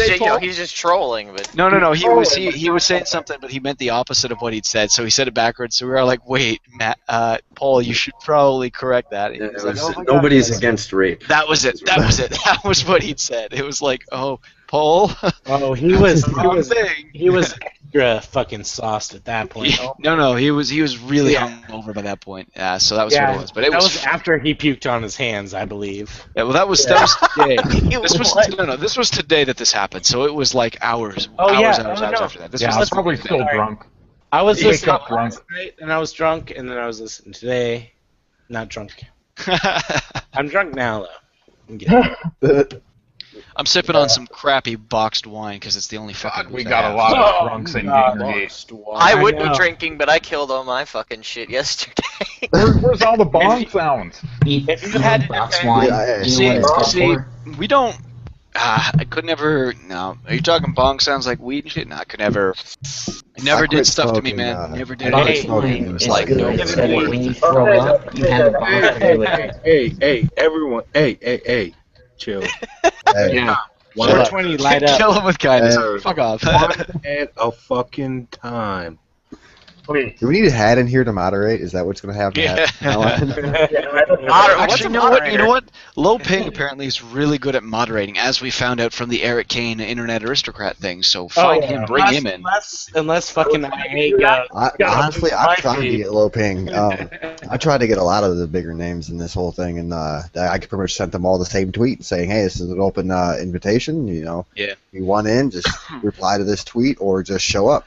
My comment is I believe it. Yeah, but we got rolled over by T-Dog, though, because he was scheduled. Oh, well.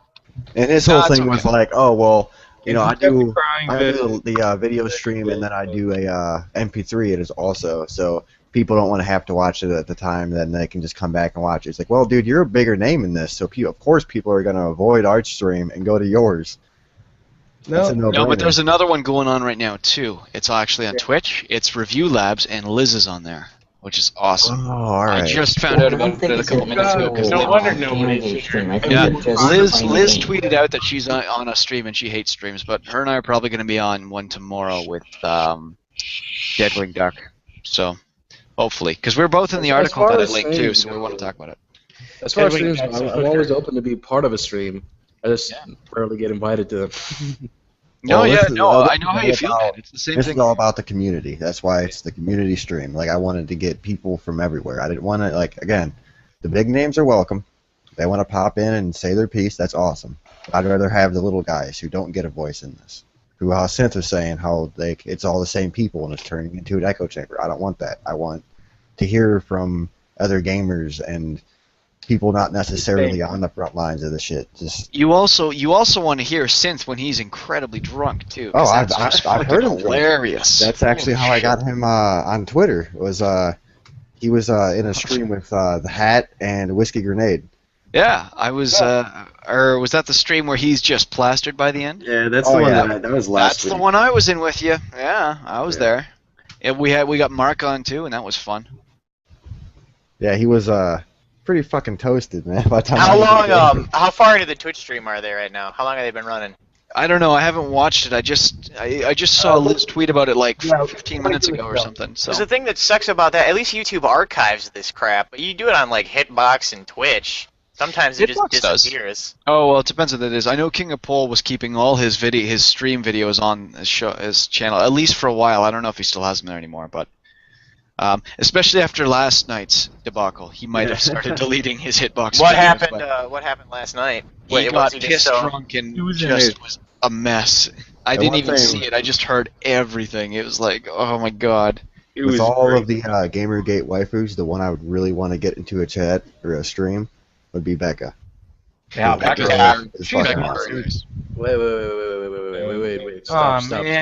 I'm, One I'm second. going. One second. I'm going. Wait. I'm going to tell you. One second. 1 second. Don't Stop. mess with Becca. Stop. Phil, Everybody, Phil, stop patience. right now. Let All right, hold on. the Bahraini man Shut talk. up! Yeah, let him. I'm the stream lead here, so let him say his piece, and then Phil, Are you you can guys go ahead. fucking and talk. serious with me right now? Are you guys fucking serious? Am I not the ultimate waifu? Oh, brown. man. I am brown. I am the Hey, ultimate you know what? waifu. It's You know over what? for you. That's fucked up. I thought you had like a legitimate point or some shit in here. You just cracking No. jokes. Like, damn it. Hold on. You know what, Rasam? Yeah. You can be my waifu any day. Yes. I won't be happy until at least I get like 1 million people who call me their waifu. And quote me on that. I want people making those pillows. I forget the dakimakuras. I want people making those of me. Those So- body pillows. I will provide pictures if needed. Fellas, I don't care if you need me to pose for that shit. I will pose for that shit. Oh god. Draw me like one of your French girls. Wait, hang on. Will you do it Fabs. with furs and stuff so it's tasteful? Of course. Oh no, you can't do just that. gonna get a because full Peter will be nude? jumping all over you. You can't do it with furs. Peter will get so pissed off. And I mean, I know fuck Peter, but like fuck Peter. those guys are fucking crazy. They kill animals. No. Did you see that episode of South? No, it wasn't Look South my Park. fucking It was dog. the was it South Park? Boondocks. It was the Boondocks where they dumped fake blood on a rapper's coat and he shot him. It's hilarious. That Oh, sounds like the- a He's like, yo, I know you did. No, I thought you were thinking of coat. the South Park had the one where it's the mascot, the school mascot, and Peter runs in, starts chucks a bucket of fake blood on it, and goes and starts yelling at it because it's an animal mascot. Oh, Are did you you- talking about Yeah. sexual harassment panda? Yeah. Oh. And then the new mascot options are a giant douche. Oh yeah, in a And shit turd bag. sandwich. A turd That sandwich. was That's what it the was. one. That was the one. Speaking of I love the one where they were Stan wouldn't eat animals because Yeah, he grew vaginas grew all little over his vaginas. body. Now, my favorite one is definitely, one of my favorite ones, probably my favorite one, is probably the one where Kenny just spontaneously combusts, and Randy goes all scientist to figure out what it is, and he determines that Kenny had a new girlfriend, and so because of that, he wasn't farting, and so the internal methane led to him spontaneously combusting. And the whole town just stops farting, and then people start spontaneously combusting, so then they start farting everywhere, and it kills the ozone. Releases the yeah. And so I just- Randy's I just solution had a is if thought. we just fart a little bit in moderation, we'll all be okay. It's like, Oh my fucking god.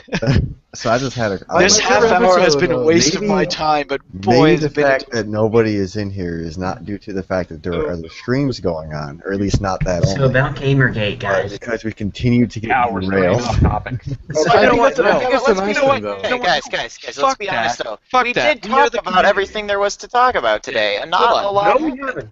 Hold on. At least I have. Fuck that idea. earlier. We're the Gamergate community. We can talk about whatever the fuck we want to right now. We don't have to talk about Gamergate. We're a community group. We can determine whatever the hell we want to talk about. I have an idea. One at a time, let's go through one of our favorite indie games we've come across so far. Let's Ooh, tell alright, some that's a people. good one. It's mostly my fault. Hold Uh, on. Before we go any further, I have to ask the parameters of what you define as indie. Yeah. Yeah, Not, 'cause if it came not down to part it, of people. a large studio or funded by a publisher. And before Minecraft. So smaller studios are okay. Just Yeah. so we're clear. Just I so we're mean, clear. Yeah, because this matters. Minecraft Because there's, counts. Just so- there's just so indie where clear. it's a person, and then there's indie where it's a very small studio. So I had to double Yeah. check. Here's Now, me making it Are we easy. allowed Use it- to, go for I'll make it extremely anticipated easy for indie all of you. titles? Sorry, who? Are we allowed to go for anticipated indie titles, or does No. it have to be Go out? go for ones that are already out, please. if Yeah, you can. something you Although, played. you know what? How about this? How about we add on an addendum? If you do have one that you're looking forward to, you can throw that in as well. But All right. go for one that's already out. How's that work? All right, let's start with you then, Nick. We'll work our way down the list. the chat anyway. Okay. Well, I guess I'd have two options. The first one would be, and if this is iffy because it is from a developer company, Space Engineers. If it isn't, and if it isn't classified as indie, that's okay, because my backup option is Banished, which is a fantastic city village builder, really hard village/city builder designed by and built by a single person. Check it out. It's on Steam. It's the kind of game that, like, you'll do something and you'll save your game because half an hour later your town will die, your village will die because of that decision you made half an hour before, but it takes that long for you to figure out what the hell's gone wrong. So it's such a hard but really good city builder. So make sure you check that shit out. It's so good. That was Banished. And of course, Space Engineers is fabulous. Everyone should be getting that shit. It's like Oh. Minecraft in space. It's so Space good. Engineers is coming to Xbox One soon, isn't it? It might be. I don't know. It's Keen Software, and it's. Oh, I think I've. it's going to Xbox One or PS4. I don't know. Yeah. Alright, guys, I've got a birthday party to go run to. So, thanks again. I jumped Hey, right do you in. wanna- I was gone hey. for a little while. Yeah, give First, us your. before you indie leave, game. do you want to give us your indie games real fast? Oh my gosh. And your Twitter handle. Do that I don't too. know if it counts as indie because I don't remember how it got started, but there's Kerbal Space Program. Oh, That's yeah. definitely indie. Kerbal is indie. Kerbal Yeah, is indie. You're definitely. fine. That's a good shit. That's a There's good game. Kerbal Space Program, which the Kerbal threads on fucking V are hilarious at night. I'm gonna. And also Wait, original Minecraft way back in the day when it first started to get going. Kerbal? All right, I love you, and man. before you I leave, just want to hug um, you right now. Like, Kerbal is so good. also throw your Twitter handle. Okay, I'll in toss the it to you chat. guys here. Hold on. All right, I'll add it to the Or- description. Okay, good. Hold on But here. yeah, I just got to reiterate: if you guys don't have Space Engineers yet, get that shit. It's really good shit, man. I've heard the same thing. Yeah, it's gonna. I mean, it started off kind of okay, but There since you then the devs have been really receptive to people's ideas and criticisms to the point where they actually put a modded item into the game because they thought, look, this thing's awesome. We have to throw Alright, this in. did you guys get that? Yeah, I got it. Yeah, we got it here. Alright, Um, good night, guys. take Yep. it. Thanks for joining. Yeah. So shameless plug for Space Engineers, and I'll shut up about it now. All right, Internet Zen, go for it. I'd have to say the most recent indie game that I've developed, or actually, it's the biggest indie game that I've liked, is Slender the Arrival, to be honest. Can't remember the damn studio that made it, though. You know, you're all kinds of fucking submissive recently. Like, Ooh, what? Who is that, and where did that come from?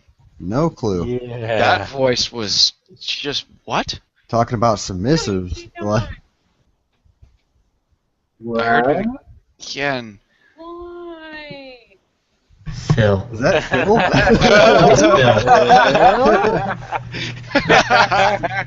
It's like, Yeah. who the fuck is That that? was pretty funny. We suddenly Um, hear this woman's voice. You're like, wait a minute, did someone new join the stream? What? I don't remember inviting anybody else. What Was happened? Yeah. So Like, I don't know, Zane. I've never heard of the submissive. That's new.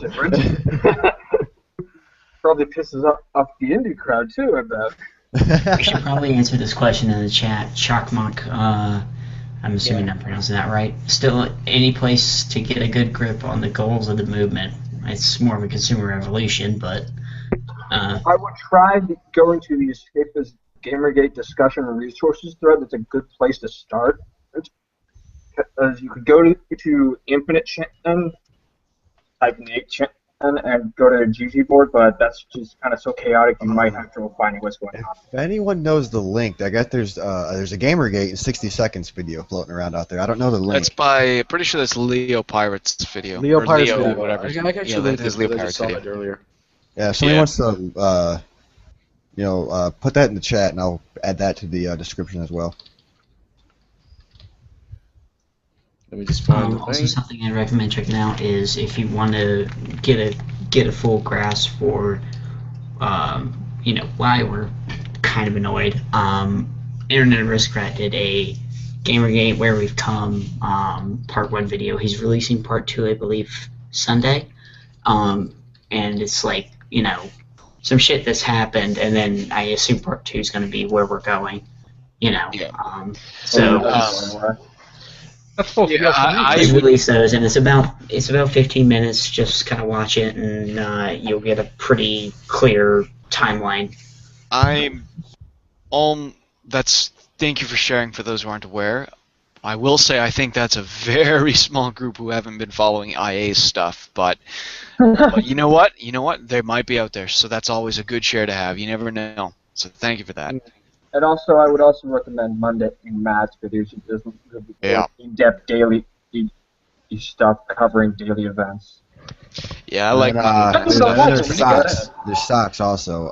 Socks' videos are awesome. I love those. I haven't. Yeah. I've got to check out Socks. I don't have her yet. Or him or her yet, check whoever out the hell they Neat are. Life is her All right. channel.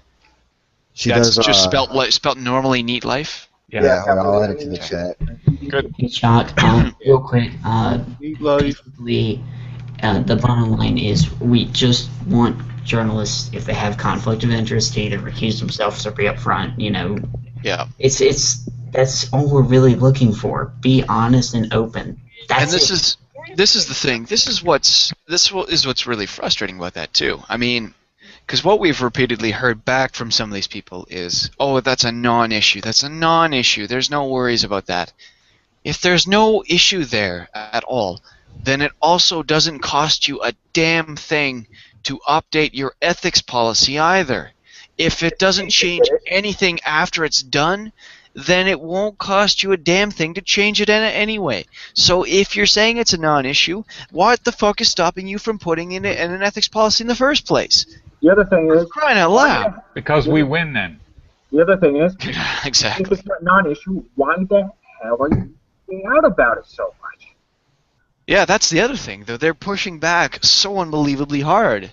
And it's like, look, if this isn't a problem, then you can humor us, and that's fine. But you're pushing back by releasing crap tons of articles, slamming us, and calling us worse than ISIS. That doesn't make us think that this is a non-issue at all. That kind of leads to the opposite. And even people on the outside who have started to see it.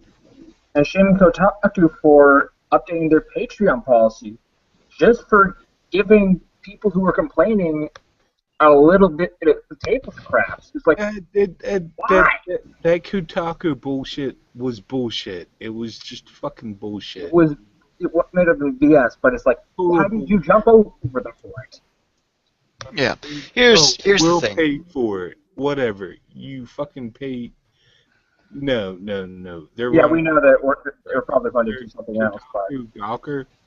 It's Gawker. They're running a fucking game right there.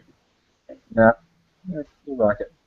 So fuck that shit. Like, I mean, look, this is one of those things that I was thinking about earlier is okay, people have been shitting on escapist, whatever, but Jeffers, Archon, Marcus, like those are some straight motherfuckers right there. Like Jeffers, I've known him for a good, well, I don't personally know him, but I've been reading his articles for a good 15 years. That is a straight group there. What Archon did earlier with pulling Rogue, there are reasons there. Just, like, all I have to say is just trust him. Like, there's a reason there that he couldn't fucking keep it there. He didn't pull any of the other pro-Gamergate shit. Despite the fact that there was a lot of flack thrown at the guy, his Grimace, and they were treated to push him yesterday to get his review pulled. Yeah, and the Escapist has been shitted on since day one, and it's still fucking there. Oh, the site got DDoS. That's like a good 1,600 pages almost of this from day one. And even Tito, whatever you want to call him. Tito. It is definitely Tito. It's like Josip Broz Tito from the Yugoslavia. Yeah. It's the exact same last name. It's been there. So, like, that's what really pisses me off when Gamergate people are fucking, you know, like, all getting pissy over this. Even Roguestar is fucking saying, chill out. It's still there. Yeah. See it. Like, that pisses me off. Like, calm the fuck down. I had to actually post that on Twitter. Fucking deal with it. Fucking just go with it. And this is why we're still going to be okay as far as I'm concerned. Because we have this what we're doing right here. We're sitting down and saying, okay, so here's something that as a collective Gamergate is getting upset over that we are saying, okay, take it easy, it's okay. Like, it's not a big deal. We still have that venue, we're still allowed to do that, and we're still okay with that. That's good. That's fantastic. And this is why we need to keep doing that. We need to make sure we're always allowed to do that. Okay? That's what we always need to be vigilant for. Oh, and that's what I'm trying to tell people is, like, look, just trust Archon. Like, he's a smart motherfucker. Like, I mean, like, what trust has he broke? Like, I mean, he's being straight. It's what pisses me off is people keep just fucking, like, give me the proof, give me the proof, give me the proof. Like, he's already shown you he's a straight guy. Like, he's fucking...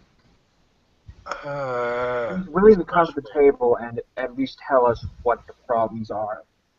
And that's kind of why people give such respect. When you're a consumer, like, when you're, you know, where we are, not in the business, just down there, you can only know so much, and they can only give you so much. But Archon Marcus has, I mean, at least for me, has shown that he's trustworthy. He's not fucking stupid. And the only thing is, like, shitted on, and he's fucking owned it, and has put people in their places. Yeah. All these fucking SJWs, all these people, he's fucking owned them every fucking time they've come at him. Yeah, right. Yeah, but there's also nothing wrong with people wanting to come forward, and if this did indeed happen, I've seen what they're talking about and why it got taken down, the article. But there hasn't been a statement released or any sort of official presentation as to why it was taken down. It was all handled over Twitter, and it's like, well, there's other people out there that aren't on Twitter. Like, No. You only saw it on Twitter. You're only looking at Twitter. There's emails, there's calls, there's other places that could have been taken.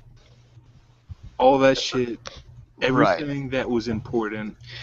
And here's that's not what I'm saying. I'm saying about here's the thing too, though. The outrage over everything that's happened is also being held on Twitter as well. So it's not like the people who don't understand maybe what happened between Roguestar and them aren't on Twitter. No, the outrage is being broadcast on Twitter. That's where it's happening. So it's not. We're not talking about anyone who's emailing or writing to the Escapists saying they're angry. So stop the focus on Twitter.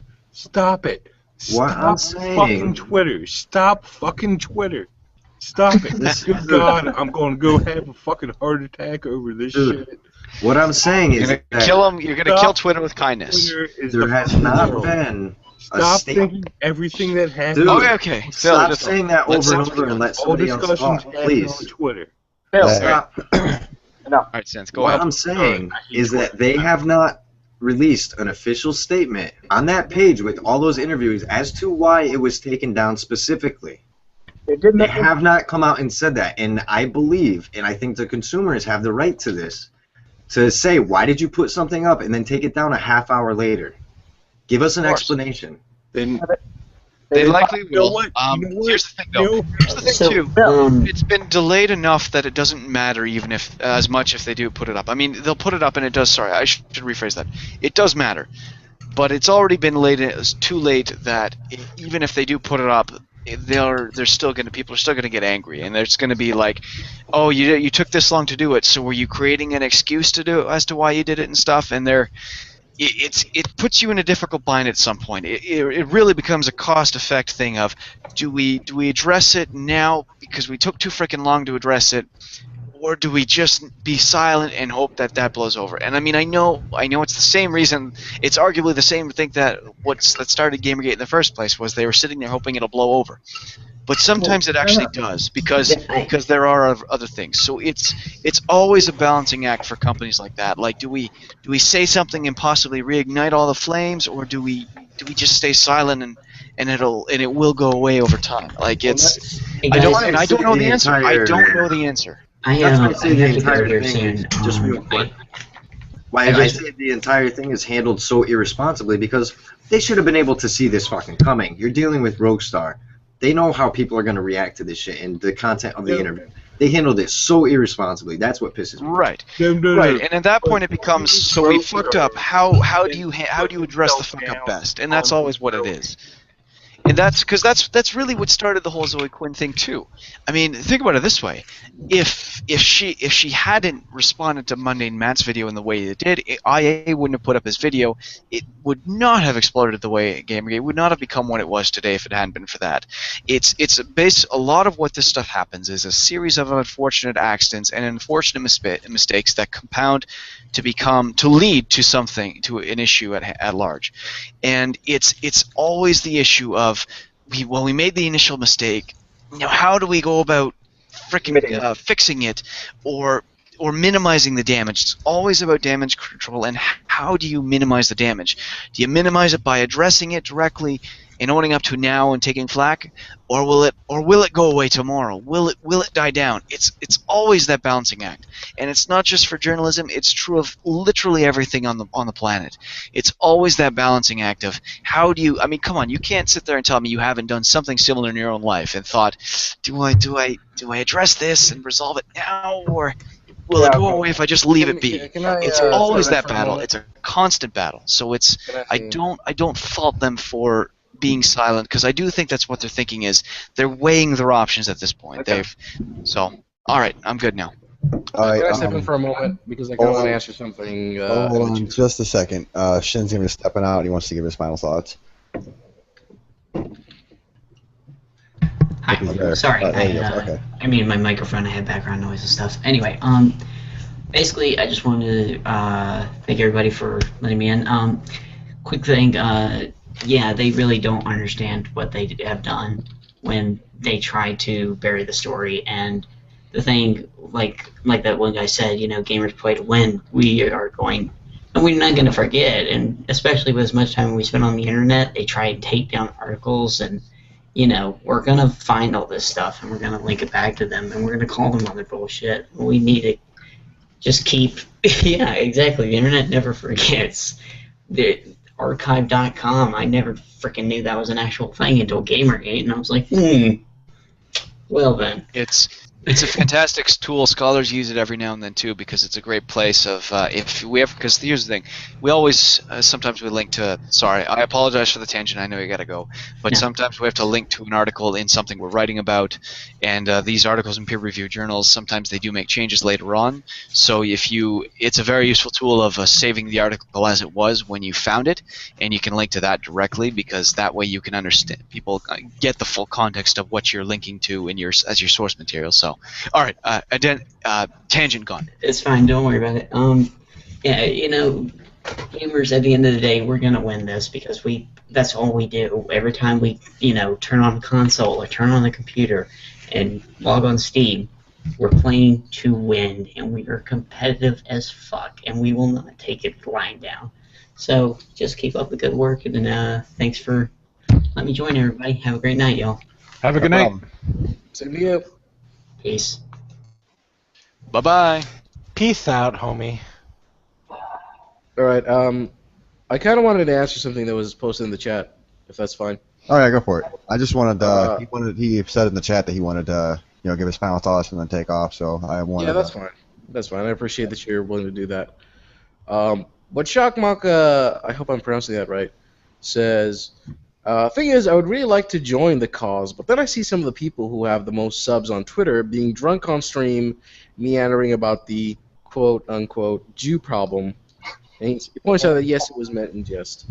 And about conspiracy theories and women have no spatial awareness, and that makes me think, nah, I'll stay on the sidelines. I think that's a pretty good point that he makes. But I see his point, but I have to emphatically disagree. I mean, look, this is the same thing that you. I'll get to that, okay. if you don't mind. Okay. Sorry, yeah. Go ahead. Here's the thing. Let me just do something real quick. Synth. Yeah. Are you king of pole? Huh? Are you king of pole? Am I king of pole? No. Oh, No, man, he is not. No. That's a funny question. Sean, are you? Sean. Sean. Yeah? Sean, are you IA? Internet aristocrat? No, none of us. Can I be? People. See, that's the thing. None of us. He doesn't monetize his vids, so you wouldn't get any profit even if you were. Sorry, man. See, this is. I'm kind of getting to a point, but I'm doing it in the most Arabic way possible. This is the way we're going. Can I be PewDiePie? Who am I? Who am I? Ask me who I am. You're being an asshole about it. Are you Liz? Has anyone Yoshioki Tomino? But no, seriously, what I'm trying to get at here. We are not a movement. I never believed that this was a movement. I never believed that this was any form of faction.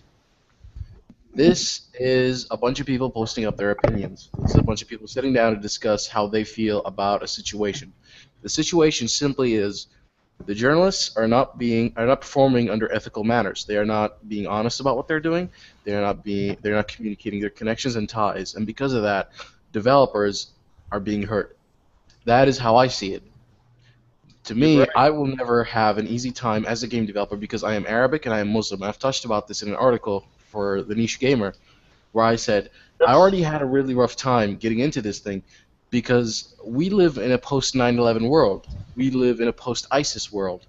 And I know that people will always be sitting there to compare me to those groups. People always say I am sexist, I am misogynist, I am racist, I am a jihadist. I am so many ists and isms will be aimed at me just because of the fact that I'm both Arabic and Muslim. And this is not a region that has been famous for kindness and generosity. No, this is true. It's not a good area. It's a place that I would like to drop a lot of these women into. No. Goodness, no. Yeah, that's. No matter what. Let's not take that route in this chat, please. Let's not do that. See, here's the thing. No. Look, let me finish my thought. Go ahead. For them to learn what it really means out there to be oppressed.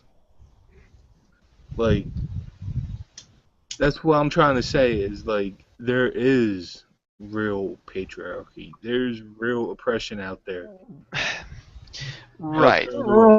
See, but here's the thing. Here's what I'm trying to get at. Women? Hold on. Sorry. You haven't posted in the chat for a while, so I have to scroll up to find your name again. Let Rasan finish his point. You can just call me Rakan. Rakan, okay. See, the thing is, um, I was always going to be labeled. I was always going to be that target. See, the Japanese have been labeled for a long time. They can get used to that. I have never had someone. I've lived in the States for nearly 6 years. When I was living in the States, I've never had anyone walk up to me and spit at me or say anything offensive to me. But because of the way the internet works, because of the way that these journalists work, I knew I was going to be a target because of the fact that I was Arabic and Muslim. I watch Stanley Kubrick movies. I watch. Oh God, I forgot his name. The guy who did Transformers. Michael Bay. Michael Bay movies. I listen to King Crimson and I listen to Queen. I am very westernized. King Crimson, man, I love In that the shit. court of the Crimson But- King, yeah. But the thing is that I'm trying to get at, I don't represent the Middle East. And the Middle East does not represent me, but I knew I was going to get labeled. Because of that, to me, this is what Gamergate meant to me. It meant that it was a chance for me to speak out and say, I don't like the fact that you people are labeling whoever isn't part of your group as whatever you want to label them. So if I were to make a game and it didn't feature, for example, a female character, I knew that I became an easy target for being called a sexist or a misogynist because of that.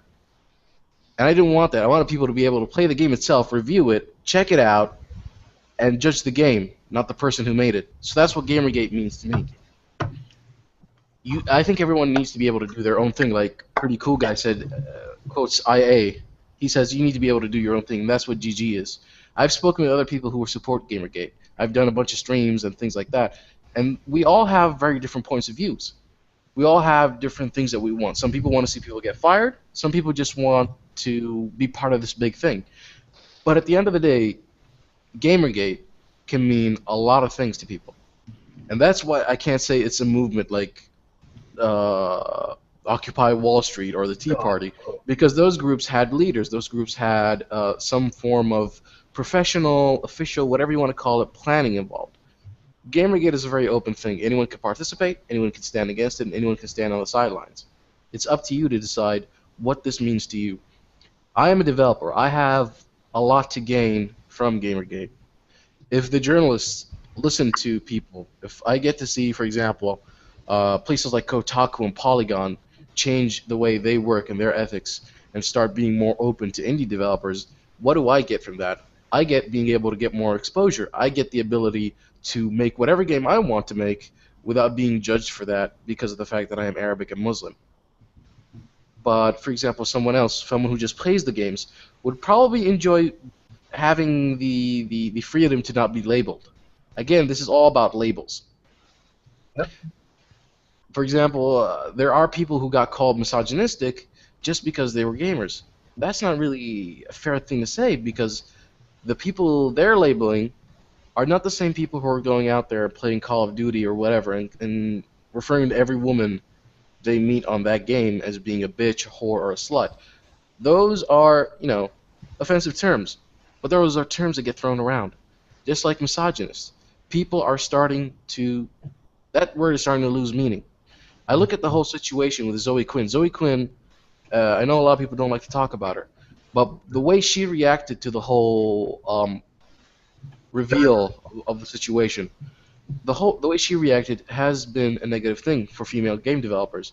Try to think about it from my perspective. I live in the Middle East, and I know game developers. I know female game developers. Some of these women would love to have a chance to put their game out there, but then they see Zoe Quinn. They see how she makes her games and how she gets her games out there. Do you think your average Muslim woman is going to be able to do what she did, or what she allegedly did? Is the average Muslim woman going to be able to have the freedom to do whatever she wanted? That's not the case. No. It's not a thing that's going to happen because these women live in under tighter environments. They live, you could call it oppressive if you wanted to, but they live in situations where they can't get to be themselves, not 100%. And that is part of the reason that I support Gamergate. I would love it for people to be able to do what they want to do, as long as they understand that they need to be ethical about it, that they need to be transparent and open about it. I made tweets to the Niche Gamer. The Niche Gamer did a review for, not a review, but they did a interview with a bunch of different developers. I was part of the developers that they interviewed. And over the last couple of weeks, Me and the Niche Gamer have been very friendly, and one of the things that I would like to see is that the Niche Gamer, because they're the type of people that run it, if they ever do an article about one of my games, I want them to make sure that they at least put up a sign saying, hey, we are talking about this game, but we want you to know that we are also close friends with this developer. So please take everything you read with a grain of salt. If they can do that, that is a step forward. If any other journalist can do that, it doesn't have to be with me, Gamer. It could be with Kotaku and Cliffy V. It could be with Polygon and EA, for example. I don't know what those companies have or what their connections are, but there are connections, and they need to be more honest about that. When Patricia Hernandez does an article about a game developer she is dating, she is in a relationship with this person, and she does not state anything about that in her article, then And that she is links a to problem. to its sale page, and she writes a very positive review. That is a problem. That is what I am getting at. That is the big issue here. God damn, I agree with you 100%. I want to see these journalists be more honest. I have seen people, there are people who have been quoted, and there have been articles that have been published in the past about the game journalists who work today. They'll all tell you the same thing. We hate our fucking jobs and we lie out of our teeth, but they will never say to you openly, directly, and to your face. You will never see Ben Kuchira on his Twitter say, I hate my fucking job. I hate the fact that I have to lie. I hate the fact that I have to promote shit I don't support. But I do it because it pays the bill. I don't want that for Ben. I think Ben is a nice guy. It would be nice to see Ben have his honest, genuine opinion be posted. You mean Ben Kuchera? Yeah, Ben Kuchera. He hasn't. Never mind. Keep in mind, I'm just going off analysis of what people have said about journalists, game journalists themselves. Ben has never said that he hates his situation. But I am saying, wouldn't it be nice if someone like Ben could actually talk about things honestly? Wouldn't it be nice if someone like Jason Schreier could talk about things honestly? Jason Schreier, I personally hate him. I hate him because of what he did for Dragon's Crown. This is the thing. I kind of hate Ben Kuchera because of the fact that he tried to basically slander the fuck out of Eric Kane. And I mean, Eric, say what you want about how Eric Kane has handled this situation. Didn't deserve Ben Kuchera trying to basically just shit on him. And it's like, don't think Ben's a great person. But I get what you're saying with your example. I use just the person. I'm speaking in very general terms, which I think is a problem with the way I speak about Gamergate. But let's talk about Jason Schreier because Jason Schreier is someone I have a personal grudge against. But I'm pretty sure Jason has never heard of me and will never hear of me ever. But the thing is about Jason did an article about Dragon's Crown. Dragon's Crown is famous for the big-breasted female character. The sorceress. Yeah, Dragon's Crown. The thing I have with that is that Jason referred to George Kamitani, an artist who graduated from one of Japan's hardest art colleges, an artist who had the roughest experience in attempting to set up a game development studio in Japan. If you guys never read the story, at one point Kamitani was trying to set up his studio, and he couldn't sleep because he knew he had no money, he had no financing, and he said whenever I would lay in bed, I would stare at the wall, and everything would just start shaking. The guy had actual stress issues. And what does Jason Schreier say about George Kamitani? He says maybe Vanillaware shouldn't let their characters be designed by 14-year-old horny kids. And he said this about George Kamitani. George Kamitani is a legend. If you don't know who he is, look him up. He's a goddamn legend. I can only hope to be 1/10 of the person that he is. And yet he got called a 14-year-old. What does that say to other developers? What does that say to someone like me? Someone like me, I don't know. What is that? Sorry, not more importantly, but on that note, what does that say about the fucking person who wrote that? Why is that an acceptable thing to write in a fucking article about games in games journalism? How on earth is that acceptable in any form of journalism? Any other journalist in any other outlet would look at that and go, "What the fuck is this? That's not acceptable. Exactly. You can't do that." That is the point that I'm getting at. And they've done that in other journalism categories. When they look at this, some of them really say, "What the hell is going on?" Right. I taught Callum from the guy who wrote the Financial Post thing, which is the National Post in Canada, who wrote that article. He interviewed me and he said straight up, like, if I had written about a friend's movie at all, if I'd reviewed a friend's movie for a film review in something, I'd fucking be fired. So how can these people get away with it? All right, so sorry. Go ahead, Rakam. See, the thing is, try to imagine me. I'm a game developer. Mhm. I was born in Kuwait, and I have close ties with my family. One day, I decide, or rather, let me tell you a little bit about my background. When I was a kid, I was being groomed, so to speak, to become a politician. Everyone had decided for me that I would go into political sciences in college, and that I would end up carrying on the family business and become a politician. I decided one day to step up in front of my family, in front of my father, my uncles, all those people, and I said, I don't really want to do that. Would you guys mind supporting me in becoming a game developer? They decided, or rather their response was, you know what, Rakan? Bahrain is a nice country. Maybe you should go live there, away from us.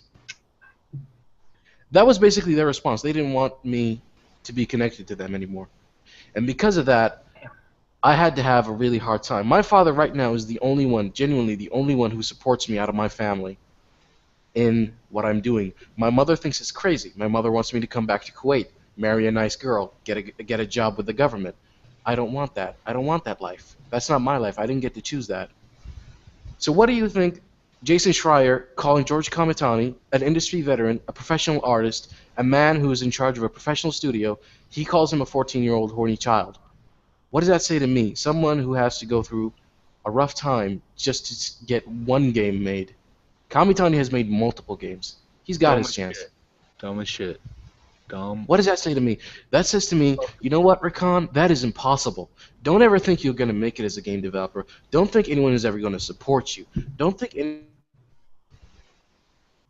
No.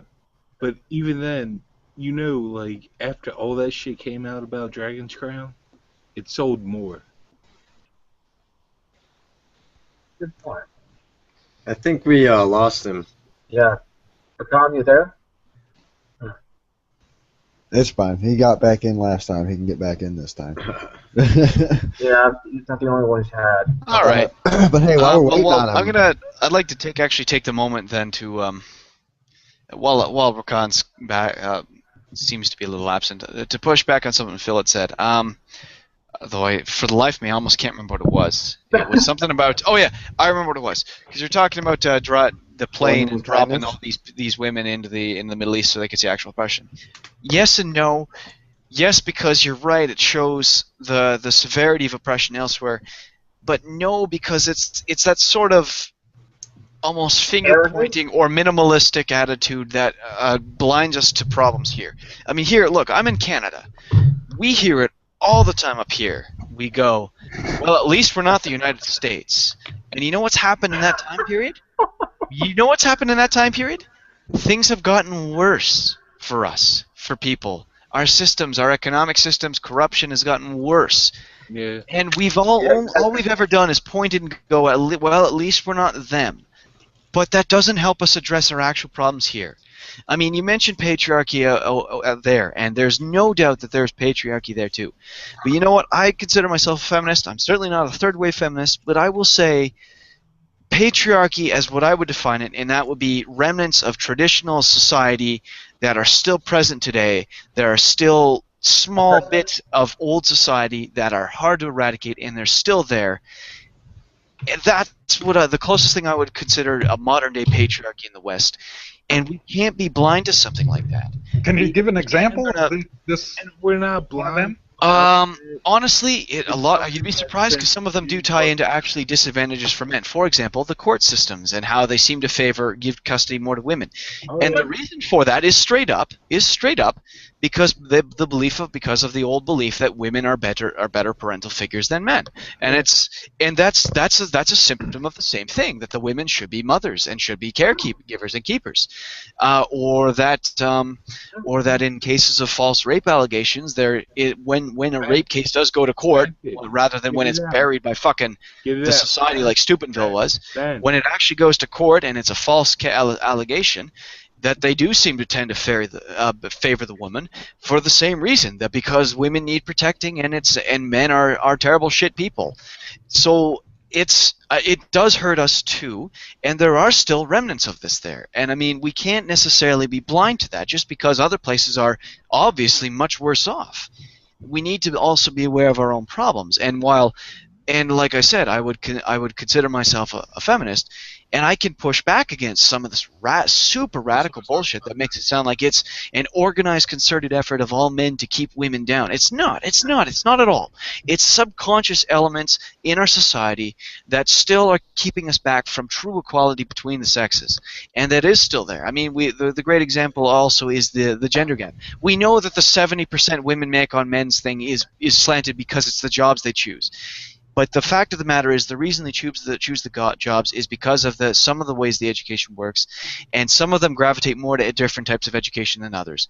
But even if you take that aside, there still is about a 3% pay gap between the sexes. Now, maybe that is just that discrepancy is only based on the quality that one person does over the other, and maybe that's the reason for the discrepancy.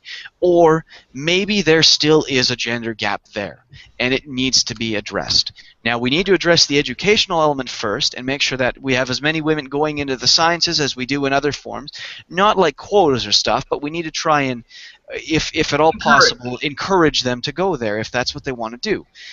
But after that, we still should probably take a look at that 3% gap, because while it's not much, it's still a gap, and it might be something problematic. Mind if I jump in real quick? Yeah, go ahead, man. You're actually kind of providing a lot of insight to this, because you mentioned that, and I might not consider the court system the patriarchy. You look at what's happening to Zoe Quinn's ex-boyfriend. What we've heard in his court case is that the judge automatically looked at him and said, "You're evil. You're an evil scumbag just because she says so." So yeah, the court system in that kind of thing automatically goes and favors the woman because it puts them up on a pedestal as caregivers, mothers, etc. must be protected. It is a shred of a patriarchal system. I mean, from that regard, do I consider it a patriarchy thing? Not necessarily. I consider it a problem with the institution as a whole, but right. But this is where that whole thing I mentioned earlier with social justice warriors taking real issues and kind of shitting on them. This is kind of what I'm talking about. Because if you take that element away, if you take the insane radical element away, there is a kernel of reality there. There is something still worth addressing. Racism is another example. For example, the whole thing in Ferguson now. I mean, there is some reason to say that. I mean, you look at Fox. Fox is the group that took the Clive and Bundy incident, where you had literally armed white men with guns pointing them at fucking federal law enforcement officials, and Fox said that's American people protecting their rights and their property. Fucking Ferguson people go to the streets and protest the shooting of an unarmed black teenager. They're thugs. They're violent people. They're terrible people. There's still a gap there too, and that should be addressed. But when people take it and shit on it and make it about themselves and try and capitalize on it for personal gain, they put everything back. And that's why I don't like the shitting on social justice thing at all, because fucking social justice is a real thing and it is a real issue. And these people take it and fucking ruin it for everybody. Okay, before you get too ranty on this. That's okay. I think I'm done. I think everyone else can have their say now. I've taken too much. It's kind of getting talked over here. Well, I would like to see some real instances, even if it was a 3% pay gap thing. I would like to actually see some instances where this is applied, because I've never seen it. I've never heard of it. I know some women in some higher fields than I am, and then they never talk about it. Actually, you know what? Bringing this back to Gamergate, since you've kind of gone on a complete derail. I was actually going to say something about that. Like, hey, what's that over there? Oh, look, the rails. Yeah. You actually mentioned how women aren't getting into fields. The STEM field is kind of a lead-in to getting into game development. That might have something to do with the fact that might be part of the reason There's not a lot of women in dev right now because women aren't getting into STEM research, into the whole STEM fields. There might be, if you want to do that, you go down to the basic levels and try and change that. Trying to force that thing and then try and make the boogeyman that men are trying to chase them out of the industry because not a lot of women in it is, well, twisting the reality and just, I think it's kind of a bit of an all-out farce.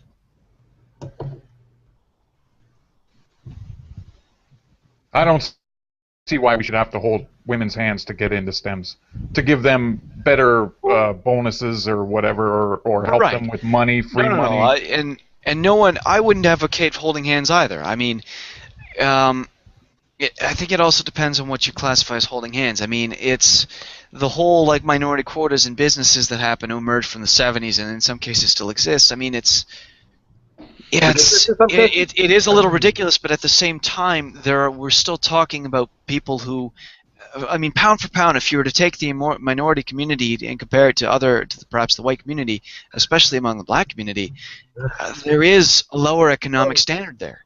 It still exists. There is an economic gap for some of them between now. It's still present. So I mean, it's really tricky. How do you address it properly? Wait. As far as it comes to programming, and doing all that shit, like, it used to be women. It used to be, like, I mean, the 50s, when computers with the big fucking tape wheels, all that shit, the higher set used to be women. They were the higher edge, but then at some point, it moved towards men. Men became the programmers. And then that's the gaming set that we have right now, and that's how it came. And then even when you talk to like the long time developers, like the focus, like especially with like long time developers. I mean, I'm talking like people that have been in the business 20 years or so.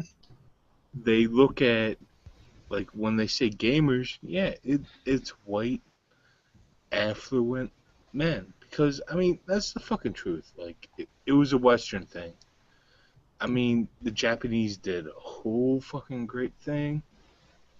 But, again, all that money came to America. So it was always there, and that's always been there. But the stereotype kind of broke down after you watch. Yeah. But early 2000s started breaking. But the thing is, it was never denied. Like, I mean, if it was a good game with a female protagonist, no one gave a shit because it was a good fucking game. No one cared. Yeah, you make a good point there. I mean, you look at, well, I'm going to bring this up. Lara Croft, good game. So why did it? And no one cared because she was old. You know, her proportions, whatever. Like, that's culture. Like, I mean, yeah, women, whatever, all that bullshit. But again, like, I mean, that's kind of how it shifted. Like, and it wasn't even before any of that shit. It was like fucking, like, it just kind of shifted. So here's more men programming. Like, it had nothing to do with any of the sexism. It had nothing to do with any of this bullshit. It just shifted.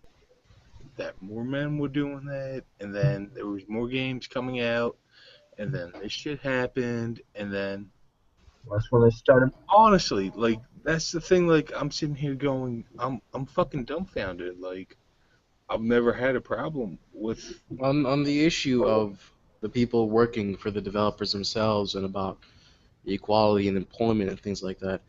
You have to realize that, for me, I am an employer right now. I am hiring people to work for me, and there aren't as many women.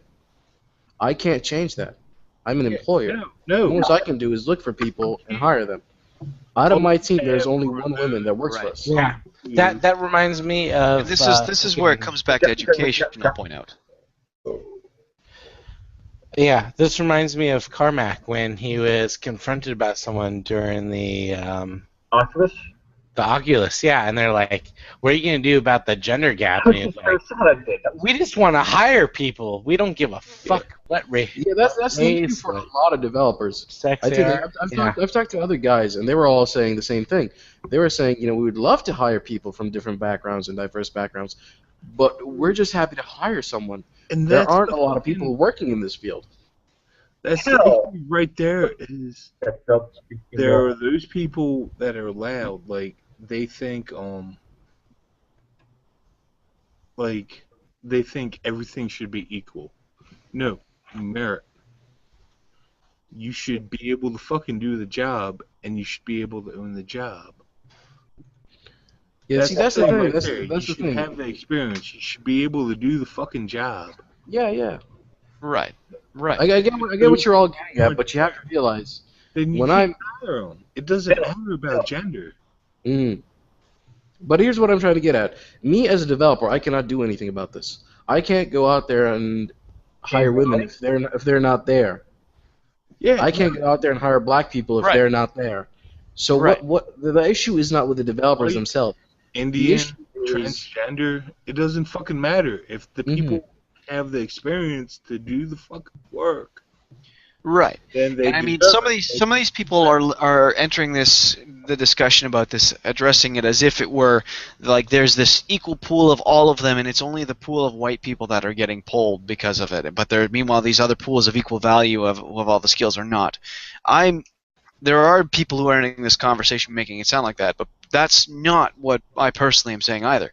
What I'm saying is, and why I mentioned the education thing is, it's because there does seem to still be a tendency among genders and among certain people that there's no value for them in a certain industry, that they can't do what they want or be what they want in that industry. And there is still that tendency among certain people. It's definitely getting better, but that doesn't, just because it's getting better doesn't mean we can't pretend it still isn't there to a degree. And we need to be cautious of that. I mean, not us personally, but to understand how we are. For a while. It's been going that way. It's been going the right way for a while. Right. But again, I mean, let's all. My only thing to add on to that real quick is, what if they're just not interested in it? That's actually a good point. Hey man, if it turns out, hey, if this trend continues, if we move to the point where that potential educational discouragement is no longer there, and they're just still not interested, that's fine. But this is also the thing too. A lot of this stuff is generational. We're talking about we need decades and decades and decades of this stuff to study. So this is also why I'm also not up in particular arms, and why I'm just cautioning or advocating for awareness and just monitoring stuff. Because I understand that. Like, fuck, what happens if they just aren't interested in it? That's fine. If that turns out to be the case, that's great. But I think we're still at the point where there's an imbalance, and it's based on more than just that too. So it is tricky for now. If I can offer a bit of an anecdote. Yeah, go ahead.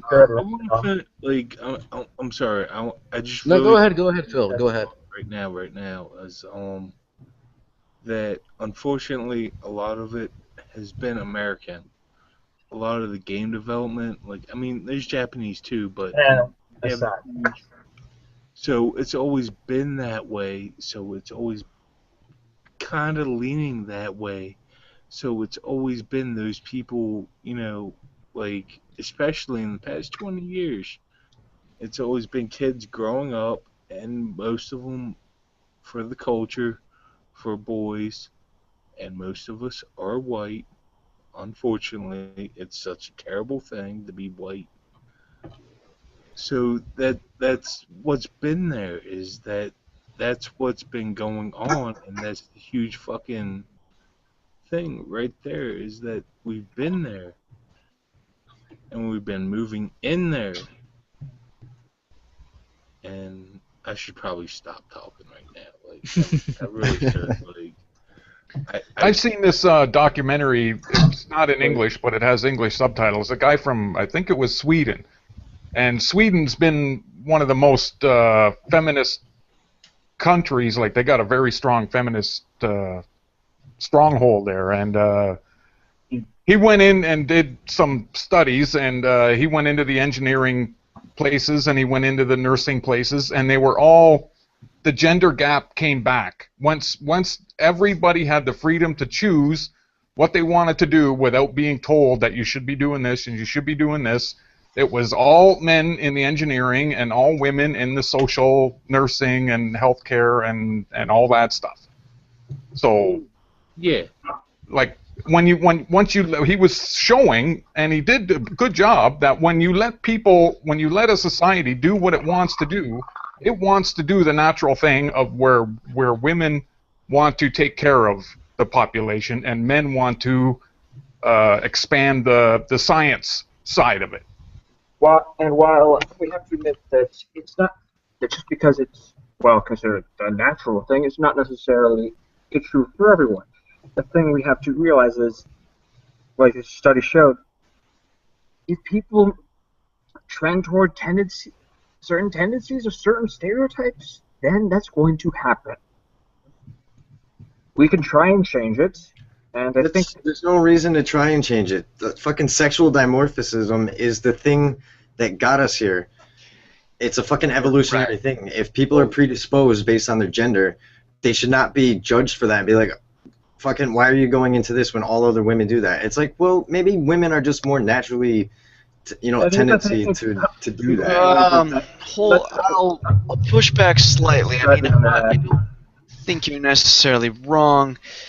It gets really, really tricky because we then get into the nature of how pervasive are some traditions and societal traits.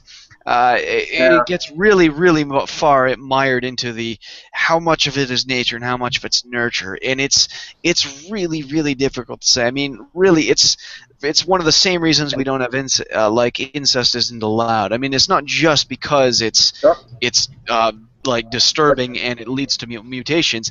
It's because of the complications with the power dynamics between people. I mean, parents and children and stuff. So I mean, nature versus nurture is a very, very tricky topic, and it's why I think we do need continuous research and study, and why I've been advocating to continually be aware and to just keep an eye out on it. Not, I want change now, but having an awareness of this, and that might be the case, and that it might be this or it might be that, is healthy, and that's what we should be advocating for, and not that it's this way because women seem to be gravitate towards this or that.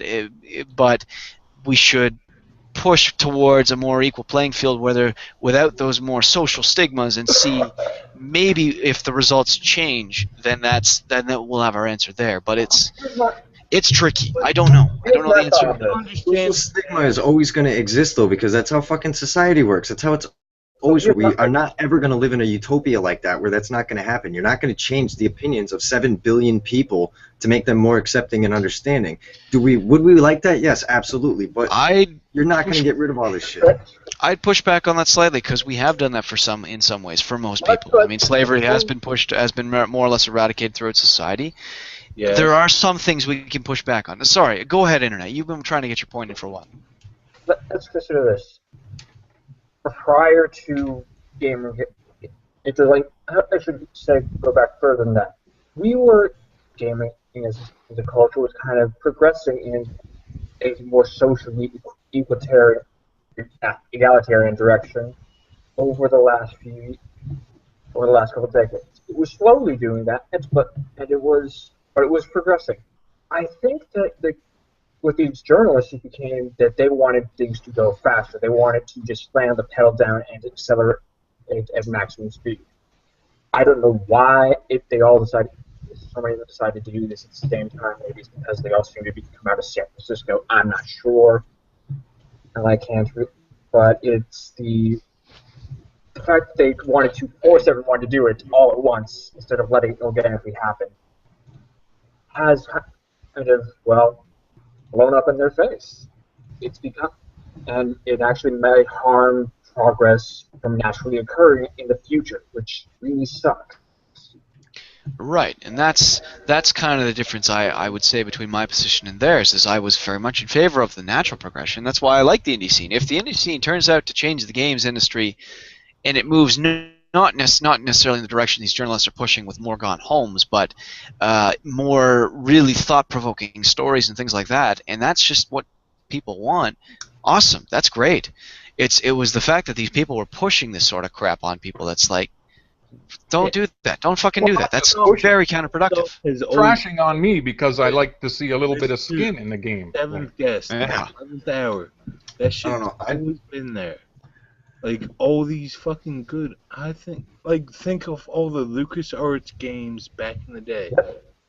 All that Oh, shit. fuck, you're taking me back now, man. Yeah, I'm telling you, it's always been there. It's always been Yeah. there. No one gave a fuck.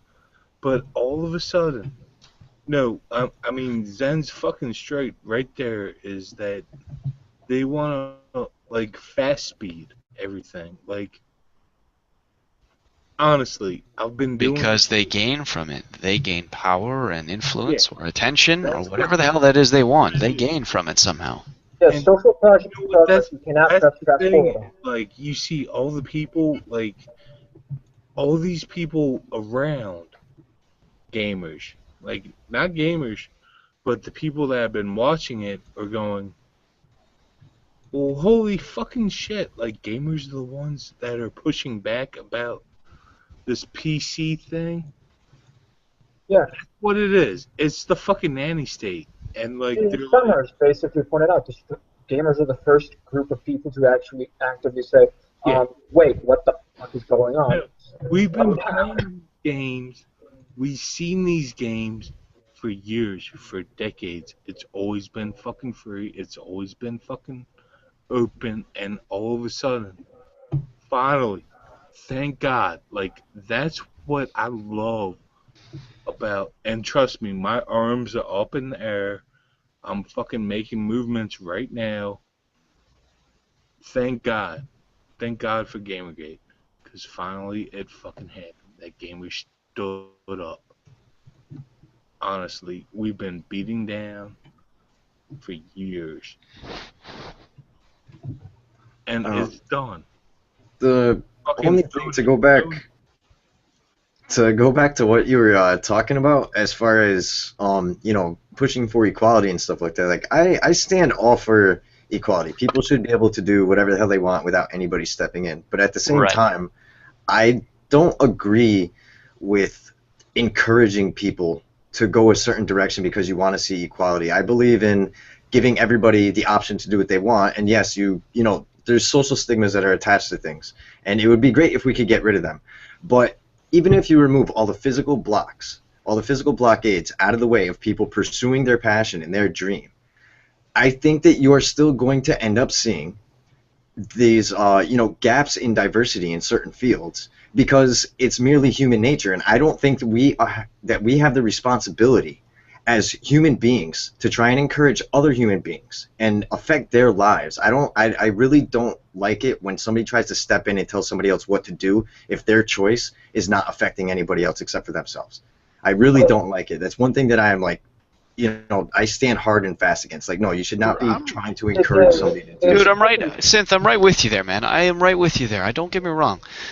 The only thing I'm saying is, I mean, arguing things are of human nature is not because human nature is so difficult to define. I'm not satisfied with that as a defense for not trying at the same time. Not talking about forcing and saying, hey, you can't do this, but trying to push back against those social stigmas in a way that might foster a better environment. Now, look, don't get me wrong. If you take that away and it turns out that actually, yeah, the stigmas were the product of natural environment, and that's how it was, and it was because of that due to biology.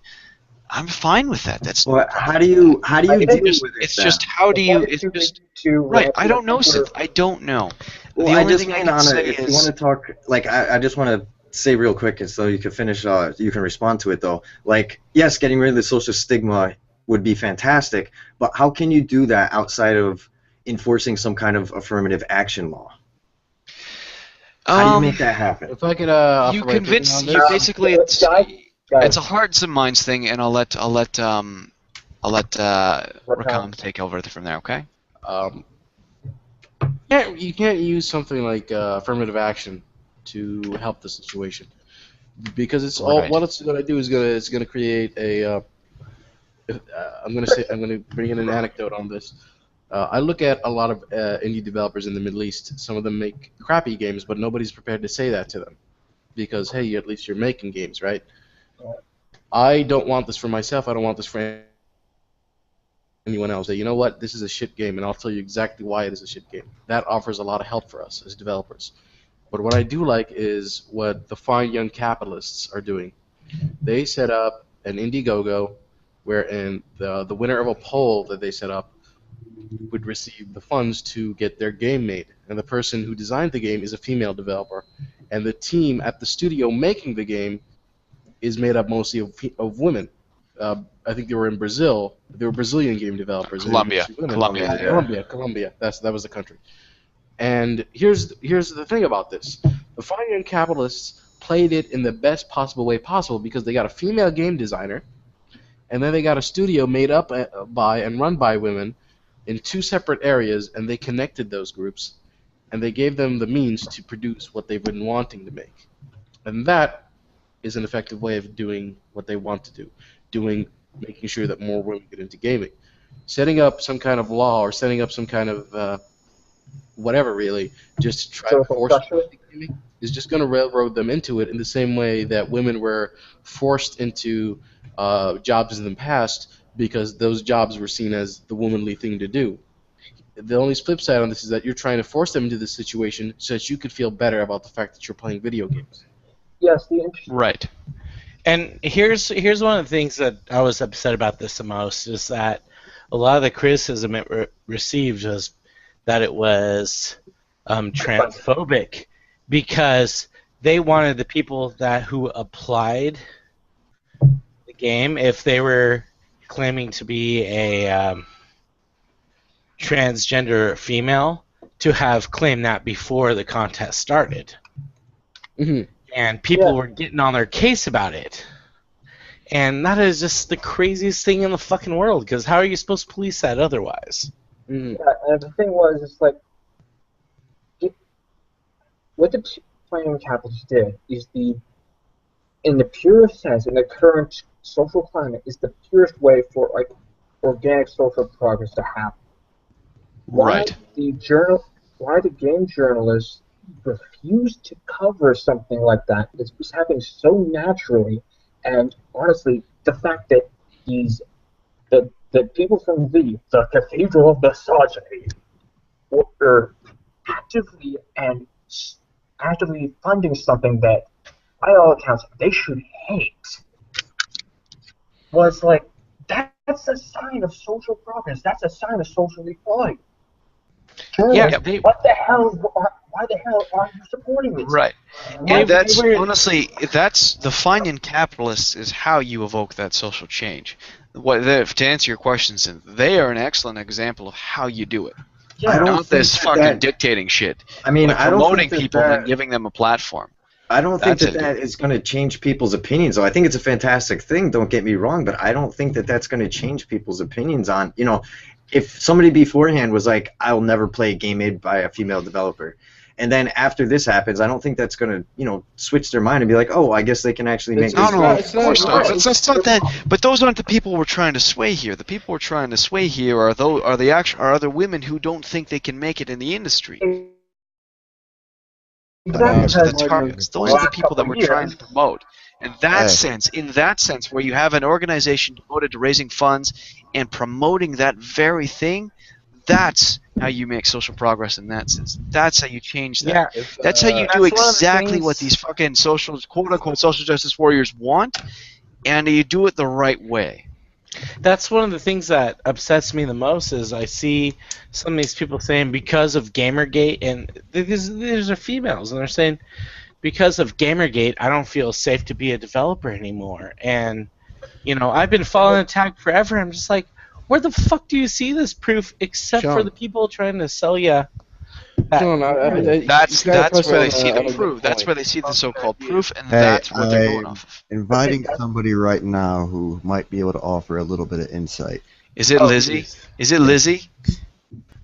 I like how we all know, is it Lizzie? Stop it. No, I'm curious because Lizzie and I were both the two in that article that I linked. So if that's her, that'll be delightful. Ah, finally talked to her.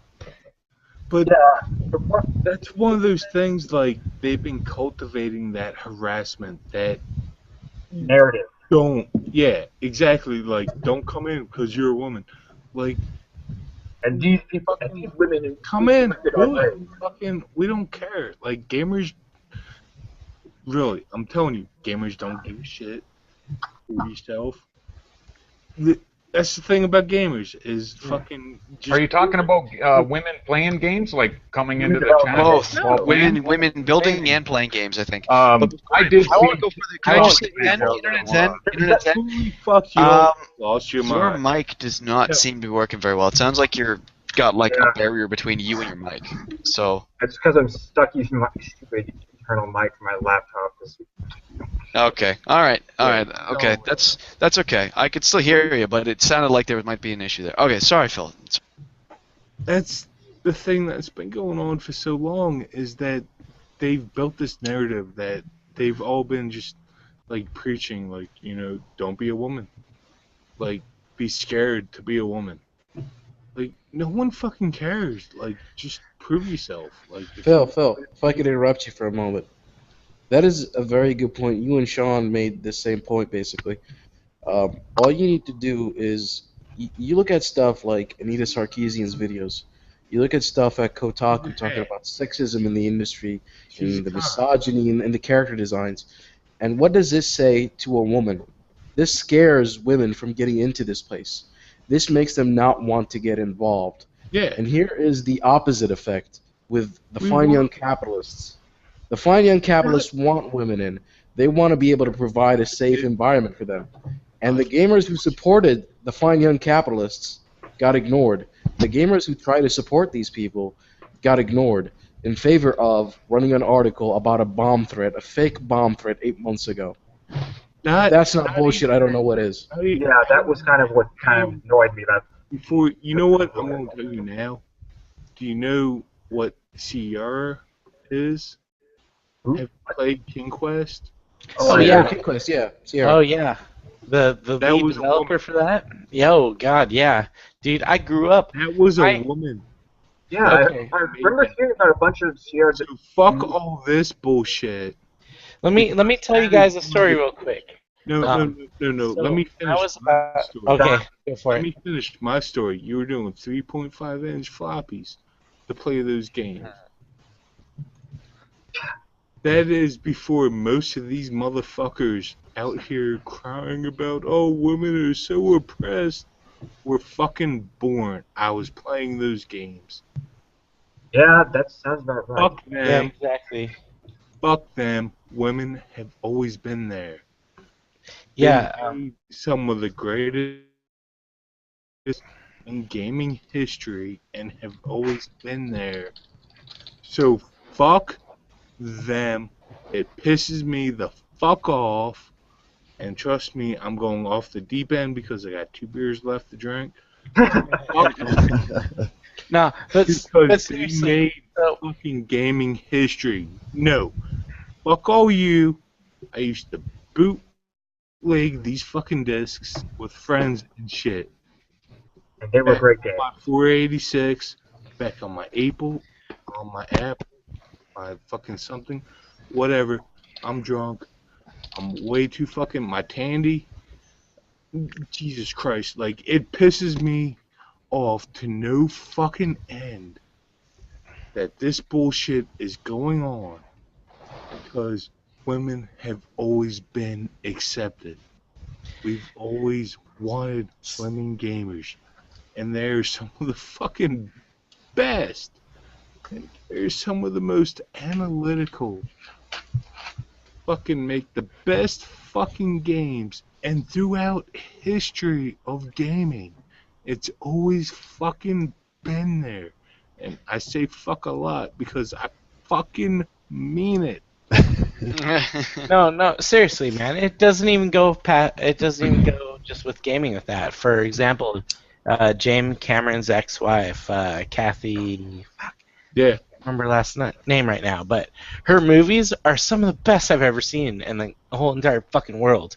One of my first games when I was a kid was on an IBM my parents bought, and it was on 5 1/4. I hate to be that guy, but I outdate you, buddy. But it was Damn. 5 1/4 floppy, King's Quest 2. You know, shit like that. That has just been. You really don't outdate me because I remember playing. Yeah. Oh, it's okay. It's okay. We're on the same page. We're about the same age, man. Yeah. Okay, okay. I hate to interrupt, but did Phil just sound like Tommy Chong for a second there? It's not very nice. Man. It's just women have always been an important part of games. Like, that's one of the things that has pissed me off about LH2, you know? Like, she talks about how there's no representation of women in video games, but I grew up with, like, shit like Final Fantasy, where you have Final Fantasy 2 with fucking Rita, for example, who, if she didn't show up halfway through the game after she was gone, like, the world would have fucking exploded. You know, shit like that. And then Xenogears, my favorite game in the entire world, one of the most powerful characters in that whole entire game is a female. But you don't even have to describe that because Xenogears, one of the lead writers on the subject, or rather on the game itself, was a woman. Yeah, exactly. Like, it's just absolutely fucking crazy that they try to push this. Top fucking artist for Final Fantasy has been a woman. Every fucking everything you've seen. Not for concept, right? But for actual in-game stuff. No, yeah, like when they do screenshots, like very early screenshots, or like for the titles, or. Final Fantasy has had so many artists that it's kind of hard to keep track of them.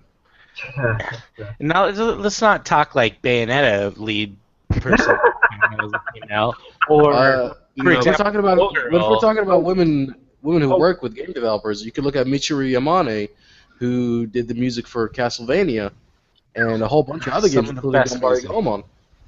She's famous for her music. Okay, guys, I kind of agree with what Mephisto said in the chat. I think we've kind of beaten this issue to death a bit here. I think we're okay. I think we get it now. We get it. The women have always been present in gaming in the game industry. No, don't have to be sorry about this shit, man. Yeah, it's fine. You're bringing up great examples, but like I think the point's been made now. I think we can move on from it now. So I think the sad thing is the fact we're beating it to death this badly kind of shows how annoying the fact is that the game journalists have just created this fake narrative of women are not welcome in gaming. That kind of shows how bad it is that we have beaten to death like this. Because we can literally talk about good female examples in these games that started them and created them, you know? We can just go on forever. Yeah, but I think under equality, they want women to have a special hand given to them to get them in, to get more in. They fucking don't know what they want. No, they don't. They don't even fucking want that, man. They don't. They really don't. Well, I'm trying This is the cause that they've used to basically make their profit off of it. They don't really want it to fucking change, because when it changes, they're out. Their cause ends and the money they make off of it ends. So they don't even fucking want that. They're charlatans and frauds and hucksters that to masquerade as real people and real concerned people. They don't. Let's not try and characterize them as people who actually give a shit about this. They don't. They don't even give a flying fuck. Yeah, that's they a good couldn't point. care less. Yeah, the fact That's one of the things that burns me on the whole social justice issue, because it's like they're making it worse for people first, and the next thing is that you look at some of the things that people will say, and you start to realize these people are very sexist. They're very racist. Yeah, they're very. They basically are all the things that they stand against. Yeah, and I can't just have really to look at Lee comprehend. Alexander. Here's the thing, too.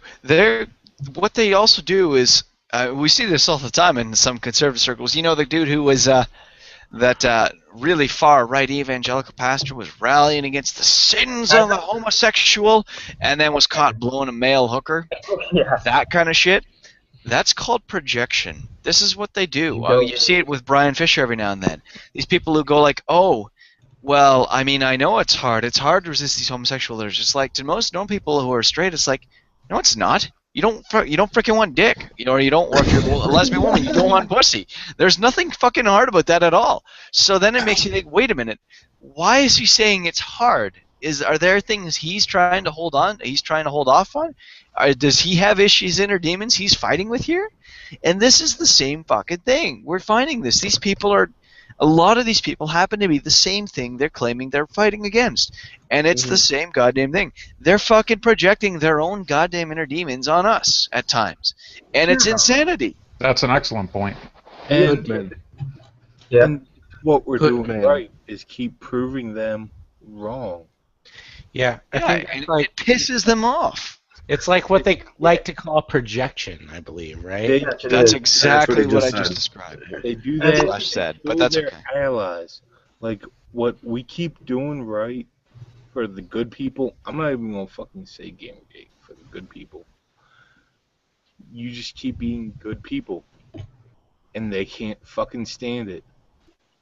Yeah, and They'll find one loser out there that's tweeting something stupid, and then everybody will focus on them. They're And you can't describe like how many millions of gamers are out there because of one stupid ass putting out a Right. tweet. And for all we know, it's the same guy doing the ones to Sarkeesian, Quinn, Wu, just making new accounts and doing it that's under. one of the it could be suspected one things, guy. too. and also That's- there's also you have to commit and realize that there's this third party involved. That we all know them as trolls.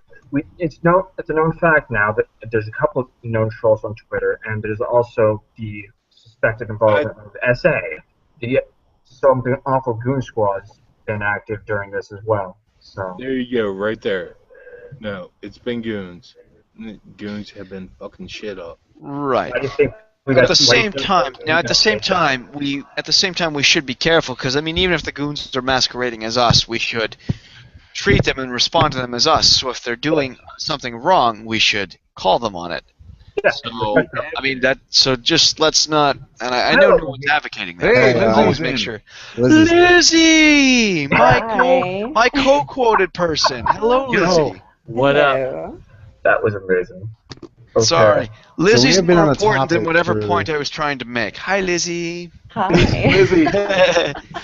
So we Hey, have Liz. been on a topic for a good 45 minutes now. Yeah. I will I let want, Nick I want explain Liz this. as a game character. Yeah, damn right. She's the real life Vivian James. Let's just agree. Aw. Man, if you were to take a picture in the Vivian James outfit with like a clover hairpin, holy fuck, the internet would explode. Oh yeah, I I think. want the Actually, internet to not a- explode. Not a clover The internet hairpin. already exploded. Not a, It's it not a- wouldn't Not a fucking clover hairpin, guys. Yeah, It's remember, a hairpin now. An infinite symbol hairpin. That's Yeah. right. That's right. You're the new Fuck the face. clover. Yeah. Captain. Well, the clover will always have a special place in our hearts, just like our first love. But since then, we've all moved on. But I'll let Nick explain what the topic or conversation was, because he was kind of leading the charge on that whole thing. So Okay. Mine was it? Okay. So hi, Lizzie. We're gonna have to Hi. talk about the article we were all both in, because that's Okay. fabulous. But I think the topic was, what was it? Gender equality or something? Still? gender and racial equality. Gender and racial equality. Right. Right. Make sure we're discussing Basically, your favorite anime. right. Basically, what I was arguing was that the social justice warriors who fight against us really kind of shit on it, on the issues they take on. They adopt and bastardize what might be real issues, and I gave some examples of things where I think there might still be problems there with equality in genders, and there might still be well, I think there's much more strongly problems between with some racial inequality things. Absolutely. Yeah, you would agree then. I mean, I think you've seen the statistic. I'm pretty sure almost everyone here knows about the pay gap thing. I said it already. I'll say it again for your benefit. That there's the obvious fact that this whole thing about women make 70% of the dollar of a man. We all know that that's based on the job they take. We know that's nothing to do with doing the same job. Well, and that when you it's one take of it on the the same things when it comes to the pay gap. I don't think a thorough enough study has been done for me to even draw a conclusion on that. Yeah. So I'm not going to go out of my way to tell somebody that it doesn't exist, but I'm certainly not going to let somebody tell me that it does, because there's nothing. Right, and I'm Doing- totally willing to meet you there, man. Ooh, Gross Point Blank. You just went past that. It's a really good one. When it comes Sorry, what? No, over to the right. No, men will die more and get Me? This guy? Who? Hat? Yeah. Owl with a hat? That guy?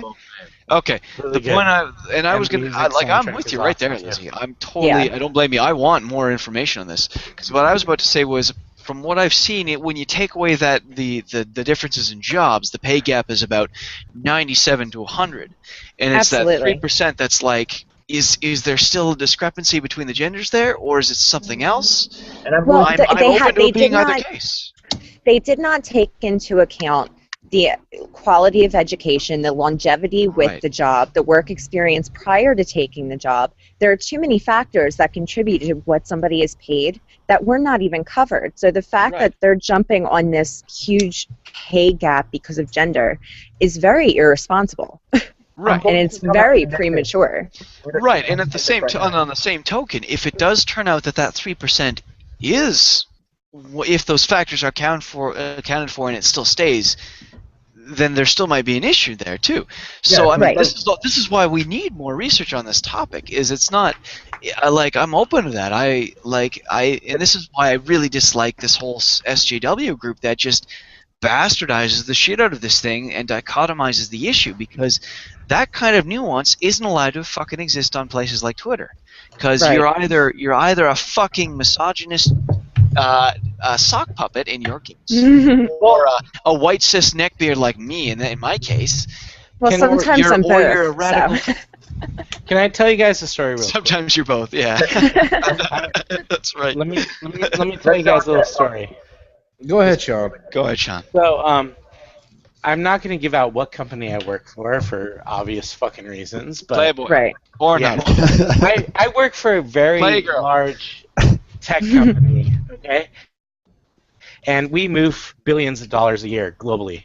And my CIO is a female. Most of the managers in our departments are fucking females. Like, they rule the place. It happens, you know? There might be some places that don't I think the consider important thing to females note- up to the thing, but like they're out there. They're in IT, and I really feel like the people that are saying like misogyny and there's not enough females are just fucking plugging their ears and just going la la la la la. Well, they're not even taking into account the fact that there are likely not as many women applying for these jobs. That's another big factor. You know, you want to see equality. What are you going to do? Force people to go into jobs they don't want so that it's 50-50? It's the same thing with politics. And you'll see it a lot with and I hate using this, but just because everyone knows what I'm talking about, with the SJWs, where they'll bring up politics and not enough women, but they're more likely to vote for a Democrat male than a Republican female. So it has nothing to do with gender. I'm going to say this right now. Yeah. If I can comment.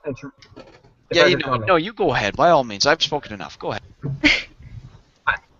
Speaking of Stone from the Escapist thread, we've actually kind of decided to refer to these SJWs, particularly the ones who are attacking Gamergate, as the Green Tea Party, which is a reference to an article that came out of China, which referred to LW1 as a green tea and a green tea bitch. It's apparently a term to refer to people who act innocent and all, but are actually the complete opposites. Right. Chinese phrase. And I'm like, I looked that up in Urban Dictionary, and it's like, oh, that actually does exist. And it's something I do every day.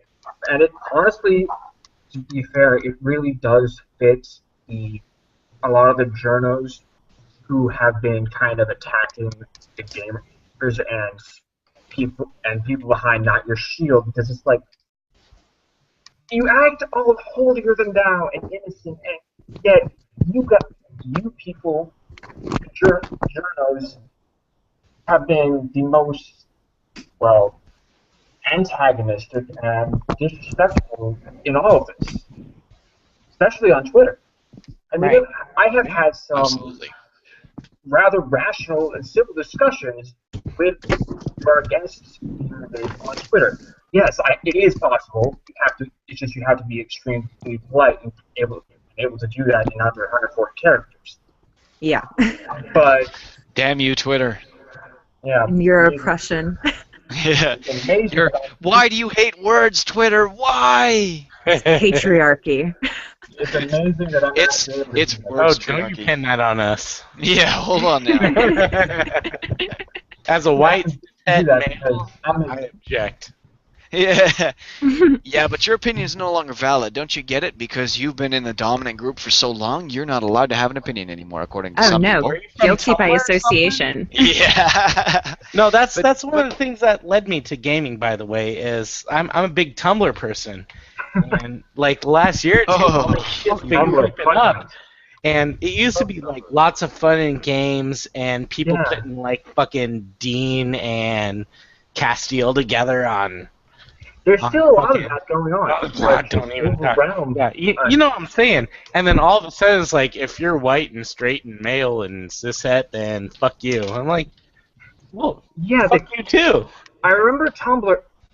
Actually, in another streak, I did a great video on how Tumblr completely overreacted to that "Welcome to Tumblr" video that showed up a while back, a few years ago. I'm like, yeah, that. You have a link to that video? I have not seen that. Oh, I can grab one. IA's reaction. I don't think I've seen that. His reaction. All right, it's. He did the reaction video, and you can find the actual video for that. It's part of one of the Hugbox Chronicles, I think. Oh, okay. It might not be the Hugbox Chronicles, but yeah, it was just kind of seeing some of the reactions from some of the extreme people. It was like, what the hell? I have quite a few people that I know through my Politico days, because back before this, I was all political minded. Basically, I have a couple of friends who they're Tumblr, they're social justice activists. One's a advocate, the other is really big into the social justice activism side of things. They are the people who are promoting actual social justice.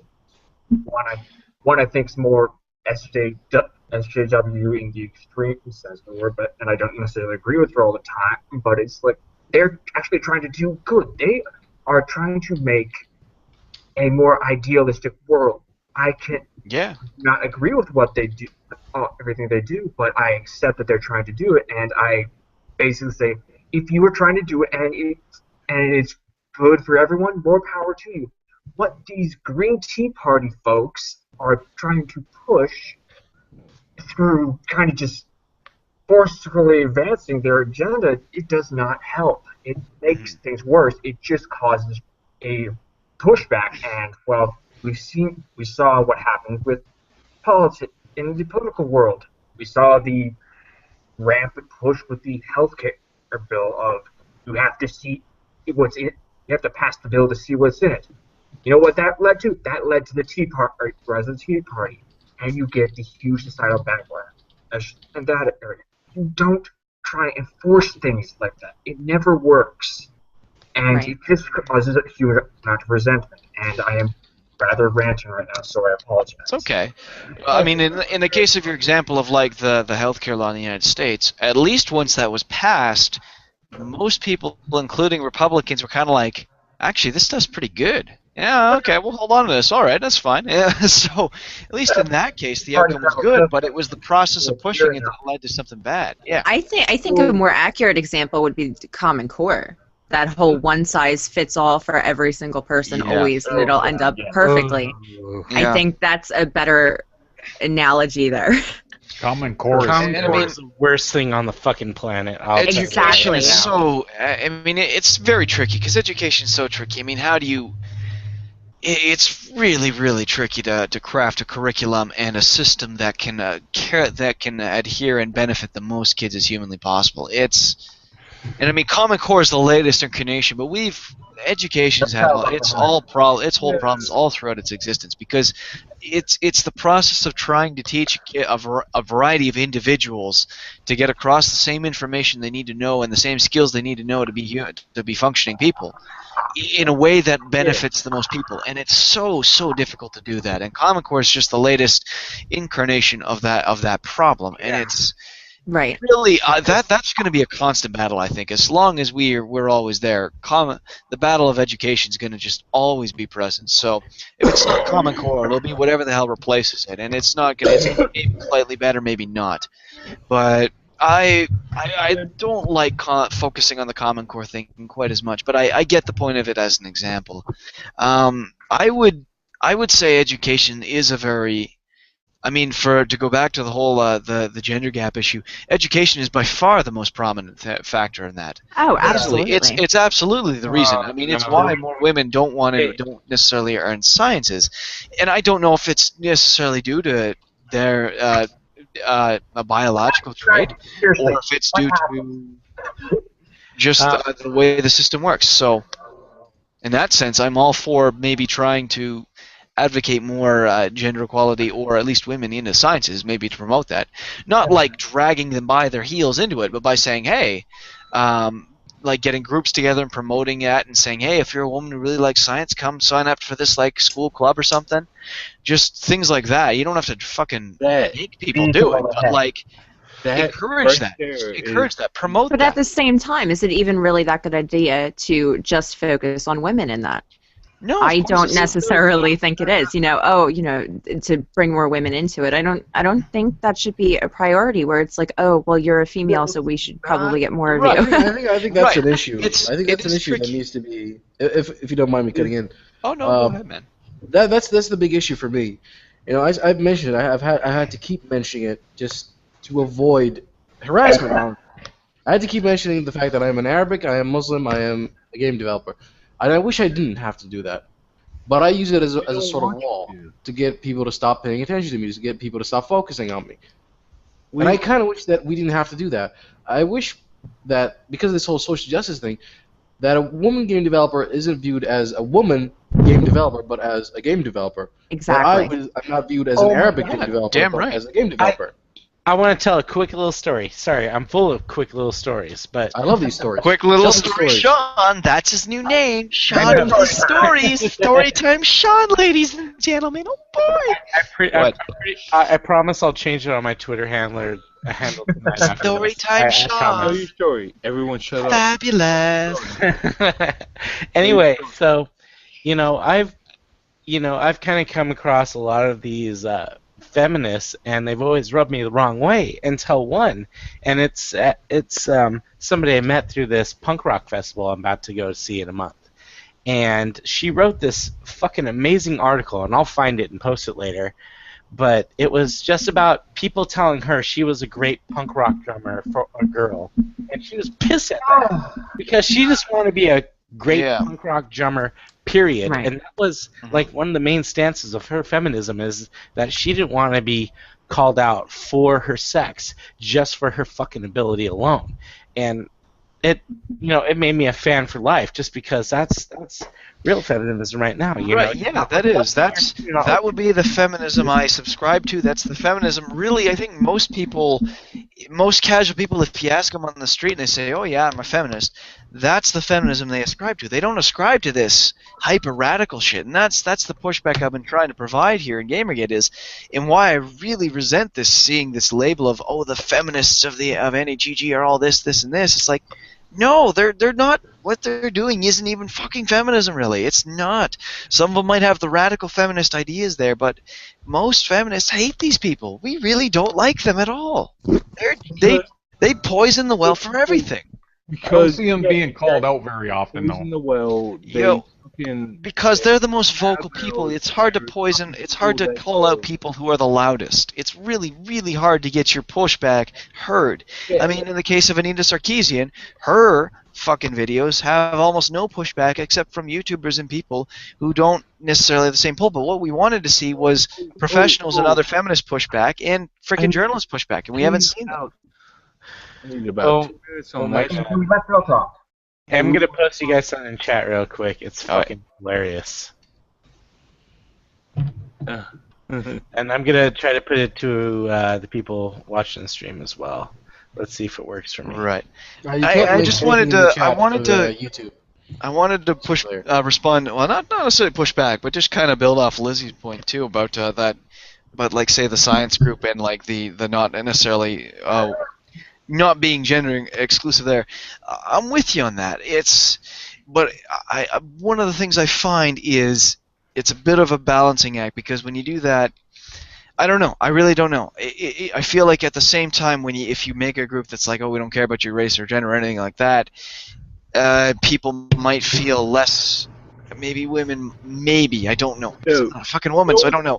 Might be less inclined to want to pursue it, or maybe not. I don't know. I really don't know. Personally, I am very, very, very against affirmative action. I do not want to be given any specific or special or anything consideration based on the fact that I'm a woman. I don't want to be rewarded for being mediocre. I want to be rewarded for being good at what I'm doing or for being the best at what I'm doing. And I would feel very bad if, simply because I was born with a vagina, I ended up getting a job or school placement over somebody more qualified simply because I'm a female. I don't think that's right. And No, that's not right. I think it's insulting, honestly, to act as though people need any special consideration. I should have to work just as hard as anybody else. Right. I'm with you there. It's just the angle I'm more referring to is a case where there might be a distinct disadvantage to begin with. Not talking like, not that you have to work less hard, but that you would have to work absolutely harder than everyone to even meet the same standards that they're being evaluated as. Now, I don't think know that's if more a that's class a gender issue than a gender issue. I think Probably. that's absolutely a class issue because that contributes to the school district that you're in. Yeah, probably. You're probably absolutely right there. So yeah, that's more the angle I was more approaching it from. Not to say that because you're a woman you deserve better treatment. Fuck that shit. You deserve the same treatment everyone else does. You're a human being. You're part of a species. You don't deserve better treatment. You deserve the same treatment. Exactly. And it's that sense that I feel like there might not be the same treatment from that angle on either side. And I don't necessarily know. In my personal life, I can't. And this is where it gets so tricky, because then you have to go into personal anecdotes, and it's like, I'm a fucking straight white dude. I don't have many personal anecdotes to draw from here, so it's like, shit. And this is why I think we need more voices and more research into this, because it's hard to do that. Straight white dude, I got plenty of those examples, but... Like about how you're Satan. If you want to know what it's like being a straight white man, God, I can tell you all day. Like, no shortage of cases there. But I've been looking into some of this research, and it seems that people doing it are already biased going into it from the start, and they're looking for looking at stuff that wants to prove their point. Yeah, that's the problem too. It's no one's really giving it a serious look. Now, maybe that's because there isn't anything to look at. I genuinely don't know. So I'm going to call this one right now. If we were not the community stream of a bunch of nobodies, the aside, we'd be pissing off so many of the game journalists and their supporters right now. Are you kidding me? We'd be pissing off half of Gamergate right now too. Don't even. Like, this is a lot of them will check it out after. I am an equal opportunity antagonist. As a political, that's been my job. I hate both sides of equality. No, I'm going to tell you right now is that I've pissed off about 14 people because I was supposed to be fucking taking some shit in WoW right now, but I'm here. And you're drunk. Oh yeah, I'm drunk off my ass. You are almost Synthovine level drunk. Nah, nobody can touch me, man. I know, man. Whiskey's got you beat, I think. Was Whiskey worse than Synth? Because there were points where Synth was saying stuff, and we were like, Those words? What the hell? Oh, yeah, I'll give you that. What? Somebody think spilled the that- spaghetti But the more difference than is King of whiskey Coal does last night? like classy drunk. I'm going to this right now. I think it's almost a requirement that each Gamergate stream have a drunk. I don't know what's happening. What is up with that? Hey, I'll volunteer to take up that position if you fund my Patreon. He needs the booze money after all. No, I'm maybe hat. I'm not fucking hat level drunk from that stream, but I probably be the closest thing to hat level drunk now too. I've had a couple glasses of wine, so I'm like, I'm okay. But yeah, nothing. No one can touch you, Synth, at all, or hat, but especially you. Cole is Like, I don't drink that often, but when I drink, I fucking You drink a lot. You drink a lot, and no, I remember talking about that with you over Twitter. Yeah. Lizzie! Oh my Yes. God! While I have you here, and while I know I have you here, I have to ask you, and you're cornered. You can't escape. How did your interview go with Callum? I want to know how this went, because I sent him your way. I want to know everything you fucking talked about, because I know what I talked about with him, and a lot of it made it into that review, but you had a single quote, and I want to know exactly. I know, I was so disappointed, but I took a while to get back to him, so it was right before he ended up having the deadline, so I didn't get as much in. I said so much. Go over it, man. I want to hear this shit. I don't even remember what it all was, but it was basically it's centered around the abuse and the harassment and the death threats that I've been getting and that everyone else has been getting. I really wish that had been touched on more because it's been covered for the other side so much. And while it's an issue whenever it happens to anybody, I really feel like we haven't had our issues portrayed at all. And I was really hoping that was going to make it in there, but next time, I guess. Well, no. I mean, we had the starts. We did have the starts. The fact that your quote that said you had to fight to prove that you actually fucking exist made it in there. That I think like was a that he powerful verified start. it too. Yeah, that was a powerful start, and I like that. While we're on the subject, real quick, Liz, sorry, go ahead. I just want to thank you really quick because I think I called you out like 2 or 3 times today while people are like, "There's no women in gaming." Yeah, you just fucking blew them the fuck out every And time. I'm just like, oh, hey, you called. Yeah, but everyone knows Lizzie's that sock that had that photo with the red hair. We all know that's not real. God, come on, people, wake up, everybody! Take the blinders off, man. Looks like a white dude to me, man. Yeah. Fucking, they can't handle it. They can't. Yeah. No, they can't. Well, especially when it comes to the men who are trying to talk about how misogynist it is. It's like, oh, okay, you want to fight? You're going to fight with me. Yeah.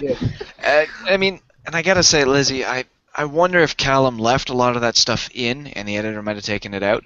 It does seem like a lot of changes were made. He said. And things were taken out. Yeah, I'm pretty sure he's thinking the same way. Because when he interviewed me, the questions he had for me were very specific. Like, he seemed very, very much genuine in his interest. He didn't seem to be have any malintent or malicious intent or disingenuous interest at all. He asked me straight up, like, man, like, I keep seeing this stuff, but I've only ever seen good people talking about this thing. Like, why do you keep throwing this misogynist thing around? Or he'd ask, so, like, other than the obvious Zoe Quinn thing, what other examples can you think of that are, like, ethical violations that could touch on? I mean, he asked me these point blank for these answers. Right. So, like, and the fact of the matter is that those things didn't really make it into the interview, into the articles. Like, was that cut on the editing floor? Because that seems like something he was really, really curious. Yeah, he covered all that with me also. Yeah. So I feel like that was an editing decision. So. Probably. I know that some of his words were changed around. Also, things were added that he didn't put in. I know one of them was. I can't remember. The fucking title is point one number 1 that was different. He did not have that title when he wrote that draft. So. Oh no. Internet never forgets. Yeah. What, did you guys see the draft? We didn't, but no, we were talking to the journalist who interviewed us together, and like he told us point blank things were flat out changed that weren't the way they were. Yeah. Really? It was still a pretty balanced article, but a lot of the things that we would have liked to be in there, like the point I made earlier in this stream about, like, look, if it's such a non-issue for these people to and that there's no real ethical violations, why won't they at least fucking humor us and produce an ethics policy? I mean, what's the harm in that then? That didn't make it into the freaking article at all. I had said that also. I had said, you know, before we even learned about the email list, this could have been done and we would have never known about it. All they had to do was apologize and post something on their page. Yeah, that's you know, it. And it all comes down to, if you write an article, it's a single sentence. You know, this author has a personal and or financial investment or relationship with a subject in this article. So, a sentence. Yeah, it doesn't take much, and we kept hearing it's a non-issue. So if it's a non-issue, it doesn't take much to make the change or addition. Well, the so best part is when you get the people who are like, oh, well, I agree with the journalist thing, but man, you guys hate women. And it's like, come on. Yeah, we hate women so much. That's why I'm straight and male, because I hate women so much. I hope to get married to a woman someday because I hate her. Their entire idea that this is all just us hating on this one person hinges on the theory that men hate women that have sex. Let's think about this for a second. That's even. Can I touch back? Can I actually touch on that a bit? Because there's that's a relatively new and really puritanical and conservative element of feminism that advocates that. Like, if you've probably heard of sex positive and sex negative feminism, maybe. Right. But sex positive feminism is all for that. Like, dude, if you have fucking a sexual attraction, flaunt that shit all you want. Have sex all you want. We don't fucking care. Right. That's sex positive feminism. Sex negative feminism is this bullshit that says sexualization of women, that's terrible misogyny. We have to destroy it.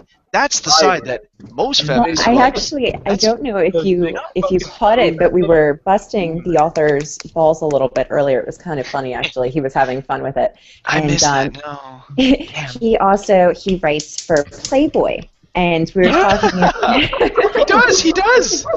And people seem to forget that Playboy does write things that aren't about sex too. Right. It's a very interesting magazine. Someone had brought it up that, like, oh, well, you know, this article is going to be immediately disregarded because he writes for Playboy.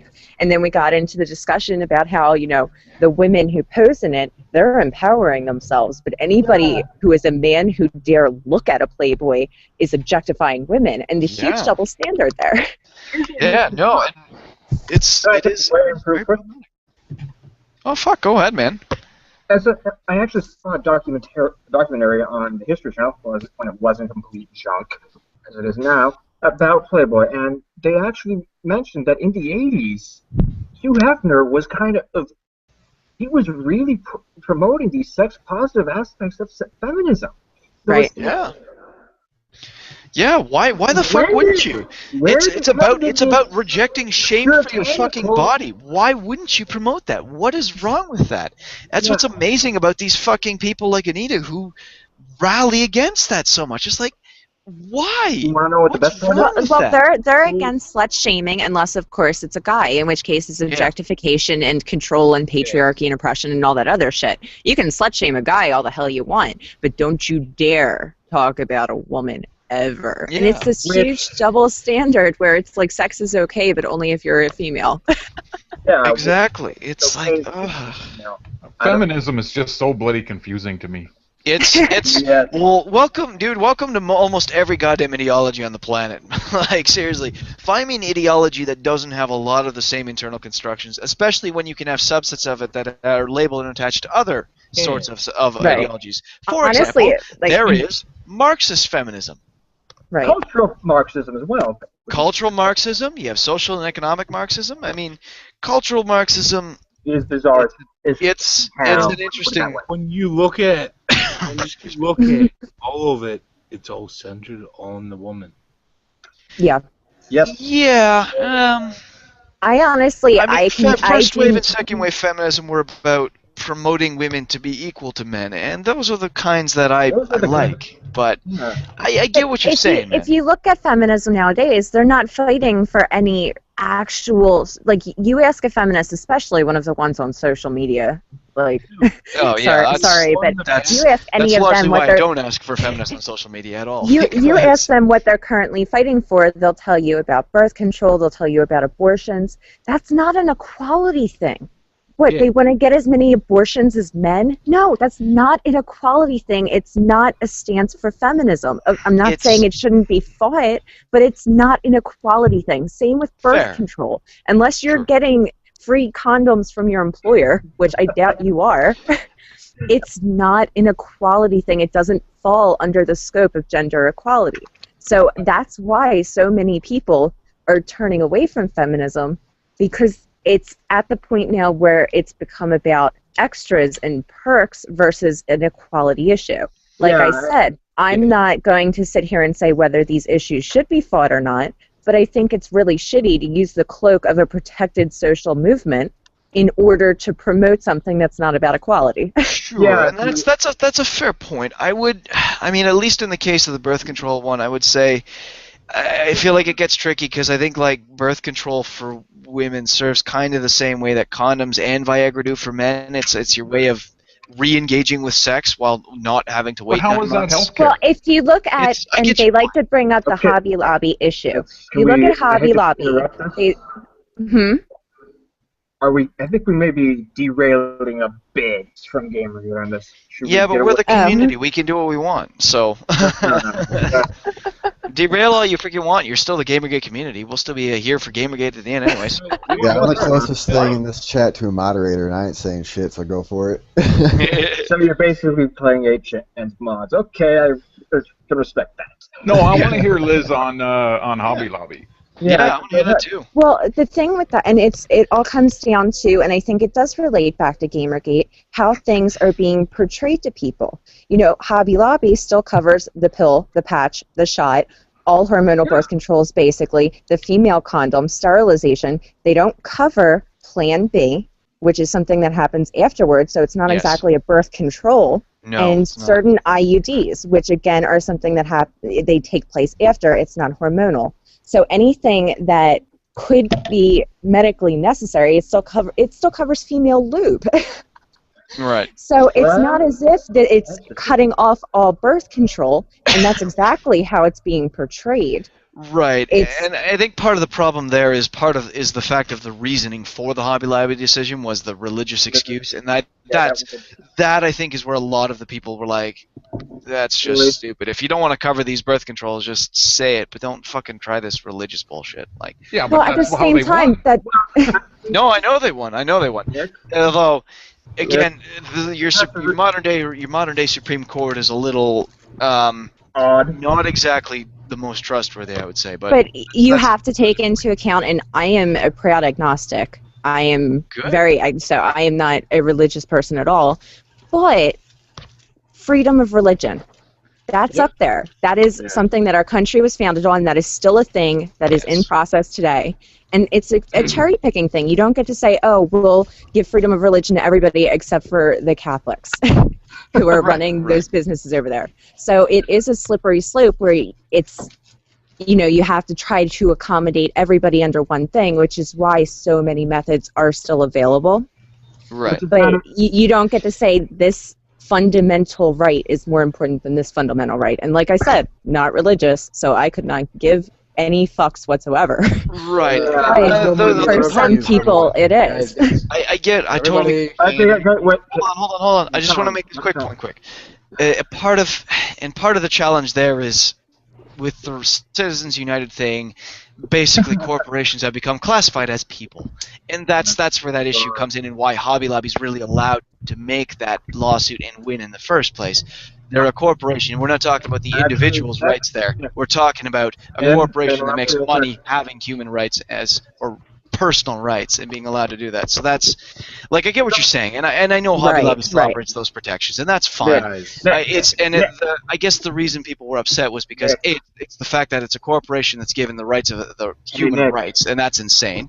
And B, I personally, the decision upset me slightly, not because it was taken away. If they were forcing that and saying, here, you have to have these, that's one thing, but having the option to get those is something I would have preferred to keep there. But I get that even if it's taken away, it's still not the end of the world. So, anyway, that's all I want to say. Anyway, let's talk. Tom, you wanted to say something. Yeah, someone asked a question. He's already has to leave. I hope he hasn't left yet. Sugar-free targets asked where's the question? He wants to hear you guys and your opinions and what you have to say about this. And I'm going to try to moderate this topic if you guys don't mind. What are some weak points in Gamergate, and what can be improved on Gamergate? I'll start off, and then I'll pick people in the group itself, the call itself, and ask you guys to offer your opinions. In my mind, I think one of the weak points is that we're not supporting the industry people on our side. And I don't mean like the industry people in general as in just the journalists, but journalists, developers, indies, professional people. I think more people need to be on the side of supporting these guys because these guys do have a lot to lose. So if you have some time, do go out there, look through the Twitters, look through the social media sites, look through these people, the developers and so on. Check them out, see what they've got, give them favorites, give them likes, give them comments, give them retweets. It means a lot to them when you show them support and love and appreciation because they get harassment from one side, and if they don't get the love from the other side, it's going to feel like they're in a very bad spot. Can I just briefly ask, or slash push for a slight degree of clarity? And when you mean support, you don't mean giving special treatment. You mean just showing that they won't lose out as much as they think they will if they support us, or at all. They're not going to gain. Here's what I'd like to see. Here's what I'd like to see. Okay. Let's say I made a post about my game, and Synth, let's assume Synth is following me on Twitter. He sees my post, and he doesn't like the post. I want him to tell me why he doesn't like the post. Offer critique, offer support, do whatever you can to make sure that these people know that there is an audience that supports them. Right. And that doesn't mean just fawn over them and fall over them. No, that means just be part of a community, because everyone wants to be part of that thing. Gotcha. So let's try to move through the guys one at a time. We'll start off with Synth because he's right next to me in the group call.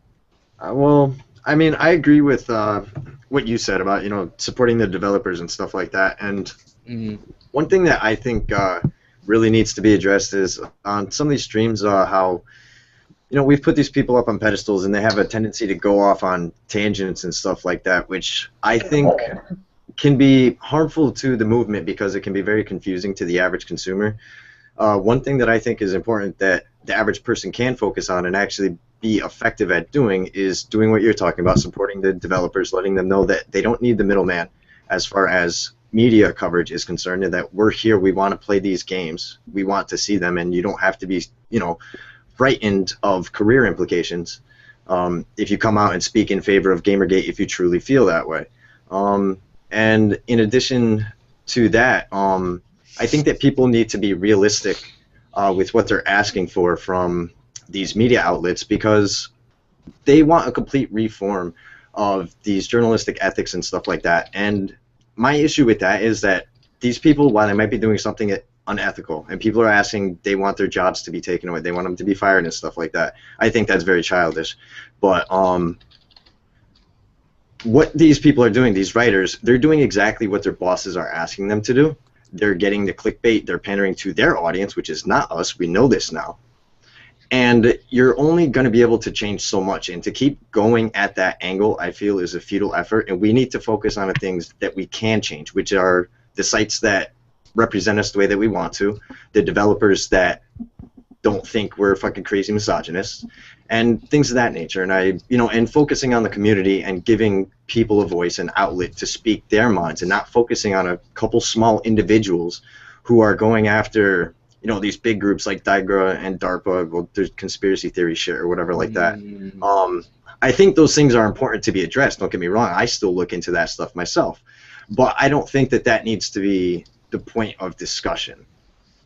I think that we need to continue to raise consumer awareness, and that's going to be the long goal of this, because you're not going to get rid of all these outlets. That's completely fucking unreasonable. You're not going to get them to redefine what journalist ethics are to them and their approach to writing and covering topics and stuff like that. It's simply not going to fucking happen. So take the ad revenue away, let them slowly wither away in the background. That's what's going to happen if we keep this up. And we erect our own sites and platforms and personality. Well, I don't want to say personality because I don't like the whole individual aspect of it, but our own community, which was created from the ground up by us through Gamergate, and not try to tear the other thing down. It'll fucking fall apart on its own if you let it go long enough. We need to work on shit that we can control. All right. So let's move on so that everyone gets a chance. Yeah, that's fine. Sean, are you available, or because I see he's Yeah, muted? I'm here. Yeah, go ahead. I just mute when I'm not talking. Yeah. Okay. So two of the biggest things I see as problems that we have and things that we can do better. First off is how we treat the moderates, people like Eric Kane, for example, or Archon, or even Greg Tito. People seem to lose focus that people like Greg Tito, even if they are kind of negative to Gamergate in some aspects, give us a fucking place with a voice. Period. The end. And Alex has done a shitload just to give us some decent articles and different views, and does an amazing job moderating things, giving a good view of both sides. And the same for Eric Kane as well. And some of the things that Eric does is he brings up some great things, some great criticism without being a dick about it. And people still end up getting mad anyway, and we start jumping on top of each other, and things like and Good today, it was really mostly probably 90-95% the social justice warriors jumping on top of them, but we could always do a better job supporting these people that are more moderate about their views and that give us legitimacy instead of just condemning us outright and drinking the Kool-Aid from the front. That is my number one concern. Number two is really just cooling down on shit like fucking claiming false flags. A lot of this harassment stuff that's coming from these trolls, it's going to do us a lot more good just to fucking report them and shut our mouths otherwise. Mm-hmm. Because as soon as people come pointing at us because it's our fault, if all we have is tweets about us saying, report this motherfucker, he's not part of us, they're not going to have shit. Instead, with shit that happened with Brianna yesterday, most of them, when they point at, oh, look, Gamergate didn't help, they just claimed her of doing it herself, which is far from the fucking truth. Because there was tons of people reporting and saying, yeah, this is bullshit. But they just focus on the one negative thing they can find because that's what they're going to do over and over and over again. So those are the two biggest things we can do for ourselves as a movement, is helping the moderates more. Mm-hmm. Yeah, okay. And then just not shout false flag. Even if it might be, keep it to our fucking selves. And just be supportive. Oh, okay. All done? Yeah, go. All right. Next up is Rotten Rye. What do you feel are the weaknesses of Gamergate, and what can we do to improve? Well, I feel like there's it's not really a weakness. What we got, the system we got for it's pretty good as is. I just think that we need to have a better way of doing it than, whenever somebody new is coming into Gamergate. We had somebody in the chat earlier that was asking questions about it. Where can they find things about it?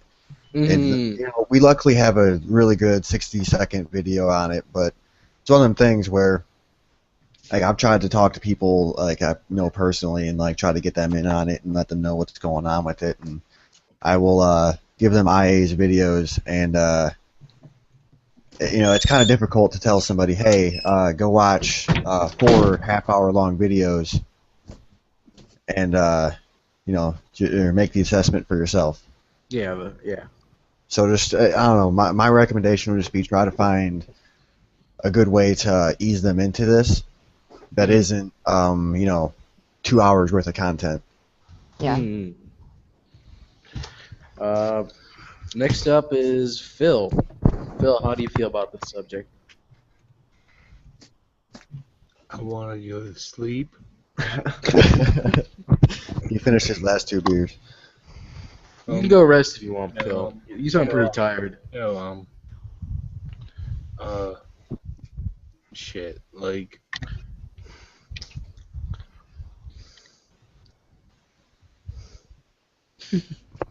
God damn, I didn't want to be put on the spot. That's alright, Phil. Okay, you don't have to be on the spot. Hey, yeah, you can always fill in later if you're feeling better. Alright, no, gamers gamers like have been getting shit on for decades, and I am proud that we have stood up. And that's the best I could do, really. Like, I mean, all I can do is that we are not what they were telling us. We're not fucking haters. We're not the. Lizzie, you're making some sound there. Sorry. Yeah, what's going on? I'm multitasking. She loves me. She loves me. So much so she's trying to drown out your speech. But Oh. that's the thing. Like, okay, I can. I think no, it's not working. I can't write. Move on to somebody else. All right, Love, Mephisto. It's a constructive criticism sandwich. That's a good thing. My turn? Yeah, go ahead, Mephisto. No, fuck you. Wait. Like, 10 seconds right now. One thing I think we should do is not go after the moderates like Eric Kane, like what was said before. Mm-hmm. Any moderates, we have to let them say what they want, how they want, and just let them do their thing. And if anything, show them a little support for even being moderate. And not spreading like that stuff I seen from Brianna Wu and constantly spreading the screenshots and all that stuff. I didn't really go for that too much. We should just kind of call it out and say stop it, you know. One thing I think we can be stronger is everybody should be following each other more. Join the Facebook page, join the Google Plus page, show the numbers climbing for these groups. Like my Steam group has got over 1,000 people in it now. I thought that would be over like 5,000 people by now, but they see these big numbers in these groups. It shows we're uniting. And follow each other. You see a Gamergator posting on Twitter, follow them and show that, you know, we're not just people with 60 followers or, you know, all that voice is just nothing. You know, if like anybody in this group here had over 500 to 1,000 followers, and they just tweet something out and boom, you know, it's a voice that can be a lot louder than it can be now. Alright. So, Lizzie.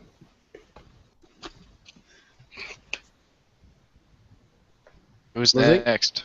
Lizzie. Oh, okay. I definitely agree with the moderates, but I think our biggest issue and our biggest weakness is the infighting. You know, we have one thing in common, and that's Gamergate, and that's it. And we are very diverse, despite the articles that you'll read about us. And we have many different opinions and personalities, and that has been clashing a lot the longer we go into this. And I think people need to knock that shit off. You know, it looks bad, and it's basically forcing a divide where people feel like they have to pick sides when they shouldn't. You know, keep all other discussion out of it, basically, and, you know, do what we're doing. You don't have to fight with each other. You don't have to fight with anybody, but you certainly don't have to fight with each other. Well, All right, pretty good point. I'm not saying fight with each other, but that's the thing is we discuss it. We Oh, don't absolutely. murder people over it. We'll talk about it. Like, Absolutely. You know, terrible person. And we don't go all hog shit and start blocking each other, thank God. Yeah, Well, there's that. Talk about it. Like Phil said earlier, we're Right. killing with kindness. But I've seen a few almost nasty blow-ups, and luckily they were easily diffused. But these are by people who are, as much as I even hate using this word, on the same side, who are fighting with each other over totally different things. A leader of this movement is bound to have some. Oh yeah. Absolutely. That's why I say kill him with kindness. Kill him with kindness. All right, let's move on to Internet Zem so we can hear his opinion on the issue. Okay. Weaknesses, Gamergate. this is Gamergate has. I think what part of what the movement slash revolt actually has, well, one of the problems that name right off the top of the head are over eagerness to name, to basically scream false flag at the first sign of something like this. Case in point, what happened last night. I still want to smack some of the people I follow on Twitter around over being so overly eager to false flag and just retweet everything they see about it, because it's like, we don't have all the information yet. Wait until you have all the data. Then, if it turns out to be a false flag, you can call that. Don't, and even then, hold off on that unless absolutely necessary. My other thing is that don't let ourselves turn into an echo chamber. Mm-hmm. Have to acknowledge that regards to listening to the moderates. The Gamergate escapist thread has had. By other escapist regulars, we sometimes get accused of being an echo chamber. It's like, no, we have a bunch of people who disagree on things. We actually have a dev who will come in and play the or willing devil's advocate. And they got kind of upset about having to woo last night, and their comment was, "I can't stand it anymore because of all the cynicism that you guys have at this lit." And it was the kind of my reaction to this. I'm a Politico, so seeing people take advantage of tragedies is kind of daily life for me. So I'm kind of like, yeah, that's kind of normal, unfortunately. But it was but that's kind of the whole back to the false flag thing. Stop accusing everyone of being fake or shills or just. Don't automatically assume that they're bad because they said something different. We had that happen with Monday Night, and he's been one of the most reliable. That. We've seen it with Archon, like when he didn't toe the line, or even with the whole Roguestar news article, people jumped on him. Like, I mean, just take a deep breath, count to 10, relax, judge don't it. Like, freak the hell out. Marcus Alexander, like, he's as good as they come. Like, don't fucking leap on that guy. Yeah. For doing his job. That's what he's doing. That's why he hasn't done interviews. That's why he hasn't. Like, he's the editor. Like, he's up top. He's the co-founder, so. Yeah, he has to walk the line, and he's fighting to walk the line. And you can see it when he gets attacked on Twitter. And he fucking owns everybody. The other thing I'd like to say is, he just fucking puts them in their place, like, all these dumb motherfuckers, like, no, that's a man, like, he's smarter than me. I'm arrogant as it comes. And I wouldn't want to fucking talk to the man, because he'd fucking make me feel bad.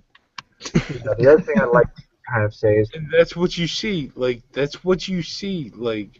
all the twitlongers, all that shit. That's why I respect the escapist, is that he's there. He's the top fucking dog. Like, I mean, Tito, whatever you want to think about him. Archon, he's the thing I'd like to say is that Phil keeps saying kill them with kindness. I'll start chanting that again. I gotta go. Please don't. Phil, let Zen finish his point. No chanting. I remember that one XOXO screenshot of the "you can weaponize nice" slide, and I'm kind of like, we haven't. Gamergate as a whole hasn't done that very well. We've certainly weaponized the minorities, and we've weaponized the crazy, like you fart. But we have this problem of not being able to weaponize not it's very well, especially on Twitter. As much as we give it shit for being a place where rational discussion goes to die, I can speak from experience that it is possible to have it, to have civil and rational discussion. It just requires people to be polite, not to be hostile and confrontational. You have approach them politely, approach it as a friendly conversation. Be the sea lion. More or less, but yeah, I mean, even when Owen Good was getting attacked and dogpiled by people today, he actually ended up in a rather heated yet polite conversation with an anti-Gamergate person. We were discussing over whether or not responsibility should be on who's at fault for who is responsible for the actions of the movement. Is it just because an individual using the Gamergate hashtag, or the movement as a whole? We went around in circles talking a whole bunch of circular logic about that, but the thing is, we need to be able to weaponize knives, and if we are able to do that as a informant on Twitter, we can actually get more respect, and we can get more people who are neutral or against us to understand where we're coming from. I'm not saying in Twitter, I'm saying in actual tweets. And the reason I say this is because these Green Tea Party folks, these self-entitled majority cis white males, they can't seem to be polite on Twitter. You know? I mean, you look at Ben Kuchera, you see him attacking people. You look at and you go over to Leah Alexander. I could go on for 10 minutes about how rude and antagonistic she is. But it's all the journalists who attack Gamergate can't seem to basically, they can't be nice on Twitter. They just seem to harass and attack and ad hominem their way out of any conversation. Good job. Anyway, I'm ranting, so... I have to hop off, guys. I'm sorry.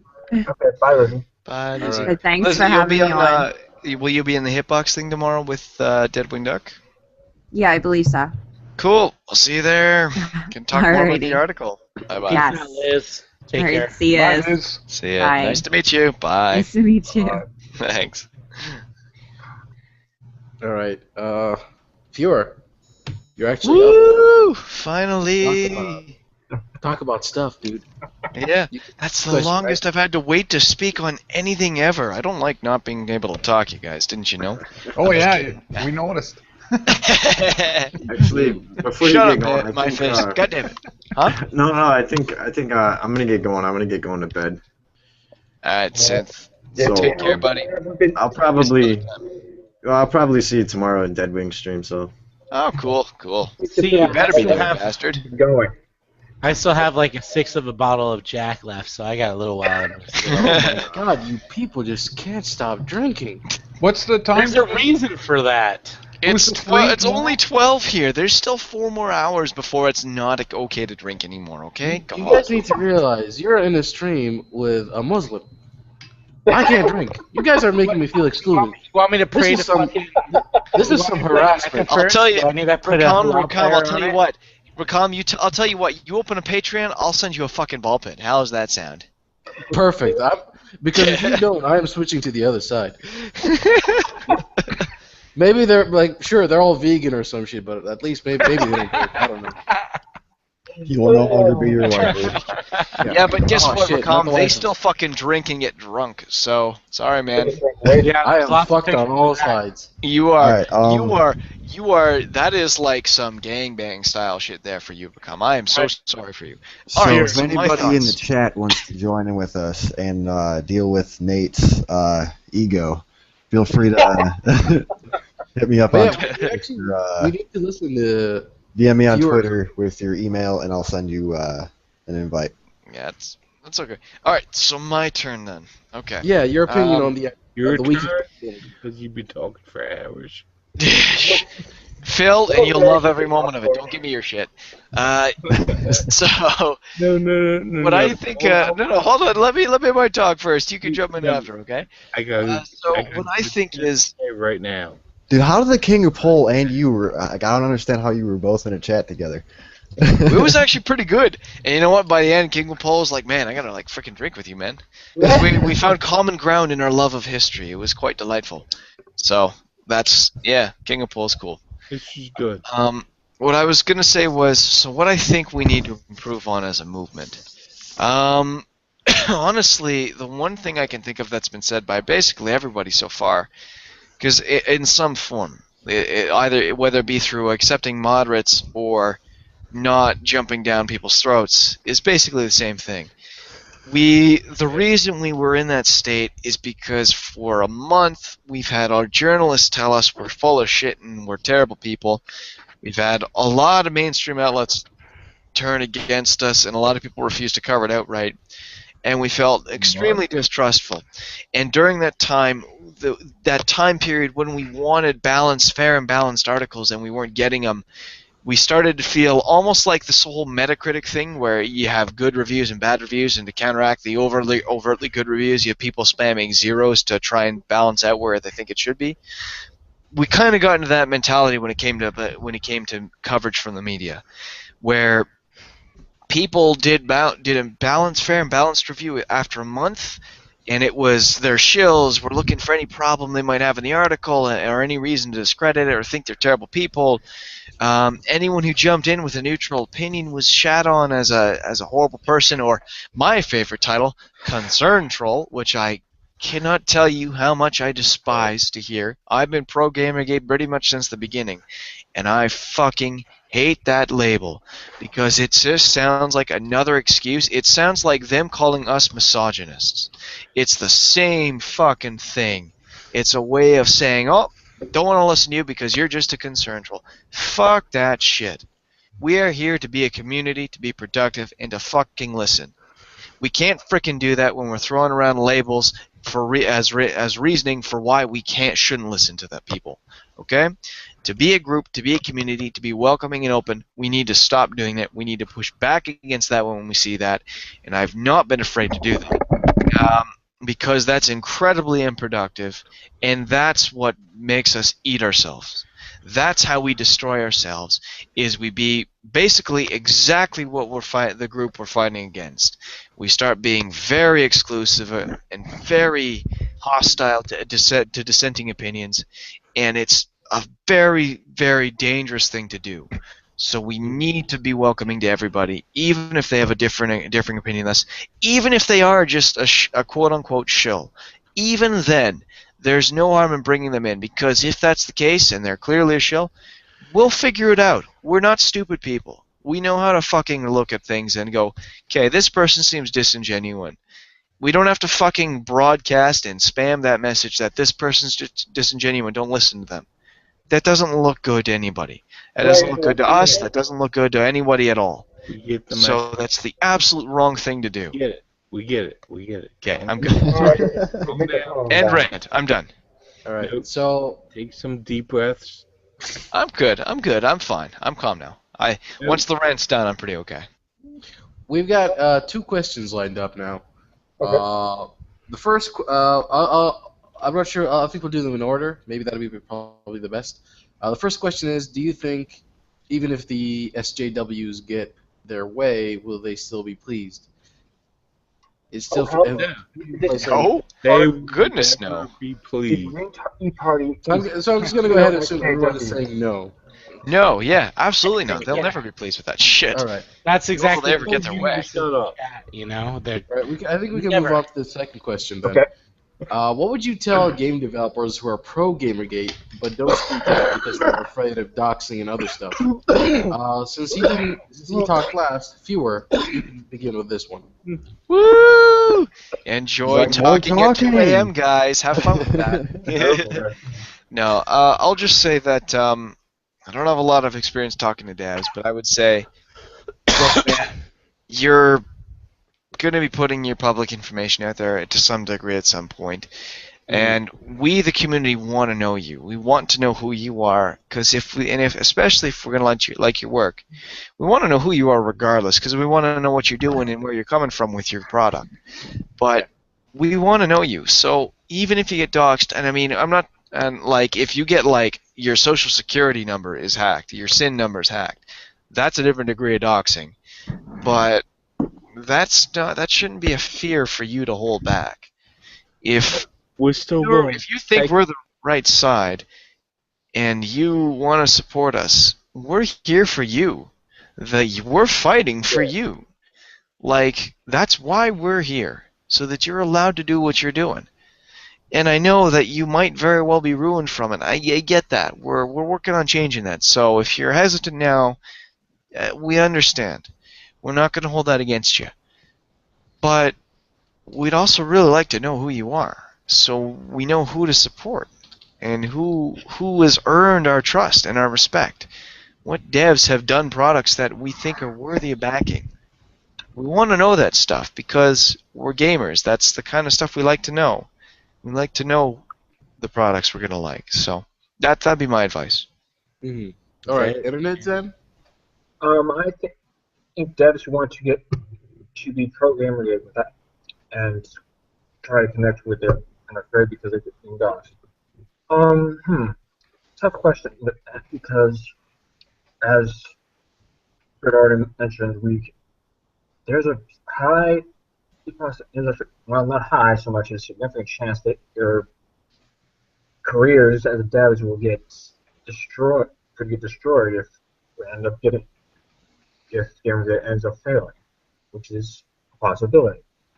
The best way that I can think of to do it safely would be to give the sites that have basically decided to declare gamers as a whole dead and the middle finger, and go to sites like TechRaptor, Niche Gamer, Game Nosh, and other smaller game review sites that deserve your time and deserve your patronage to let them review your games. Let them actually review games that what am I looking for here? To be fair and honest and not have some ideological slant that'll tarnish your game just because they think something makes it misogynist or anything. And you don't even have to publicly come out and support a Gamergate to do that. You just have to move the market away from these ideologues. Doesn't even require you to be open about being pro-Gamergate.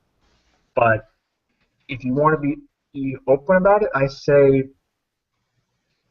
make your announcement somewhere other than Twitter first, and then link it on like 8chan or something. Then I would pray, because that's all I can pretty much say to that one. Oh, Zen. All right.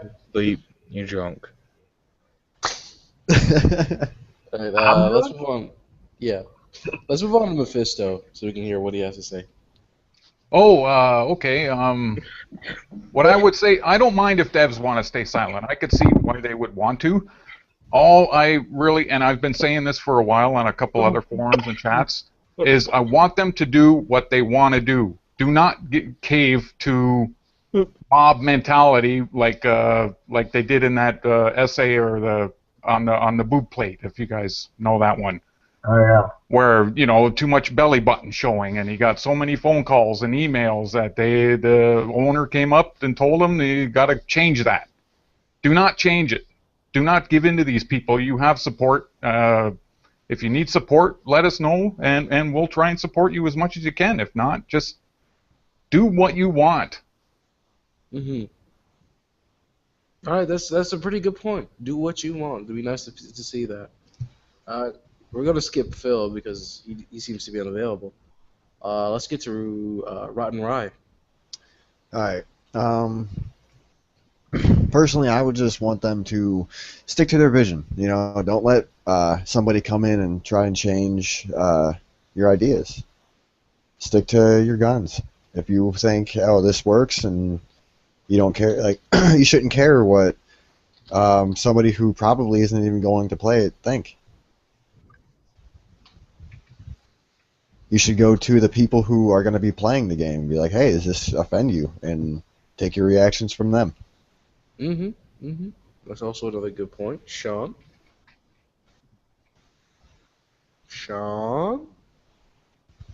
Oh, sorry, my headphone was up. Anyway, here I am. Yeah. So, what would you tell the game developers? Yeah. Honestly, one of the examples that I just jumped right on in, I haven't made a game myself yet. I've been working on it and learning, and it's something that I want to jump into and everything, but I don't know. This to me is something important enough where if I want to have game developer as a career, that I'm going to fight it with everything I have. Because I don't want to be a game developer in a situation where these narratives are taken over from the rest of us. And it's a scary thing. I mean, if being a game developer is all you have and your family and livelihood relies on it, then yeah, please be cautious. Maybe make a secondary account to profess your views so you don't get doxxed and blacklisted forever, because that's some fucked up shit. But if you can afford to just step forth with your voice, do it. This is worth fighting for, in my opinion, if you are passionate about games and making games and being able to have a voice where your games count on their merit instead of some agenda that the people reviewing it meet. That's pretty much all I have to say on the matter. Well said, everyone. You said some pretty good things. I think that's pretty encouraging for a developer to hear what you have to say. Because as a developer myself, I think I am pro gamer game, but if I hadn't come out and said I was, what I would have wanted to hear people say is basically what you guys had to say. Wanted you people to be supportive. Wanted you people to be there for me, so that I wouldn't fear or feel that afraid of anything really. And I think you guys basically covered what I needed to say. So the next question is, why do you think social justice warriors became so popular? And how did it influence so many people? Who wants to start off on this one? I can take that one straight up. The very simple reason that enough people see that there is a social problem there, that it produces an environment that allows people to come in and manipulate and abuse them. That's the gist of it. These people who are social justice warriors, like I've said, they take real issues, they shit on it, and they spin it for their own narrative. And that's what they're good at. They're charlatans. They may not always be there for money, but that's why they're there. And this is how they do it. So it's straight up that there's a real issue, and they take it. They run with it. That's it. Well, and there's stupid levels of it being. Most of the shit is bred in American culture, where everyone gets a trophy, and that's where these people are. Look at them, they're all in their mid-20s. They're all PC corrected, so that's where it's coming from. And then all this social justice. Oh, everyone's a special snowflake. That's where it's happening. It's all these people. Look at all these people in the media. They're all fucking white, affluent people that never had to work for this shit. And they're all fucking special. And that's what's happening with gaming right now. That's all the fucking media. No, honestly, look at it. Look at the gamers. There's the gamers that are older, younger. There are those the old devs, older, younger. There's the fucking devs in the middle that had to fight to get their place. And they don't fucking want to talk about it. And they'll fucking look at these people with disdain. But these motherfuckers that did, you know, like I said earlier, like the communications degrees, like the other studies, that's all they did. And they put themselves right there. They're right in the fucking middle. So they need that. Oh, God. Like, I just thought about Total Biscuit. Like, I mean, and Yeah, totally. That was a shame. that The guy getting attacked while he was on the table. Shit. yeah, like So wait, holy shit! Like, and I'm thinking about like the greatest analogy is he was so neutral, and then like 2 days before he fucking just put the flag up, and then now here we are. Like, I mean, it's a couple days later, and like, please, no one bother him. Like, let him fucking recover. Because, I mean, I've known him, like, for a while, like, he's smart as shit, but, like, I mean, just let him do his thing. That is a straight fucking English, but anyway, like, how it's all gone down is, like, this cancer that we see with SJW, like, I mean, it's getting cut out. It's going to die. It's going, like, that's why I brought him up, is that it's there. It's all fucking finally, like, that's the best fucking thing. I love you gamers. I love you fucking gamers, because I've hated gamers for a while. You've clearly drunk too much. You're already at the "I love you, man, I love you so much" stage. No, but really, like, I mean, I've been despicable about gamers is because we're violent motherfuckers. But no, finally, like, Gamergate. So finally, we're cutting that tumor out. And cut that fucking tumor out. That's why I brought up Total Biscuit, is there's, like, that's the perfect fucking analogy, is there's that tumor right there. There's that cancer. And cut that motherfucker out. Cut out and kill him. Kill him with radiation. And if Phil, you have to drop nukes, we'll fucking drop nukes. Really quick, will you say "Yes, me Lord" for me, Phil? Yes, me Lord. A little bit more like "Yes, me Lord." Yes, me Lord.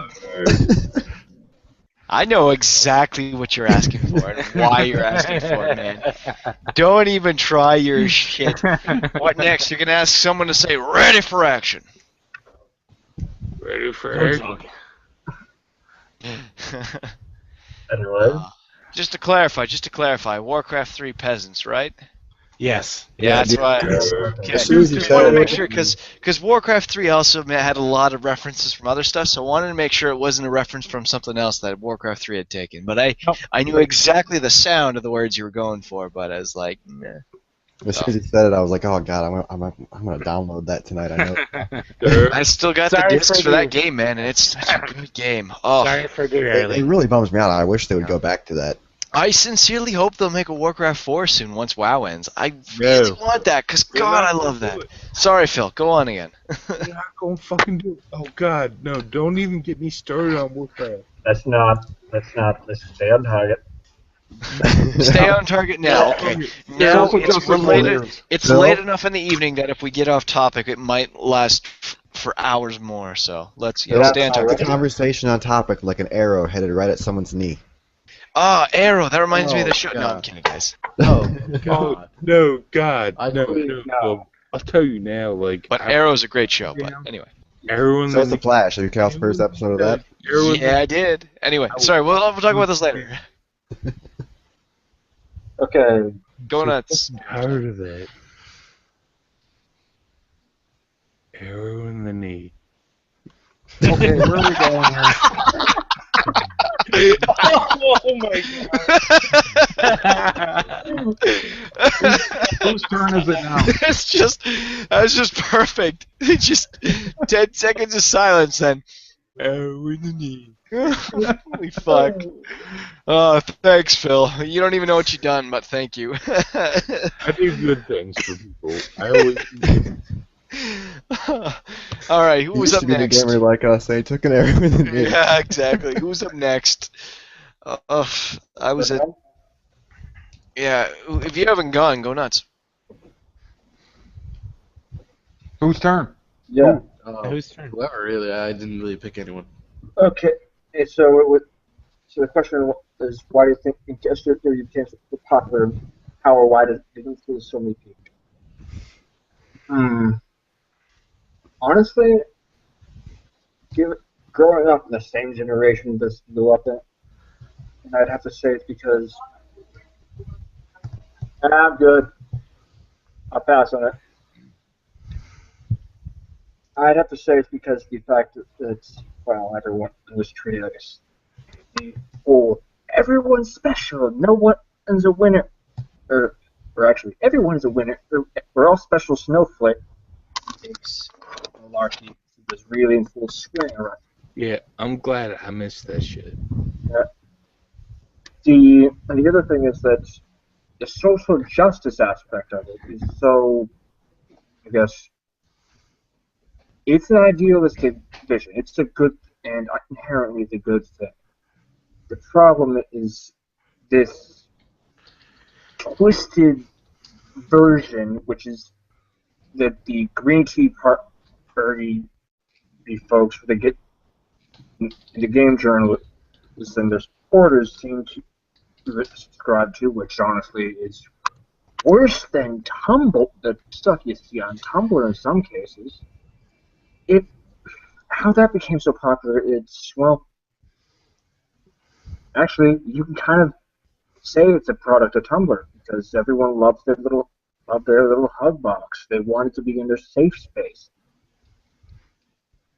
and people just thought, okay, hey, that's a great idea. Why not? Let's stick with it.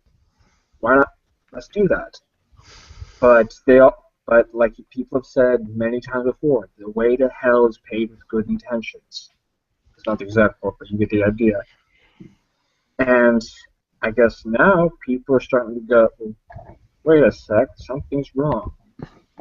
I mean, before this whole Gamergate thing blew up, everyone kind of just figured, oh, it's just going to stay in Tumblr, it's never going to go much of anywhere, and even if they do start a hashtag, it'll just peter off and blow, and nothing will come of it. See, cancel Colbert and all the other ridiculous hashtag failure. Well, cancel Colbert, everyone laughed at that because Siri Perks is racist as it comes. Yeah.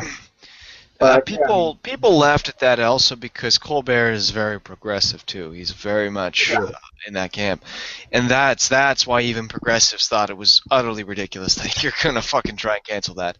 When your target is someone who is clearly on that side, you tend to be a lot more willing to accept or to look at ridiculous stances against it because. Yeah.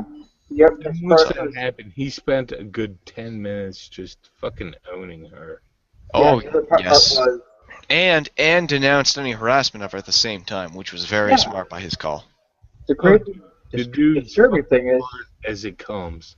Disturbing part is, when did all this groupthink get? I would like to know that personally. It's like, since everyone is a special snowflake, why is it's that everyone is attacking someone?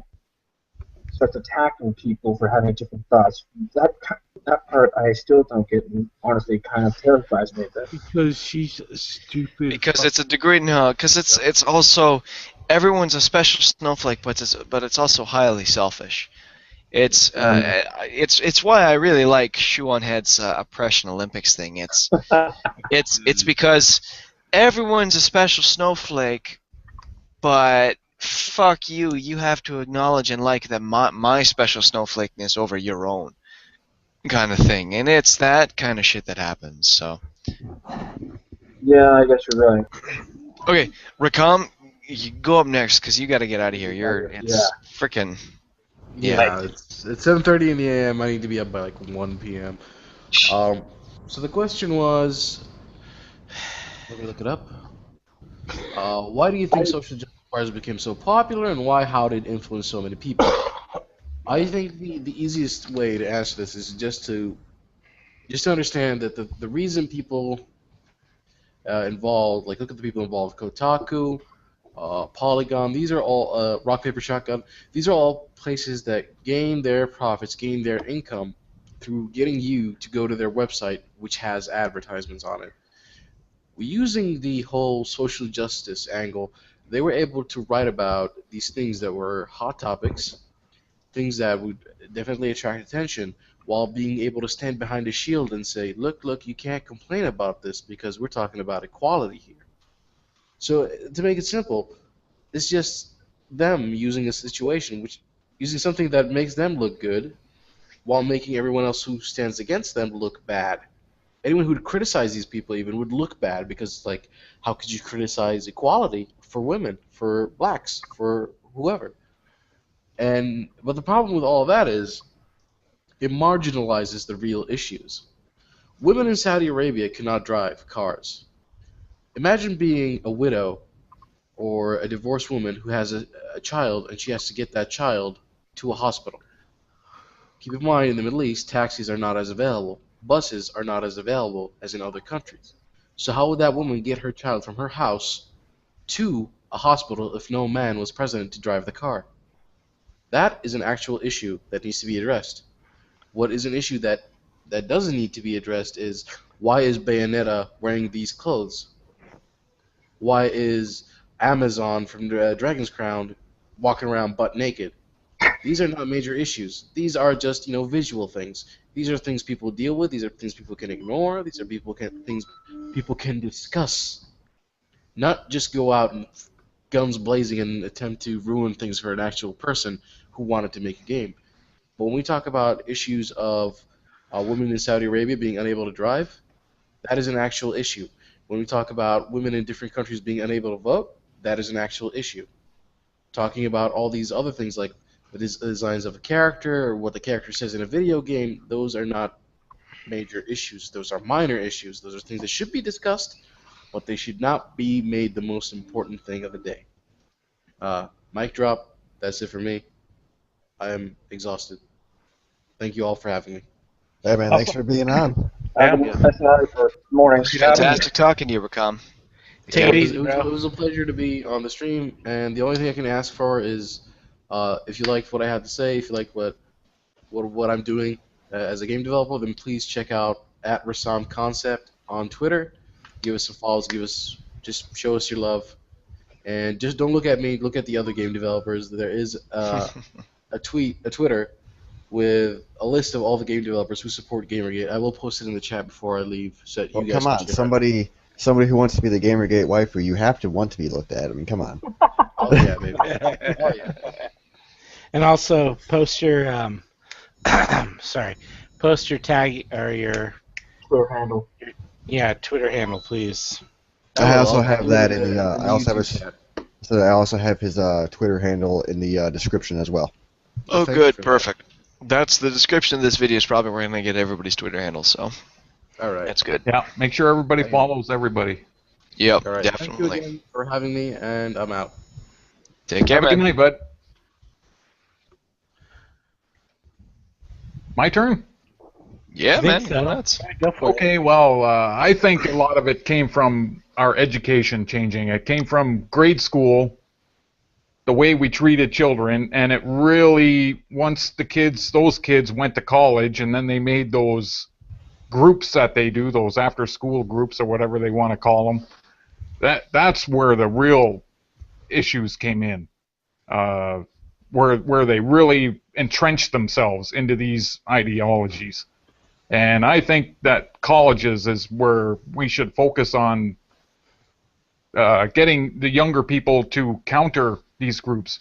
Like Christine Hoff-Summers said, that the leftists used to be all for free speech on college. Now the leftists are trying to stifle speech and get rid of books and just gone total wacko.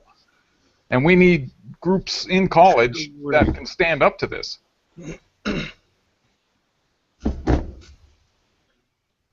Good point. That's basically all I got to say on it.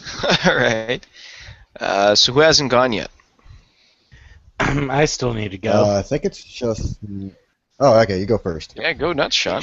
You sure, man? Hosts go last. I'm moderating now. Go, Sean. Okay.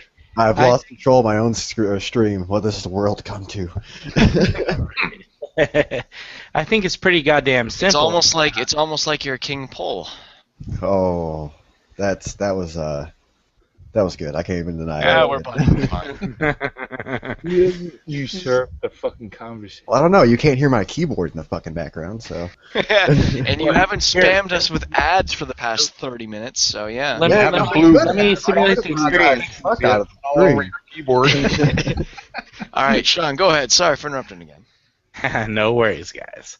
I think it's pretty goddamn simple why social justice warriors' views are easy to cling on to and everything. It's just that humanity in general has this fucking tendency to just put the blame on someone else for their own goddamn problems. And it seems to be like one of those things we recycle through over hundreds of years or so. And, you know, America itself is pretty goddamn young. We're like 200, a couple years old, you know?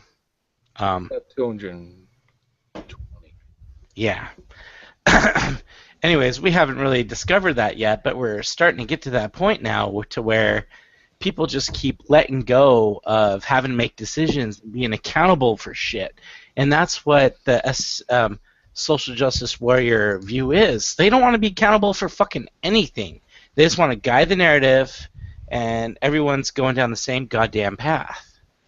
You know, you can't make decisions. You can't have your own thoughts. You can't make mistakes. And, you know, mistakes to me is what makes humanity great as a whole. Is, you know, we make mistakes and we learn from them. And, you know, they're not always good things. But, fuck, man, you still need the opportunity to make a choice for your fucking self and to learn and grow. That's what sets us apart from the goddamn monkeys. And, you know, these people, like, and I'm scared that it's a majority. And we see it in other places, not just here in gaming, but just in life, where people want less accountability for their own actions, and they want the government and other things to do more for them, and it's just a reflection of that. Well, they want that, and fucking Anita is teaching kids in school. Yeah, exactly. And, you know, if we don't stop people like that, that's just what the next generation's going to grow up to be, and that's scary. People that are guiding things now, like with fucking Owen Good today, for example. He stepped out of line for a second to have the audacity to say that the people in anti-Gamergate are acting like the trolls on our side, and he just caught endless shit for that. Like, it was just an unending torrent of absolute fucking feces to him. And it's funny because someone was like, oh yeah, that's just all these neckbeards and what they do. And his response was, I don't think you know what side was attacking me today.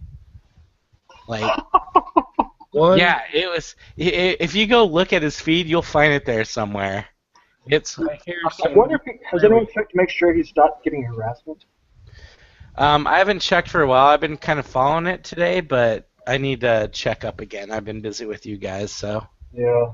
I just got kind of reporting on it. I think it's called down, but it's the same thing that happened to GamerX the other night, where they had the audacity to say that there's decent people in our movement. They were near. Yeah. Oh no. I don't want to.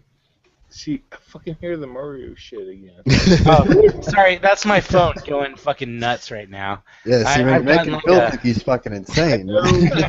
Phil's like, where's my plumber's hat? I gotta run. I gotta find coins. Like, I love Mario. I gotta get Yoshi.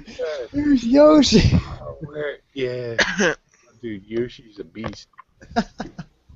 But no, I've, like, with GamerX, like, that shit, Alright, I think I've already outed myself before that I'm a huge Bioware fan.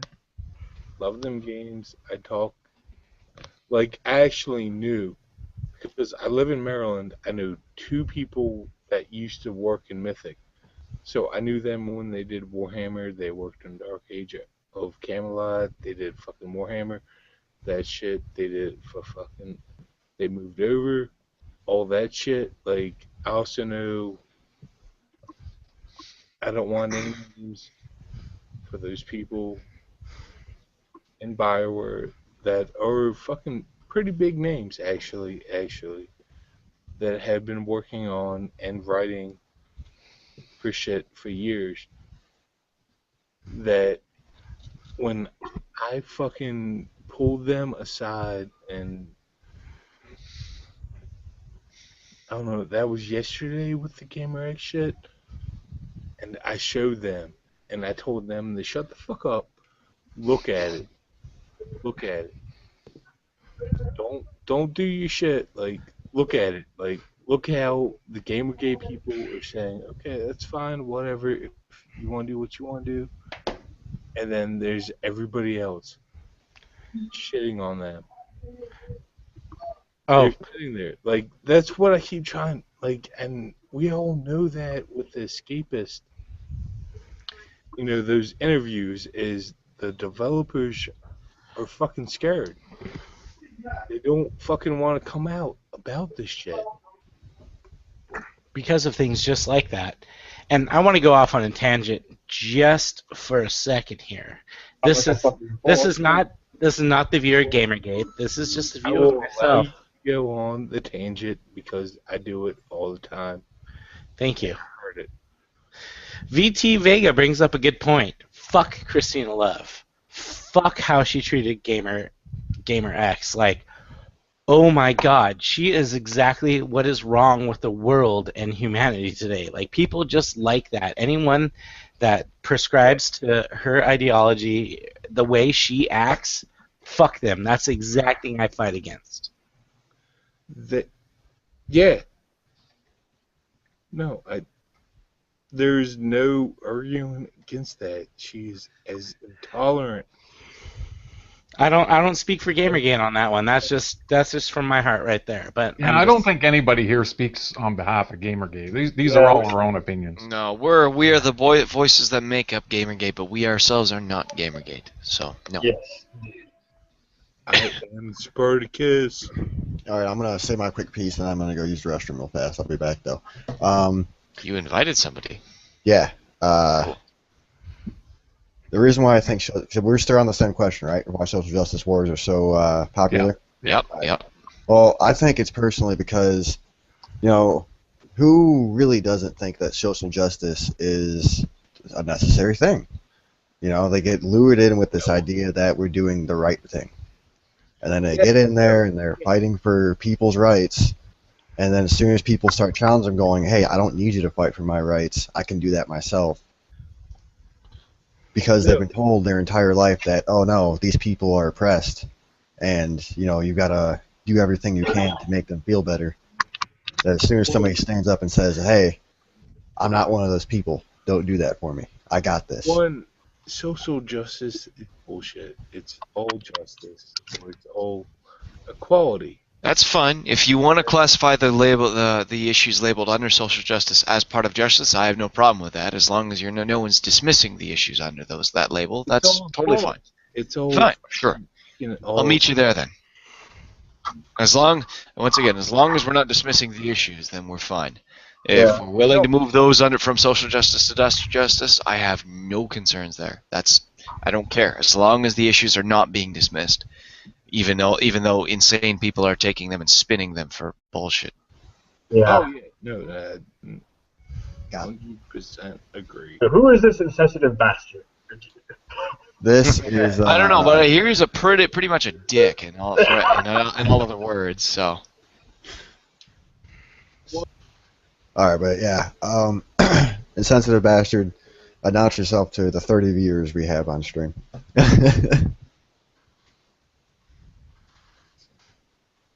The mic working? No. All right. Somebody play the Jeopardy song. Dirty, lovely.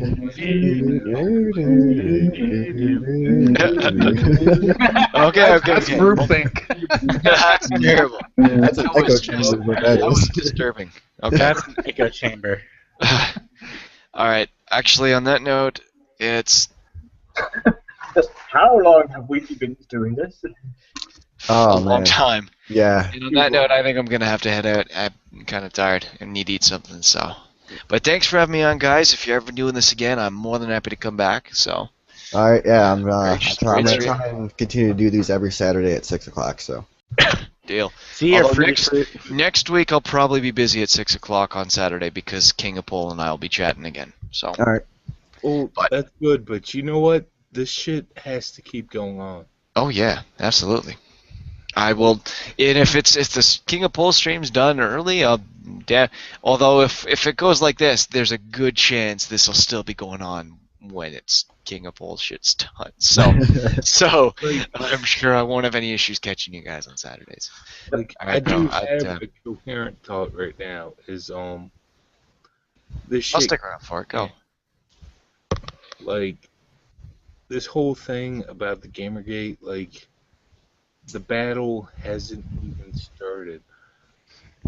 Like it has to keep going on. Is that we want everyone making games, and we don't want this bullshit. We want them all making games. Like it has to keep going on. And we have to keep talking about this. Right. Yep. I'm with you there. All right. Okay, see you, Mind Viewer. Dude, you were waiting. Yes, the entire remember time that. to say No, that. no. weren't you? I knew someone was going to say that. I knew someone was going to say that. That, or they were going to take the word and they'd be like, they would take it for the more phonetic sound of fewer and be like, make a numerical joke. So, either one of those two always happens. So I do not. So good call, sir. But I guess you can have my Twitter handle. It's at fewer for you. Good luck spelling that. But I have Rotten Tomatoes is on. I have him on his Twitter, and he can find me. Tomatoes? What the It's fuck? in the description of the video here. Anybody can. Oh, is it already there? Perfect. Yeah, it's already Perfect. there. I haven't seen that yet. So, all right then. In that case, see y'all later, and I look forward to seeing whatever the hell Insensitive Bastard has to say later once his mic works and I'm not talking. So, bye guys. Yeah. Peace Later. out. It was nice not meeting you. Try not There to. he is. Oh, hey, this is How you guys doing? How you shitlords doing Dog? tonight? pretty good. You? My neck is doing fabulous. Thanks for asking. Well, hey, man, you managed to dodge his. Oh man, I just got done checking my privilege for the day. I have flogged myself for many hours, and that's why I'm late to the party. But you guys straight go up ahead and like keep bruises this up. and lacerations across my back and stuff with the whip and the leather belt and so on and so forth. So privilege I'd say we're in the BDSM. officially privilege fucking checked. Okay. Privilege is officially checked. No, so what I really wanted to bring to the table is All right, I'll be right back. If you do guys know anybody else who wants in here, Okay, Insensitive Bastard, you were saying. what I all really if any of you guys actually want to tweet at your followers and let them know, hey, this is going on. Anybody is invited. Just tell them to follow me on Twitter and send me their email and DM, and I'll invite them. Okay. No, what I really wanted to bring to the table, and I think this is a conversation that needs to be had within Gamergate. And I'm not trying to, or let me put it this way: when I say feminism, I'm talking specifically about the third wave of feminism, right? Oh my God! Shut up, Shill. Sorry, I'm joking. Keep going. It's okay. And I think when I look at Digra and I look at specifically like videos that or Digra, however you guys want to pronounce it. Digra. Digra. Who cares? I'm seeing a connection of academic feminism and It's there. these SJWs, and it to the point where I think it's undeniable. No, wait.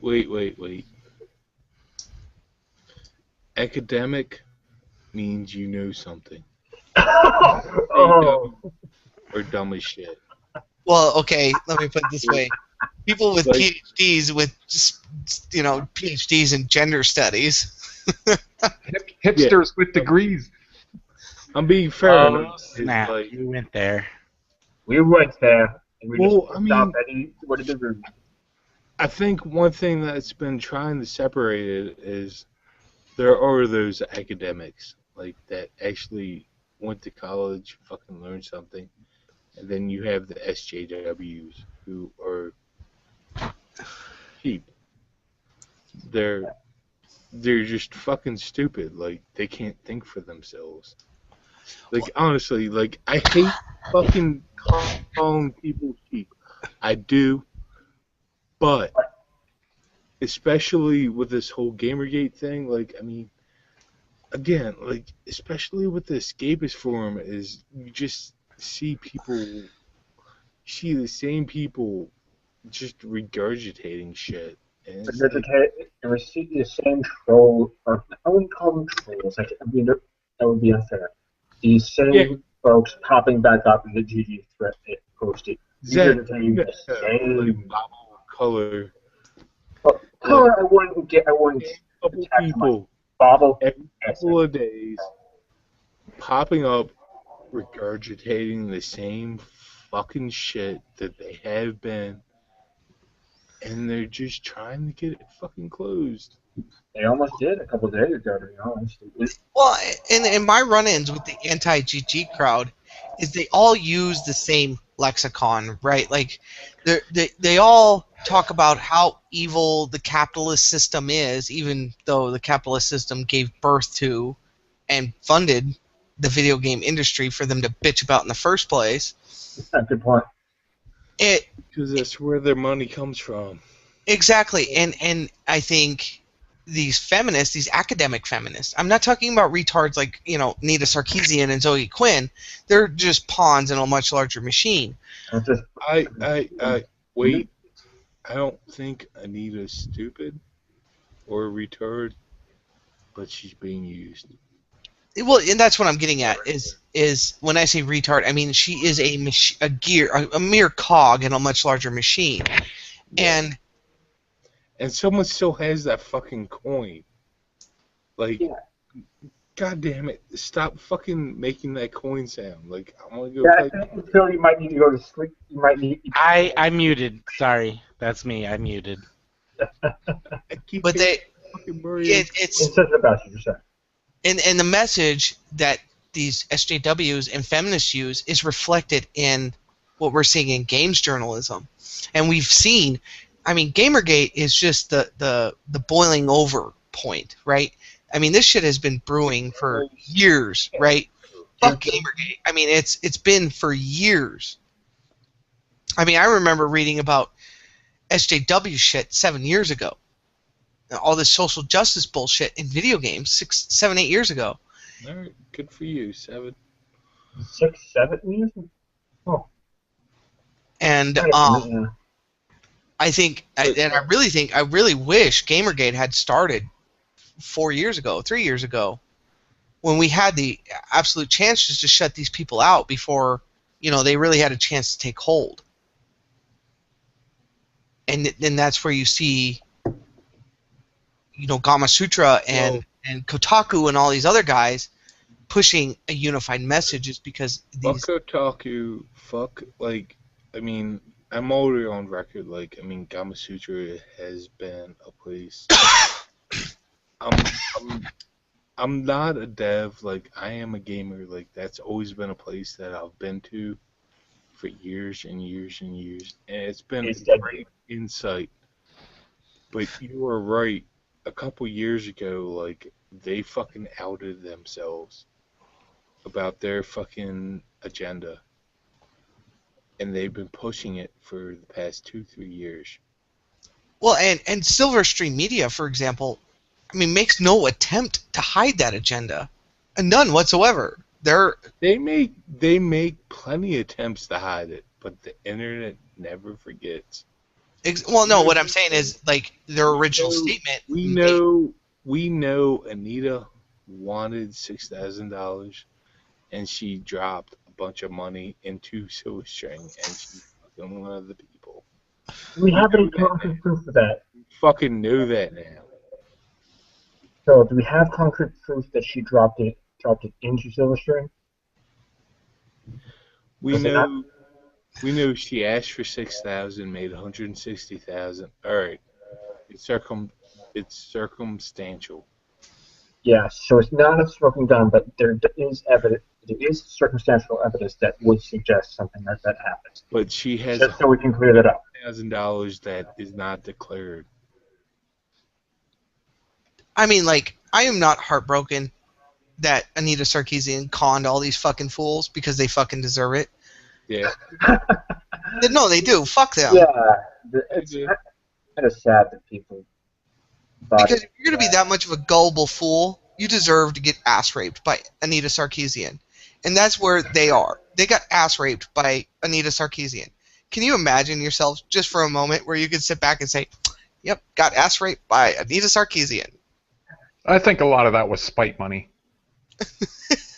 No, they follow her ideology and they gave her money to help support that ideology. Not because of what the film she was putting out. It was because of the message. This poor woman was getting abused, and let's throw money at them. Oh. And so the retards that lap that shit up, you know what, whatever, you got ripped off. Sucks to be you. Excuse me why I don't bleed my heart out for you. Yeah. I don't.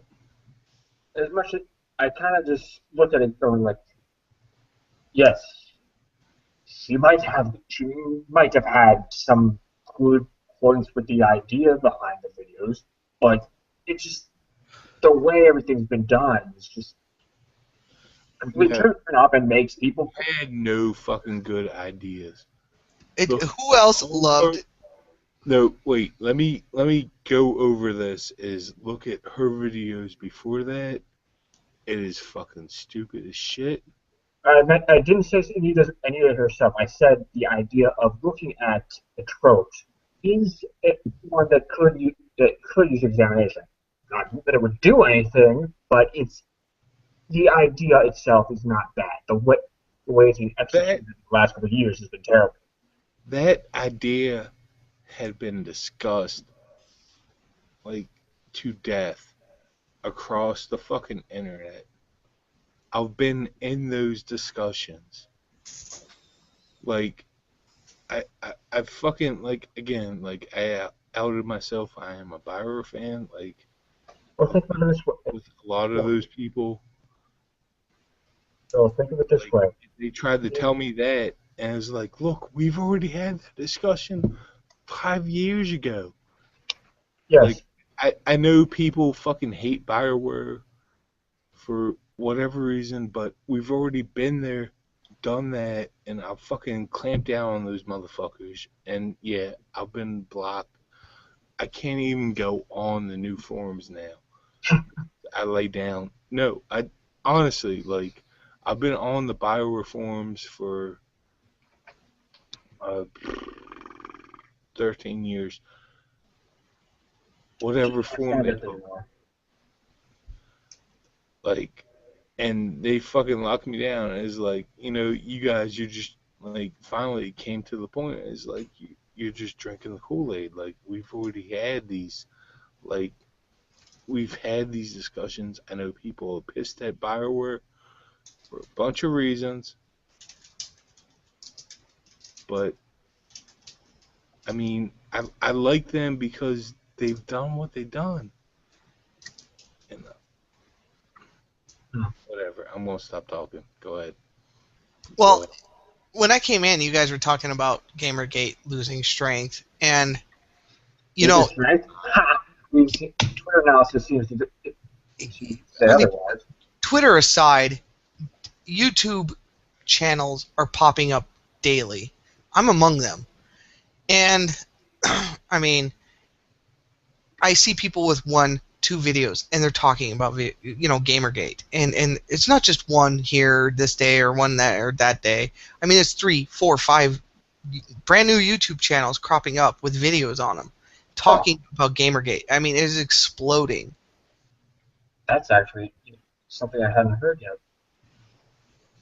That's actually. I mean, just put hashtag Gamergate into your YouTube search, and you're gonna see new channel, new channel, new channel, new channel. It's ridiculous. Yeah, a lot of people are milking it though. Well, they might be milking it, but at the same time, it gives validity to the veracity of what this movement is doing.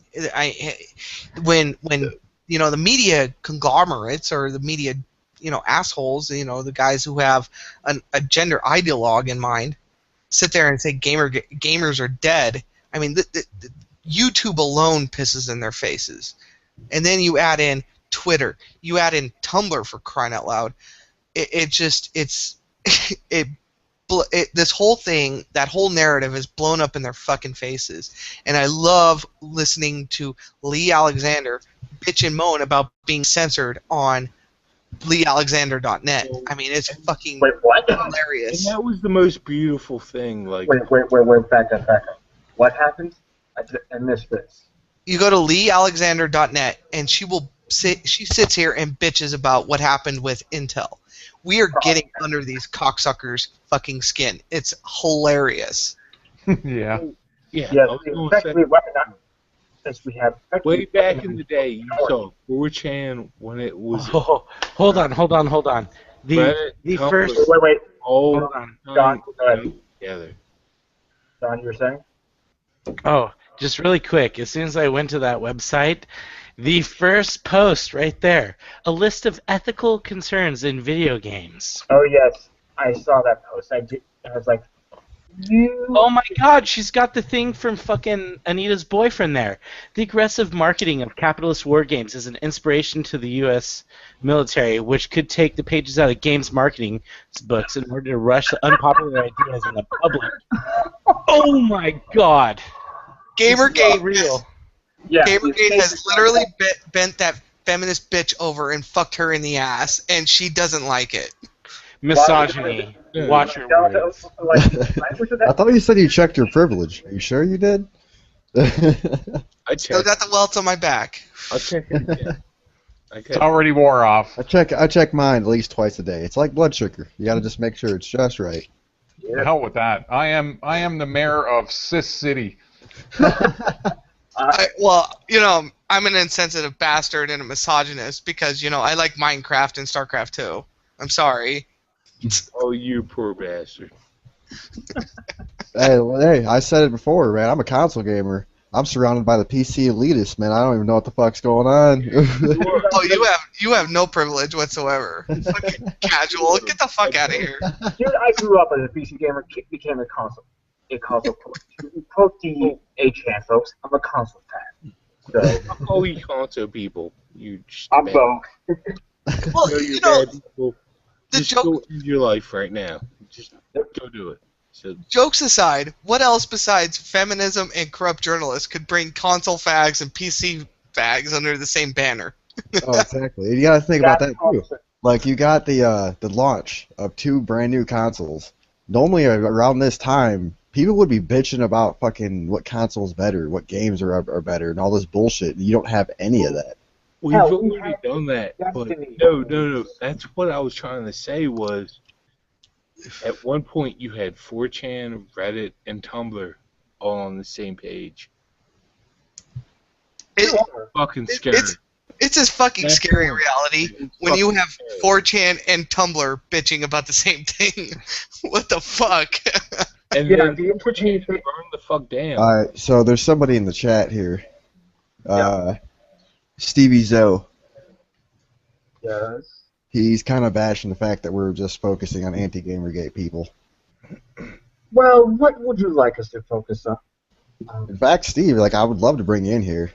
Bring a little bit of more moderation into this. That'd be awesome. Please, come on in instead of just fucking name-calling. Sure. Come on, buddy. Well, don't threaten him. I'm being serious. Come on in, dude. Please. I'll be fair. I will be fair. I have to start playing Final Fantasy 13 again. And I don't know how I'm not speaking for Gamergate, but I am pretty much done talking to SJWs and anti-Gamergate people. Fuck all of them. Those idiots. You want the sideliners. We Yeah. got to bring the sideliners to one side or the other. Well, I think we have to realize we can't break this into a red team, blue team thing because it is obviously more than that.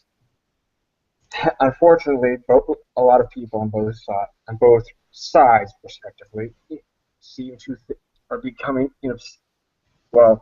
convinced that it is now just a dichotomy of you're either with Gamergate or against Gamergate. Hell, as we've said multiple times during this stream, look at what happened to Owen Good today. He voices something that says there's trolls on both sides. He gets bent over and he gets beat to near death on Twitter by people against Gamergate. Zen and his broken fucking mic. But no. It's not that the mic's broken. I It's know what he's saying. Well, Okay, let me rephrase that. Shit. No, I know what you're saying is that there's a lot of moderates out there. There are a lot of people fucking neutral. And that's fair because honestly, like, I'm not looking for people to disagree with me. I'm looking for people, just to make it a better fucking system. Well, here's what I'm talking about. You see this Fustercluck here, made a YouTube channel recently to talk about Gamergate. This is a prime example of what I'm talking about. I'm one of them. I made this YouTube channel. Because I would sit there and listen to the anti-GG crowd, and I would just get fucking so mad that I couldn't. I just couldn't sit on the sidelines. Fuck that. It's time to shit on these motherfuckers. And honestly, I had the same stance. Like I made my channel a couple weeks or so before all this dropped. I was actually at work the night that somebody on Facebook linked IA's first video. What the fuck was it? 5 Guys, Burgers, and Lies. Somebody linked that video to me on Facebook, and I'm like, oh, what the fuck's this? And I watched it and was like, holy shit, when the hell did this happen? I look at the fucking time, it was 11 hours ago. I'm like, are you fucking kidding me? This is happening now? And for like a good week and a half, I was sitting there like, oh man, do I really want to put this on my channel? Do I want to do that, or do I just want to, let and see the shit blows by? Then a couple days later, somebody posted something, and it just set me right the fuck off. I was like, nope, fuck you, I'm posting it. Let's do this. Game on. Well, and I think what the catalyst was for a lot of these accounts was the whole, gamers are dead trope. I hate to put it that way, but that's what it was. It was a narrative pushed by all these cocksuckers, and a vast majority of them dropped on the September 28th. August 28th, and then they want to sit back and go, well, no, there's no collusion going on. What, do they think people are that fucking retarded? See, I think gamers are. Well, we have no proof that it was... Again, as the old timer that's paid attention, they've been rubbing this shit in fucking gamers' faces for years and years. Publishers, developers, yeah, we get the money. Yeah, we fucking go here. Yeah, they pay for our hotel rooms. They give us the fucking, there's the parties, there's all that shit. Give them the caviar train. And see, that's the one thing, is they act like, okay, all we're asking is that you tell us about these things. We're not telling you can't do them. Just, disclose that this happened. Don't just, flat out fucking, oh, no, I'm not going to tell you shit. There's no... And that's what fucking pisses me off so much is that they fucking throw that out. Yeah, that's been going on. Corruption's okay. That's your fucking job, is to tell us that's going on. Yeah, we don't care where or how you got the copy of the game. We don't care that they paid for your hotel and your fucking drinks. We don't care if you're friends. Just let us know. That's all we're asking. They act like we're asking the fucking world of them. I give a shit that if they're good friends, Oh no, I give a shit too. It's gonna definitely, you're gonna read that article with a little bit of bias, but you're gonna know to read that article with a little bit of bias. Whereas now, you don't know to do that.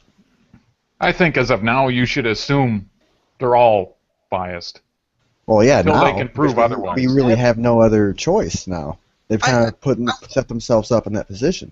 I wouldn't even assume they're all biased. I'm at the point where I assume they're all liars. Yeah, well, close enough. No, they're all Unfortunately, because that's actually becoming a growing sentiment among the Gamergate crowd.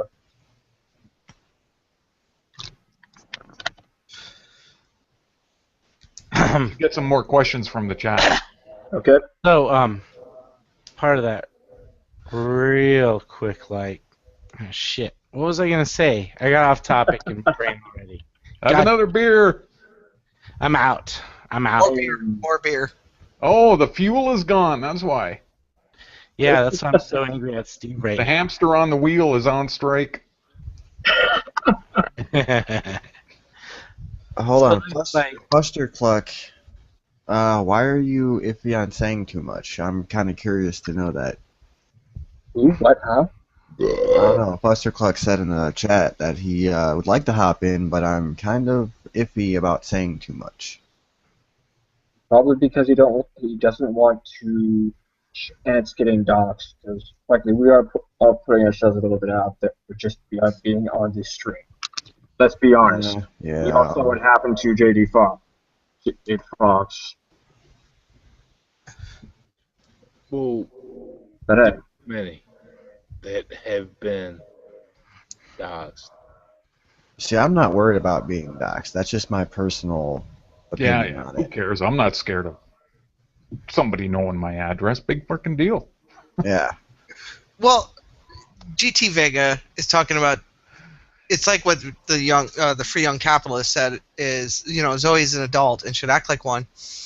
And I think what's really interesting is they're trying to paint, and this drives me fucking crazy. It really does. And I don't want to make this about Zoe, but at the end of the day, they're trying to paint her as. Oh wait, hold on. I'm sorry to interrupt you, but it's Buster Cluck. He's a small-time game dev. I get it. Fair enough. Yeah, that makes sense, man. You continue, bastard. They like to paint Zoe as an innocent person who was just going about her day and somehow got wrapped up on all this. Fuck that shit. That bitch knew what she was doing, and she's gained a considerable amount of what the fuck is, considerable amount in what's going on. There was the Facebook, all that bullshit, like when she did the porn shoots, and I've actually asked around and I've confirmed that, like all that shit before she moved over and then changed her name. That's all fucking true, right there. And then she did again, and then there's the narrative that her photos got leaked. The bitch was putting them out on the internet. She was selling them, for Christ's sakes. Exactly. Yeah, let's not focus on her too much. Yeah, let's not focus on too much. Yeah. All right. I know a lot of people here don't really like her, but Sugar-Free Targets brings up a good point. You should probably I'll add this to the chat in group so you guys can see it. Find this account on Twitter and report it. Oh yeah, I saw it and already did. Oh, Anita of Jesus, yeah. Leave it. Yeah. Don't talk about it. Just report it and go on with your day. Yeah, I just wanted to bring it to light real fast, just so it's in the stream and we can at least, help out with that. All right, continue. I'm sorry to interrupt. We should stop with Zoe anyway. Let's get some questions. No questions from the chat room? Well, considering we've been doing this for what, 6 hours? Maybe on Twitter? I can ask Twitter.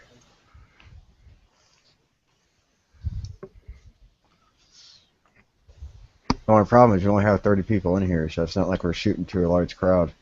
Yeah. Oh dear Lord, Adam Baldwin is talking with Brianna Wu on Twitter. Adam Baldwin is tearing shit up right now. Oh, and yeah, he does that, and Terrifies me. That extra life game, like, boost that. Like, what is the fuck? Oh, the charity thing. The charity thing. Invite it. I don't know. Invite Adam Baldwin to the chat. I mean, Well, the problem is the coming here link. probably slim, but The problem is the link's broken, so I can't just simply link it to him. I have to have his email, and I'm pretty sure he's not in the business of giving out his personal email. Yeah, no. he's not. I mean, he's popped up. I remember that day, like on polls. That's what made him big. Is he got him there. Yeah, and let's be honest. Anytime one of the bigger names in Gamer has visited a channel. All right, we got a question from Stevie in chat. Yep. Do you guys think Brianna doxed herself or as a false flag? Now, I cannot confirm or deny whether it was or not. I'll tell you now for going over all that shit.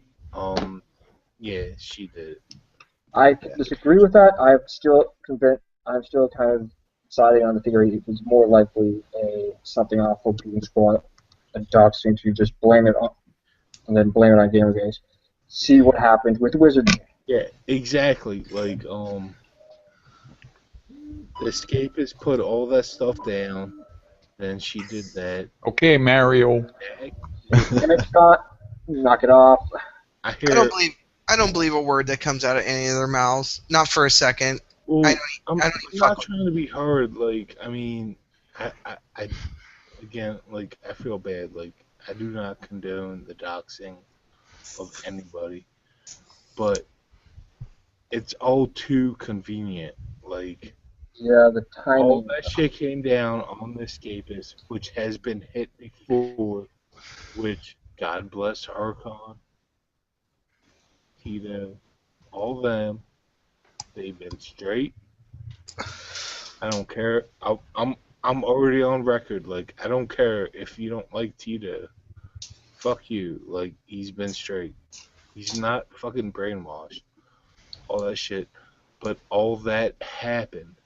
And then, again, with Roguestar, yeah, I gotta take it out. So what? I mean, he's done some fucking... He's gone off the fucking hook. Like, he's wild. Like, and... So I can't say one way or another. Like, I don't know. A lot of these doxings just seem too fucking convenient for them. Yeah, I think so too. No. But I'm kind of on the fence. It could be either way. There's could be legit. people on the internet to discount it. Yeah, it's very well could be legit. Like, I'm not sitting here and saying 100% certainty that it's bullshit. But it is very convenient. Exactly. Yeah. Especially in the face of all these people have seen the amount of money Anita Sarkeesian made off of her bullshit. Oh, and not even just her, but others. You would be a fool not to cash in on that, right? I mean, I don't blame Sarkeesian for her little con job. I'm just saying, if you got a con and you're a dishonest fuck, you'd be an idiot not to cash in on that. Insensitive. Let's like treat them like you don't want to give them more power, so let's not focus on them too much, you know. And I agree with what you're saying. Don't get me wrong, but let's just not get too off with this. I feel you. We've been off on enough tangents tonight. Let's try and stay on the rails for now. That being said, my feelings on it is, do I think she doxed herself? Honestly, I'm not sure. This claim, like right away, she blamed Gamergate with nothing but a fucking Anon post on 8chan, which is basically anybody in the world, pretty much. She was happy to throw us under the bus for that. And also, this is the same person that admitted to making a troll account that made the post about how they got a fucking hard on from death scenes from from fucking Tomb Raider. Wait, that was that account? Autistic child. Damn. That was her account, and she fessed up to it and said, "Ah, look what I'm doing." So that already shows that she doesn't really have a lot of boundaries when it comes to making jokes that she wants.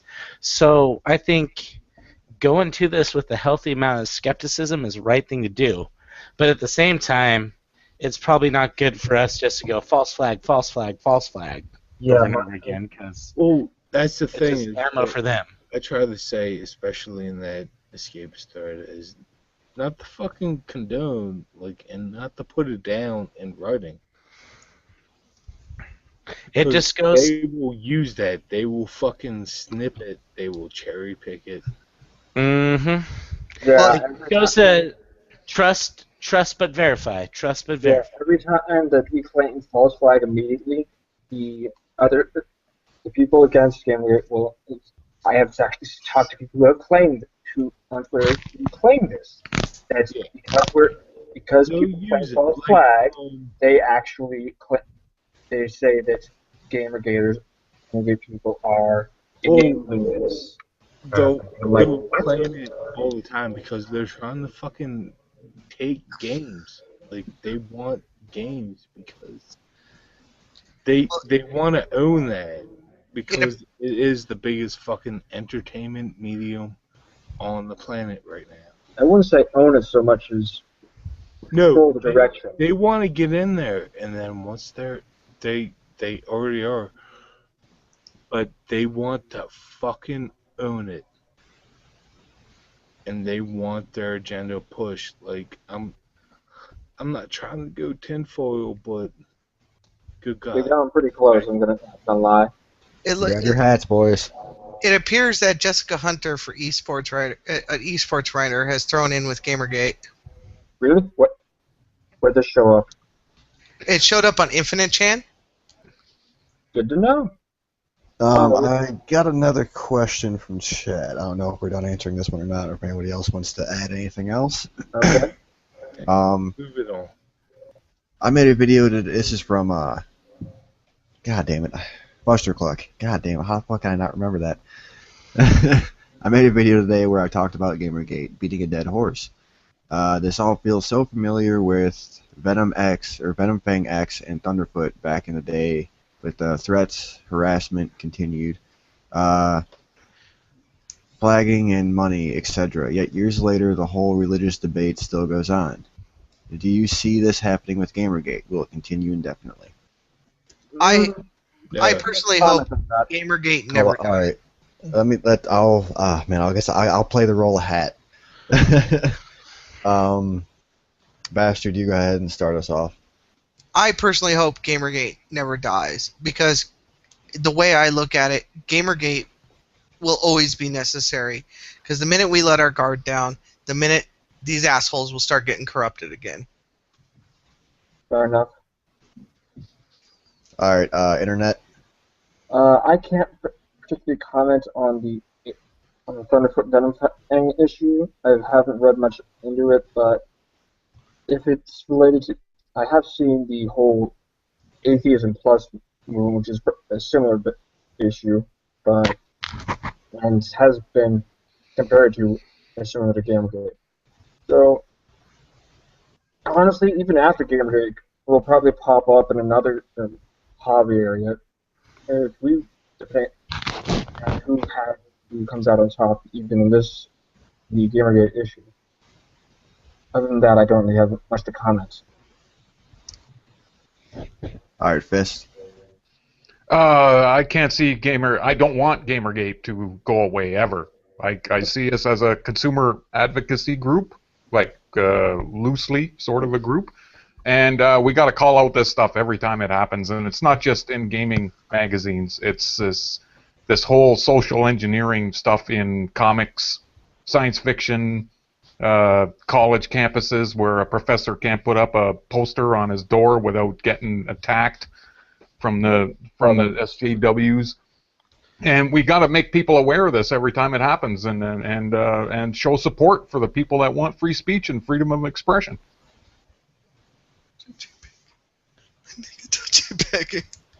All right, Phil. As far as this goes for gamers, I'm happy to see it happening. It's no different. Like, these are fascist. I'll tell you straight now, they're fascist. They fucking want you to tell you how to think, and they fucking want to control everything. So finally, like, that's why you see Adam Baldwin. That's why you see all these other people outside of gaming going, holy shit, gamers fucking stood up. And they're all fucking surprised because gamers fucking stood up. They fucking just put their foot down and say, no, we're not going to have this shit. These are fascist. Okay. Okay, sorry to interrupt. I'm kind of reading through the Brianna Wu Adam Baldwin thread, and she's kind of looking at it going that she kind of preemptively posted the Twitter, the tweets after she got doxxed, and then I put the link up to the convo in the group chat. It's basically looking at it going, well, we're losing you. Sorry. She basically looks at it like she's basically looking at it going that she doesn't agree with it, but she does. How should I put it? I'm just scrolling through, and it looks like conversation is still going on. But there's actually being actual discussion on Twitter for once, other than the ones I have, which is amazing. Well, you got to watch Brianna Wu. She gives those same lectures that Sarkeesian does, except she swears a hell of a lot more. But she says the exact same thing. Say again? Brianna Wu. You got to watch her. She's an exact copy of Sarkeesian, but she swears a lot more. She wants you to do the listen and believe stuff. Yeah, and holy shit, looking at the Adam Baldwin thread right now, she totally just sidestepped what he was asking. Do you think it was Gamergate? And she just went right fucking around it. Yeah. Yeah. She won't step back, but she won't accuse either. Did you guys find a certain amount of hilarity in XOXO? Oh, man. That was like some straight up cultist shit. That was what that was. Yeah, where Sarkeesian got caught like deer in the headlights style during her little diatribe. Yeah, she sat there at the one fucking, it's like, oh, where is this army? And the whole fucking crowd stands up and applauds. It's like, really, bitch? There's your fucking army. You fucking dumb ass. They were supposed to laugh, not cheer. She had no idea what the fuck to do at that point.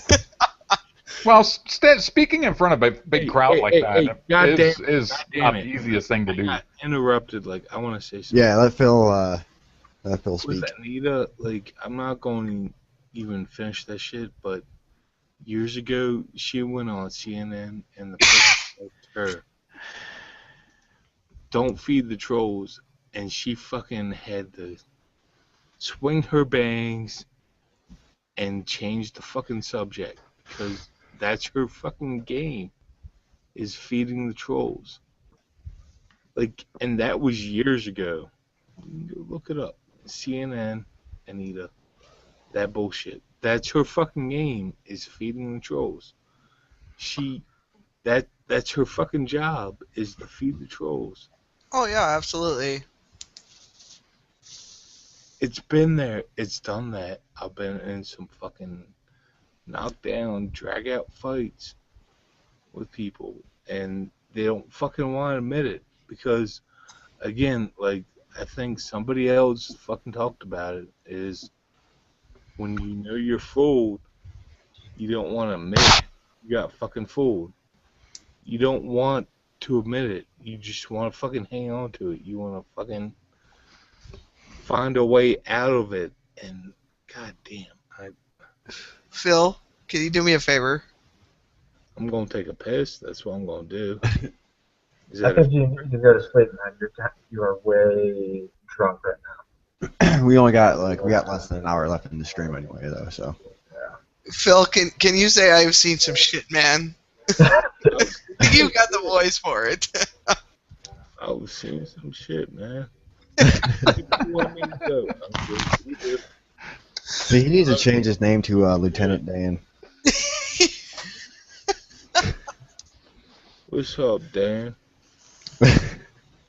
All right, Sean, you're next. What are we talking about again? I was talking shit to Pterodax. You see Pterodax. the questions in the side chat. Gamergate continuing? Yeah, you see Gamergate continuing, definitely. Shit, it's like one of those things where I think in the long run we always kind of keep an eye out, or else we're just going to go down the same slope, because that's just kind of how media and journalism works. Well, I think Internet Aristocrat said it best. I think in his first or second video, if we let up, we only have one chance to pin these motherfuckers to the floor. If we let this go, it's game over. Yeah, if we can't win here, don't bother even trying to win anywhere else. Yeah, exactly. If we Something can't along kill that it line. here, we can't kill the small dogs. We can't fucking kill the big dogs.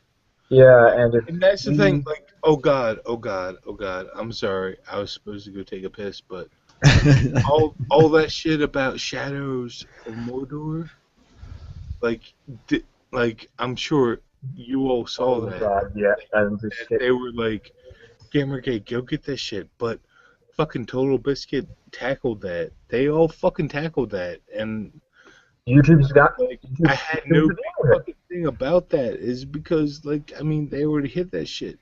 It's like, that's your fucking job right there. That's your fucking job. Yeah. To pin that shit. And, like, that's your fucking job. That's what you have supposed.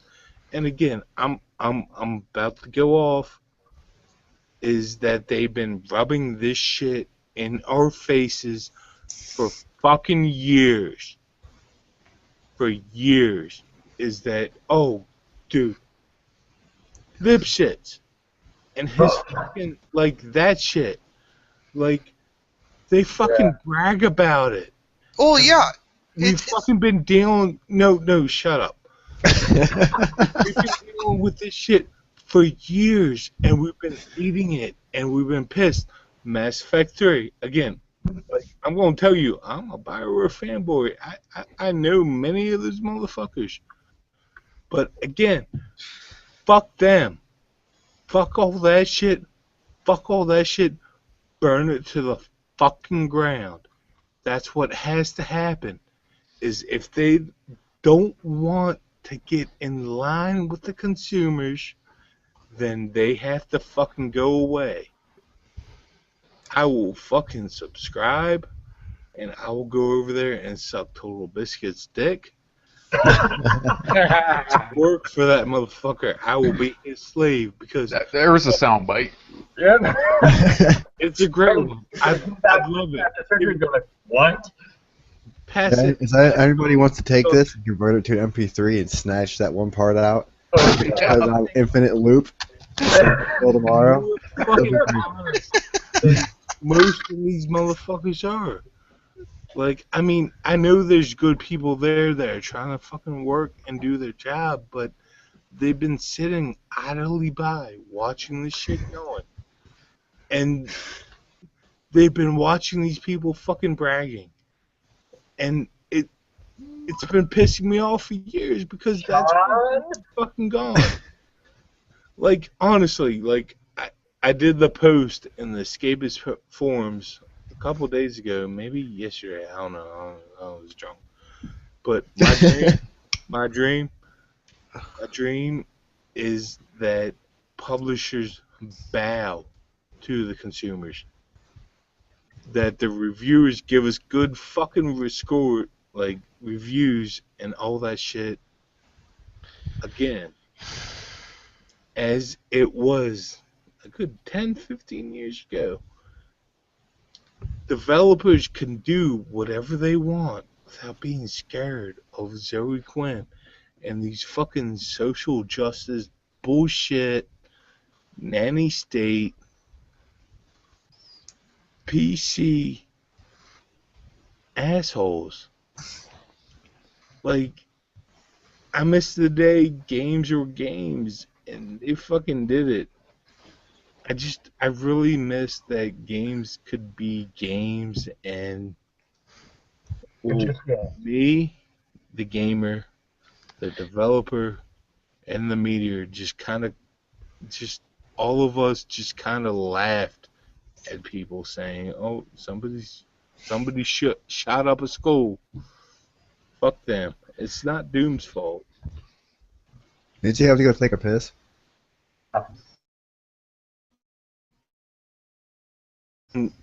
Yeah, I'm hurting right now, but fuck all that shit.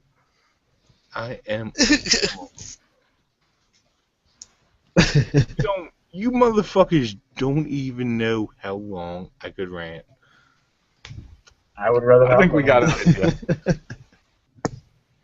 I think you and Nick can compete with the longest rants. Okay.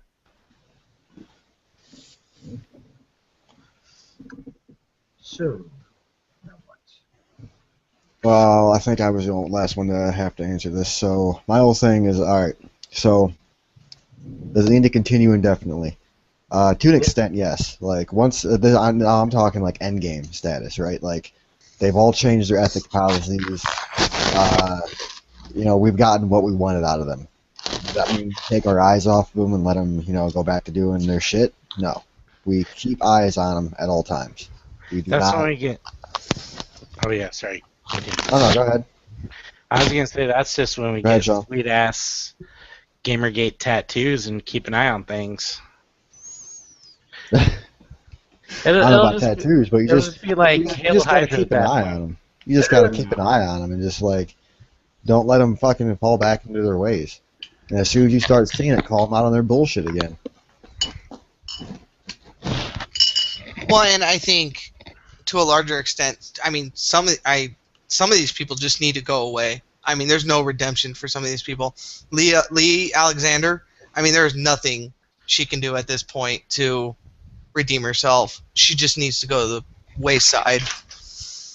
Well, yeah, a lot of people feel that way for a lot of the journalists, like Nathan Grayson, Lee Alexander, Patricia Hernandez, Ben Kuchera. There's a lot of them that people feel like, all right, they just need to step down, relieve themselves of their position, and just remove themselves from the equation altogether. I like how Sargon put it. They need to fall on their swords.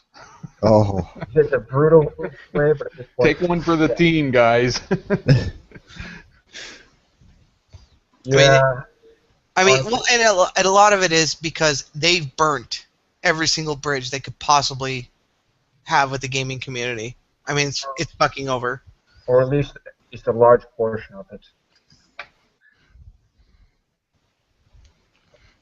So it seems like the consensus is in. It looks like Phil needs to go to bed. The chat definitely thinks so. We are tweet after tweet, not tweeting, post after post. No, I'm really close there. Well, JT Vega here in the chat, he said Kotaku's next. I'm not a fan of attacking specific websites. I think Intel was a broader message, and I like the broader message because it tells all of them at once, we are willing to shit on you. And and in one of my videos that I made, I think a letter campaign should be for a really big developer would be Blizzard Entertainment. And no, not going to happen. The AAAs, they don't care at this point because they can just get all their shit on TV. Anyway. I've said that before. Kama Sutra has been hit, so move it over. Like people are trying to go after Maya, but that's all developer. For them to feel the hurt, developers will have to do it. So fucking move it. Here's a thought. Somewhere else, there's RPS. I've heard a bunch of. Phil, you can probably back me up on this. Developers have been giving Gamergate grief over the fact that Downstreet is the only site for devs who have to platform communicate. My thought is, you can set up another freaking site if you don't like it. And they will. That's the great thing about capitalism. Like, I mean, again, Oh, that's the great thing about the internet. in the escapist form is like, I mean, I don't want to miss Kama Sutra because it's been a great insight. I've been there for like 10 years or so. Like, I mean, I've been reading it.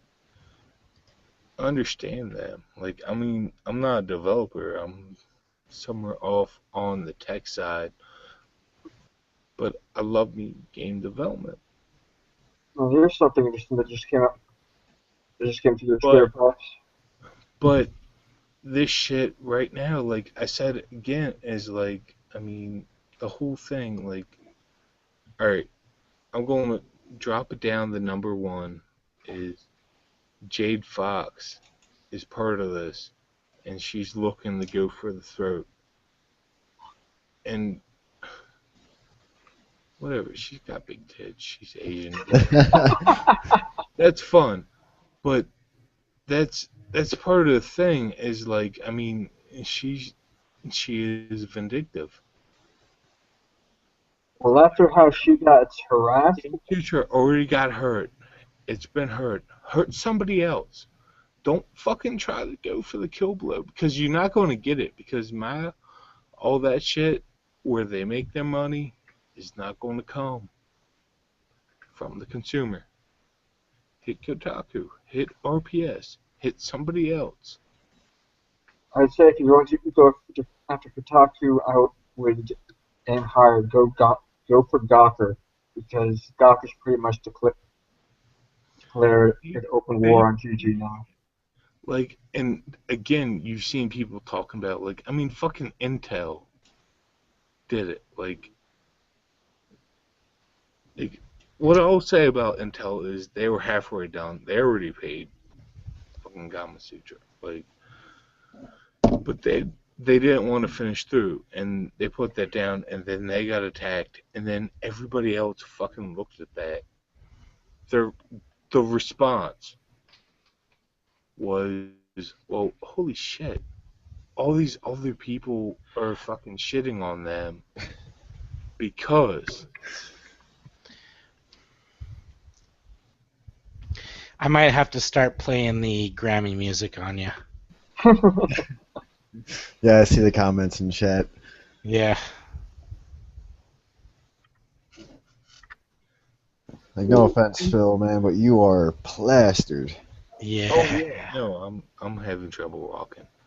You're having trouble talking, bro. Like, you're going in circles every time we hit a conversation, dude. You're coming back to the same points for everything.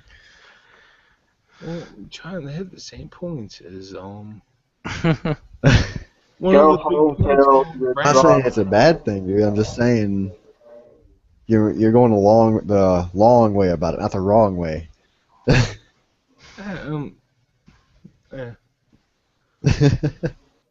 But again, like, I've noticed the thing around the past couple of days is UBM is the actual parent companies for a lot of these places are people talking about that shit.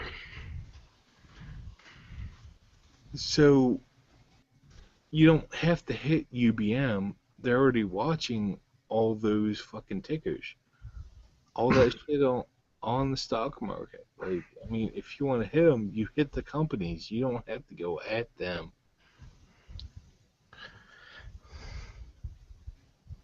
Okay, new subject. Yeah. All right, somebody in chat throw something at us. We got like a half hour left. Come on.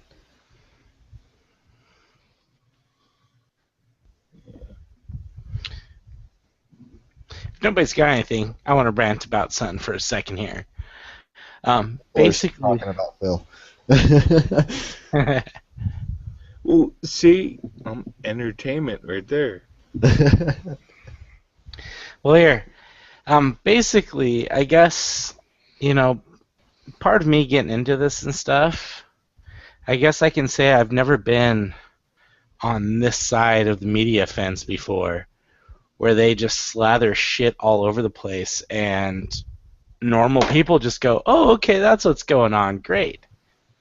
Gamers full of a bunch of piss babies, or whatever word they're using at a time, and don't even look any further than what's going on, but like without doing their own fucking research. It's blowing my mind. I guess maybe I should have expected that of humanity all along, but still, man. All right, I got a topic we can throw out. Sweet, go for it. I was just ranting. Main in Smash Bros. Link. That's the male Zelda, I think. That's if Zelda was a guy, right? What if Zelda was a girl? No. Mine would be Sonic. I'd probably have to go with Bowser. You know, we never finished talking about indie games earlier. Yeah, we never did, but actually, a bunch of people who were here for that actually have already bailed. So, well, no, wait. No. Yeah, everyone actually is still here. That would have still had to go. Yeah, Okay. I'm not too much into the games to know enough what's indie. Like, my favorite game is from Ironclad, but it was after it was released through Stardock, which is Brad Wardell, and it's Sins of the Solar Empire. I'm actually a mod dev on that. I do the Star Trek Sacrifice of Angels 2 mod for that team. I heard about that. Yeah, mine is Dawn Home with a really close to Depression Quest. And that's 100% a fucking joke. No. One's a walking simulator, the other one's a reading simulator. Because I worked on the PDS set for Homeworld 2. That shifted into the whole fucking complex mod. Oh yeah, complex mod was good. Yeah, I worked. Somebody actually just asked favorite obscure game. That's kind of a hard one because what would classify as obscure? I guess Stanley Powerball or. That's not obscure. Well, no, that's what I'm saying. Is what would qualify as obscure? Fuck if I know. Yeah, honestly, the fact that indie games that indie developers play. I don't know how to. I think obscure games would be Depression Quest and Gone Home. Well, we can't call them obscure because they have so much damn press. Yeah. Yeah, I'm guessing games that not too many people have heard of that you liked. Crawl is one for me. I don't know if any of you guys have heard of it or played it. It's available on Steam, and it's actually it's a co-op game, but it's only local co-op, so you have to have like controllers for everyone and everything. On the same But it's I know, mind blowing, right? Who's fucking used to that? How do you? It's possible. You just need a bunch of Xbox controllers, and it works great. Which is exactly what I did. I just make people bring their own wireless controllers, and we go to town. But anyways, what it is it's kind of like a roguelike, and one of the 4 players is the hero, while the other 3 players are monsters, and you keep trying to kill the hero as he's going around to these different levels. And you're ghosts, and you'll have traps in the different rooms, which will let you spawn as different creatures depending on what you unlock. And the person to get the last blow on the human turns into the hero next. And you keep going and going and going until you kill the boss.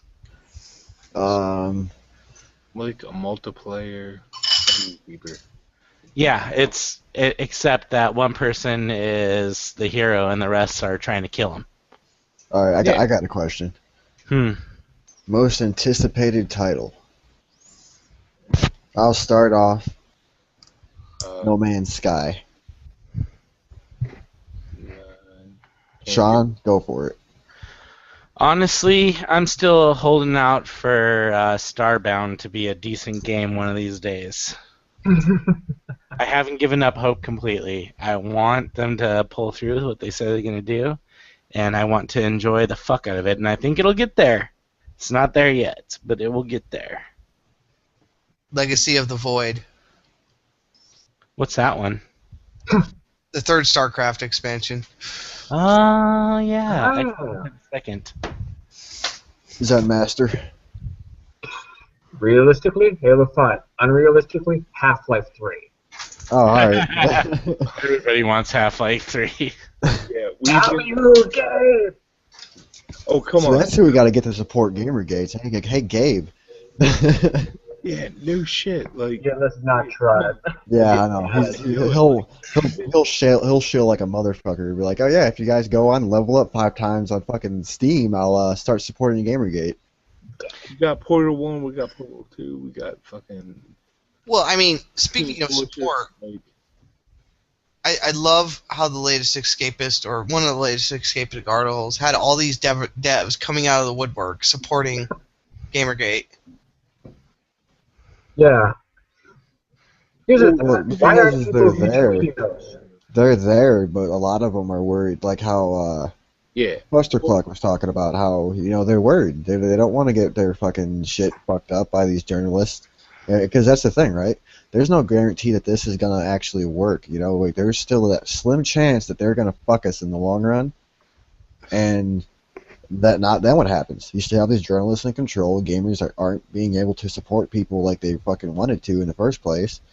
And now the people who came out and supported Gamergate are kind of fucked because they didn't win. Ooh, another thing I'm looking forward to is any game by Double Fine Productions. Tell me you're looking forward to that just so you can give it away. I think, like, if you asked me 2 months ago, this was one of my most, like, anticipated fucking falls ever in my life. After Slash? I wanted so many fucking games, and then all this shit happened, and then I'm looking at how they're acting, and it's like, I don't want this game. I don't want Borderlands, the pre-sequel. I love Borderlands. It's fun as shit. I don't want this shit. Nope, cancel that. Cancel this, cancel that. Like, I'm just glad that I still have money I'd like to spend on getting a Wii U just so I can get Bayonetta 2. Damn you, Nintendo. Civ. Like, Civ Beyond Earth. Like, I was looking forward to that fucking game, and lip shits break all gamers on the fucking rack. Like, dude, that's... What the hell? Holy shit. Do you even know what a rack does to you? Does he even know what he's saying? I honestly am starting to question that half the time. No, he's fucking ignorant motherfucker. Like, he wouldn't want to meet me. Like, I'm looking forward to Daniel Vavra's game. Yeah, that actually sounds good. Oh, I put 100 down on that. I haven't fucking put money down on the Kickstarter. I have to fucking play Wasteland 2. Like, I have that game now. I'm getting pissed off that I have to play that game. All right, we're gonna have somebody else joining with us here for like the last 20 minutes. I'm waiting for the new oh shit I am looking forward to Arkham Knight. Oh yeah, that's one. So legit Rocksteady, fuck. yeah, them English motherfuckers, they don't take shit from no one. Yeah, I think we all noticed this. I think we've noticed that the gamer devs most affected by the American journalists are in America. The ones who and they're all West Coast. Trust me. Give a damn are from We'd outside America. Xenoforce looks awesome as well. Just saying. Oh, that's the new Xeno game?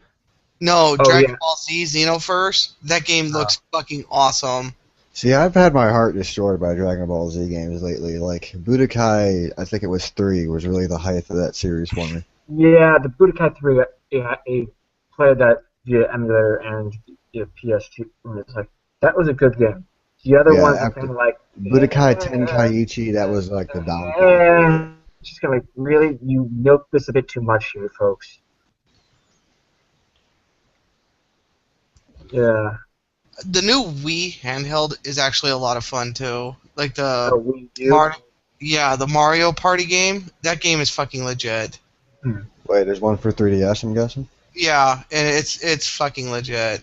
Like I mean, I work in retail, so I get to play all the latest games that are coming out or about to come out, and like they handed me that Mario Party game or whatever, and like I'm like, this game is legit. I mean, like, it's fun. And usually I'm like not all that much into handheld consoles because I feel like they're limited. Yeah, okay, you're talking to the right dude. I own a Vita. And this console, I mean, it's not only is it innovative, but I mean it's fun, and I mean it blows the. I had the the DS, and I mean it completely destroys that thing.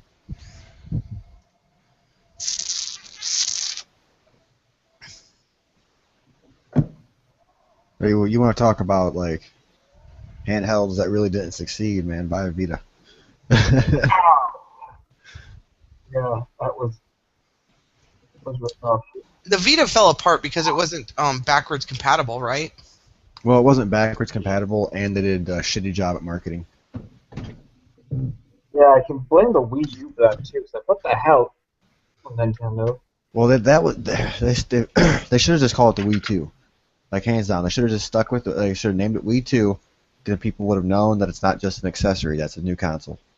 Well, and there is no excuse in the current technological world for things not to be backwards compatible with at least the last system.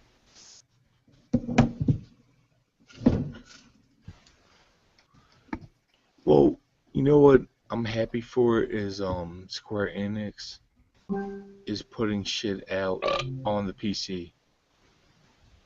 Oh, that's for sure. Square Enix really cleaned their act up after the colossal failure of Final Fantasy XIV with the Realm Reborn, which actually wasn't that bad of or isn't that bad of an MMO. It's way too much grinding. Yeah, I've been there, done that, fucking.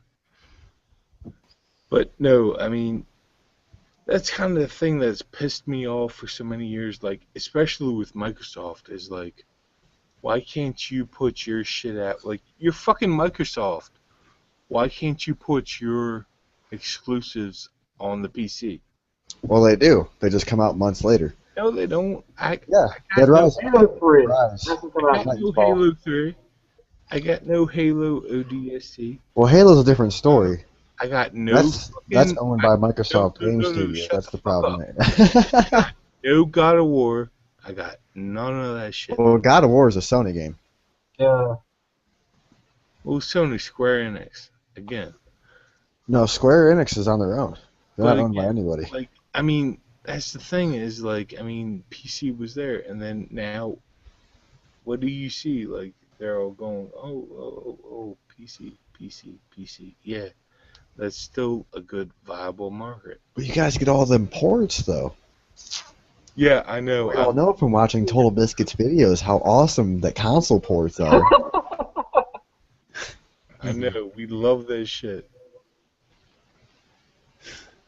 I mean, what ultimately attracted me to PC gaming was real-time strategy games. True.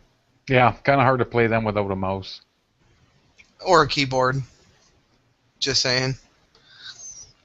Oh, no, you're straight. Have you seen the Command & Conquer when they did it? Or the Halo RTS when they did it? Yeah, no, I mean... Halo Wars? They have some great cutscenes in there. I've watched them. I wasn't even aware Halo made an RTS. Yeah, it was It Halo wasn't Wars. a Bungie. It wasn't a Bungie property. It was made by another studio. Yeah, it was Halo Wars. It wasn't actually bad. The character models were all nice. There's a couple faults. In the universe, though, but yeah.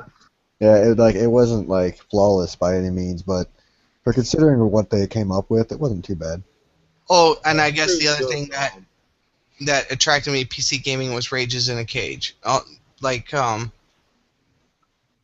you call it?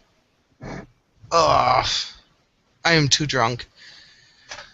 bet you I'm drunk. Dota and League of Legends, things like that. Oh, you're talking MOBAs. MOBAs, yeah. Yeah, fuck MOBAs. Yeah. No. It sucks because before Gearbox turned out to be a bunch of fucking douchebags. They had a pretty cool idea coming out with was it Battleborn? Yeah. They were gonna kind of. Is it Bloodborne or Battleborn? I'm not. I Bloodborne like sounds FPS, familiar. Like I played Counter Strike from the time it dropped. Like I played Doom. We actually fucking set up my high school tech class. We set up a LAN to play Doom 2 all the fucking time. And our teacher, like that was part of the class, was setting that up. And we played Seventh Guest. I love Mr. Stevens. Way back in the day, like we did that shit. And god damn, I'm fucking pissed. I'm pissed about something. I know I should be pissed about something, but I don't remember. Well, guys, I think I gotta drop out. All right. I'm starving. It was nice having you, Fist. Yeah, right on. Thanks for having me. Yeah, it's probably about my time too. It's been fun though, guys. Thanks for having me on. Yeah, thanks for joining, Sean. Shoot me an invite anytime if you need somebody to fill a slot. All right. Well, like I said before, I'm doing these things every Saturday, 6 o'clock. So. Rotten. I can't say they're always going to run as far as they do, but. Oh, I'll try and help boost it. I like this community voice thing. Oh, I love open houses. I think it's great. I mean, Yeah. don't get me wrong. I like hearing Internet Aristocrat and Sargon and King of Pole talk. I mean, because I think they make excellent points, but I don't want them to be the only voices of Gamergate, because while they're valid in their arguments, there's other voices to be heard within Gamergate because there is no leader. So, good job, guys, and I'll probably see you next week. All right. You too, man. Yeah, see you next time. We are still waiting on another person. I don't know if they're going to join or not. We only got like 20 minutes left, and I'm probably going to. I really want Fuster Cluck and JT Vega to join. I mean. Yeah. Some excellent. Fuster Cluck's got. I mean, even if issues there. Even if he only speaks very vaguely, I'd be okay with it. Yeah, that'd be cool too. We could definitely have them on next week if they're open to the idea. I would need them both to follow me on Twitter and just send me a message letting me know who they are on YouTube, so I can. Make sure I get them in next week. Fuster Cluck, I mean, this Gamergate is about you. It's about small guys trying to get their voices out. And if you want to be anonymous, we're not here to shit on you. We're not going to ask you what the name of your game is, what studio you work for. We're not going to ask anything that you don't want us to ask. I mean, if something comes, someone asks you a question that you're not comfortable, just don't answer. Be like, fuck off.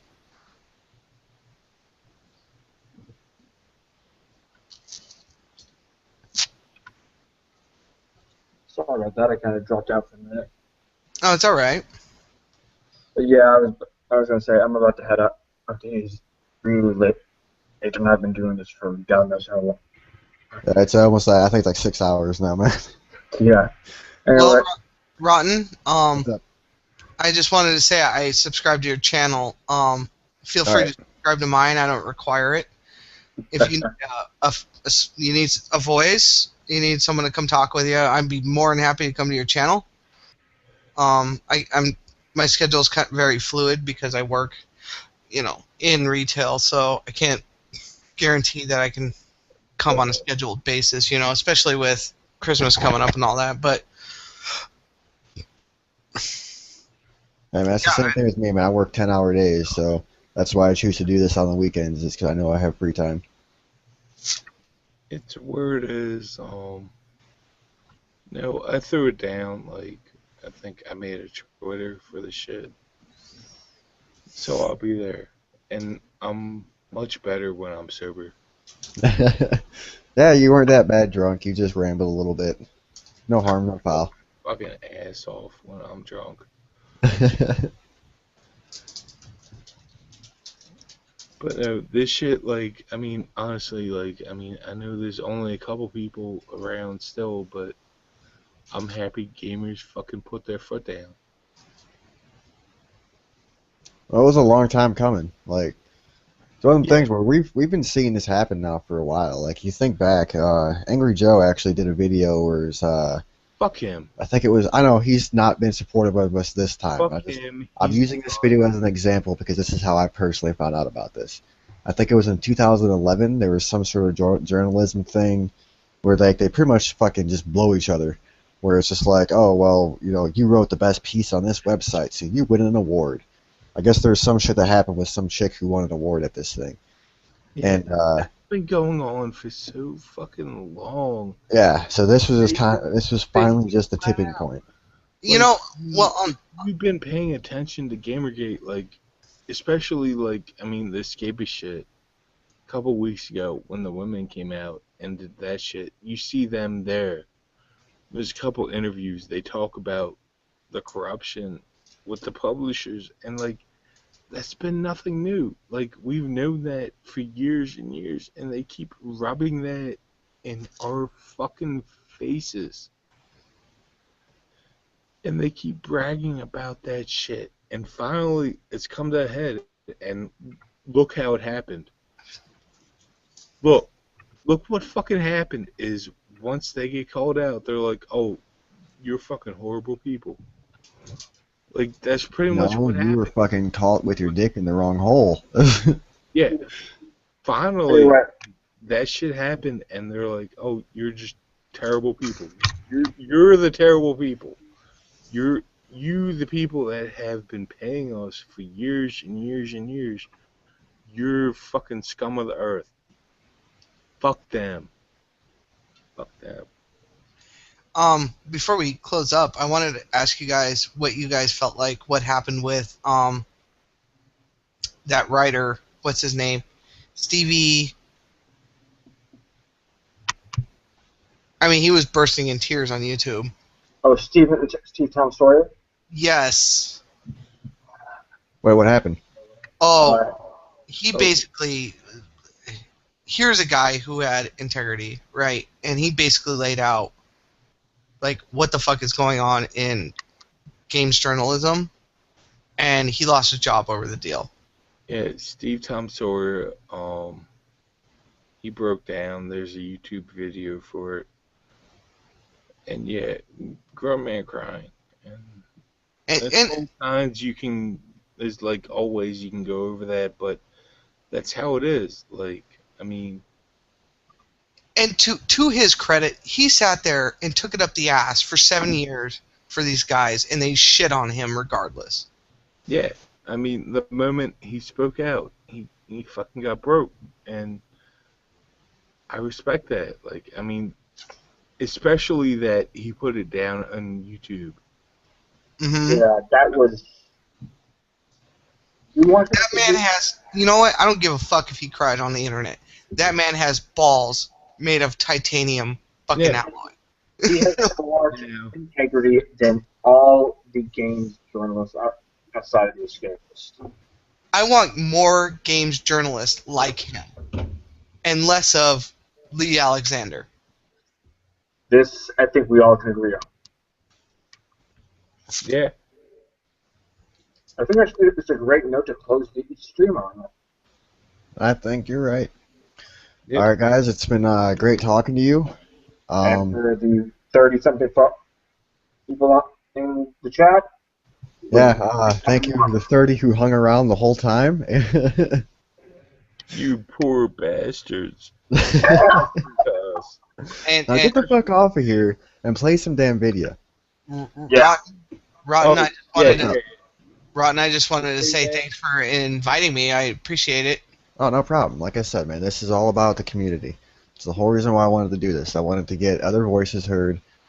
And it's not that I'm sick of hearing the big people talk. Again, if big names want to show up, they're more than welcome to. I mean, hell, we had Liz in here earlier. Fucking, it's great having her. As I said, we are a community of nobodies, but we are still relevant in all this.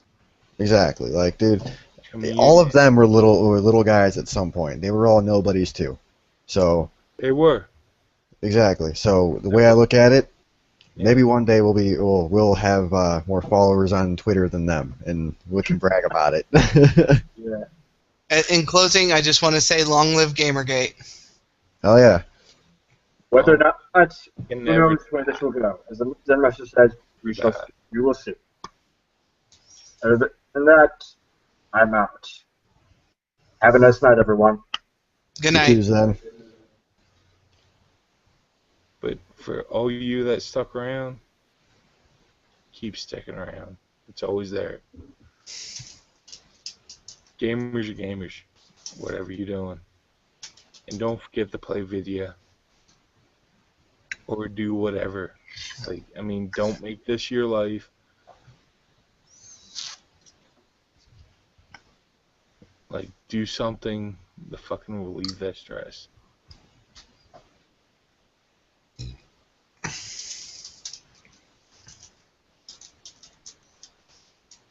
All right, guys. I'll see you guys next Saturday, 6 o'clock. I'll make sure I'm tweeting about it. To hopefully get some more guests lined up. 6 o'clock. What time zone? Sorry. Eastern Standard Time. Okay. Yeah, I'm in West Virginia, so. All right, we're in the same time zone. Then that works. Yeah, 6 o'clock Saturday. I'll put a reminder on my calendar. West Virginia. You're not that far away. Well, I'm originally from Minnesota. I don't know if you picked that up in my accent, but I'm not a West Virginian. I just live here. Yeah, you son of a bitch. I'm in Maryland. You asshole. You're just a fucking little bastard. That's all we think about. I am the insensitive bastard, you know. All right, well, goodbye, chat. Good night, Gamergate. Play some video tomorrow and have a good time. Yep, good night. Yeah, I'm about to go be abused.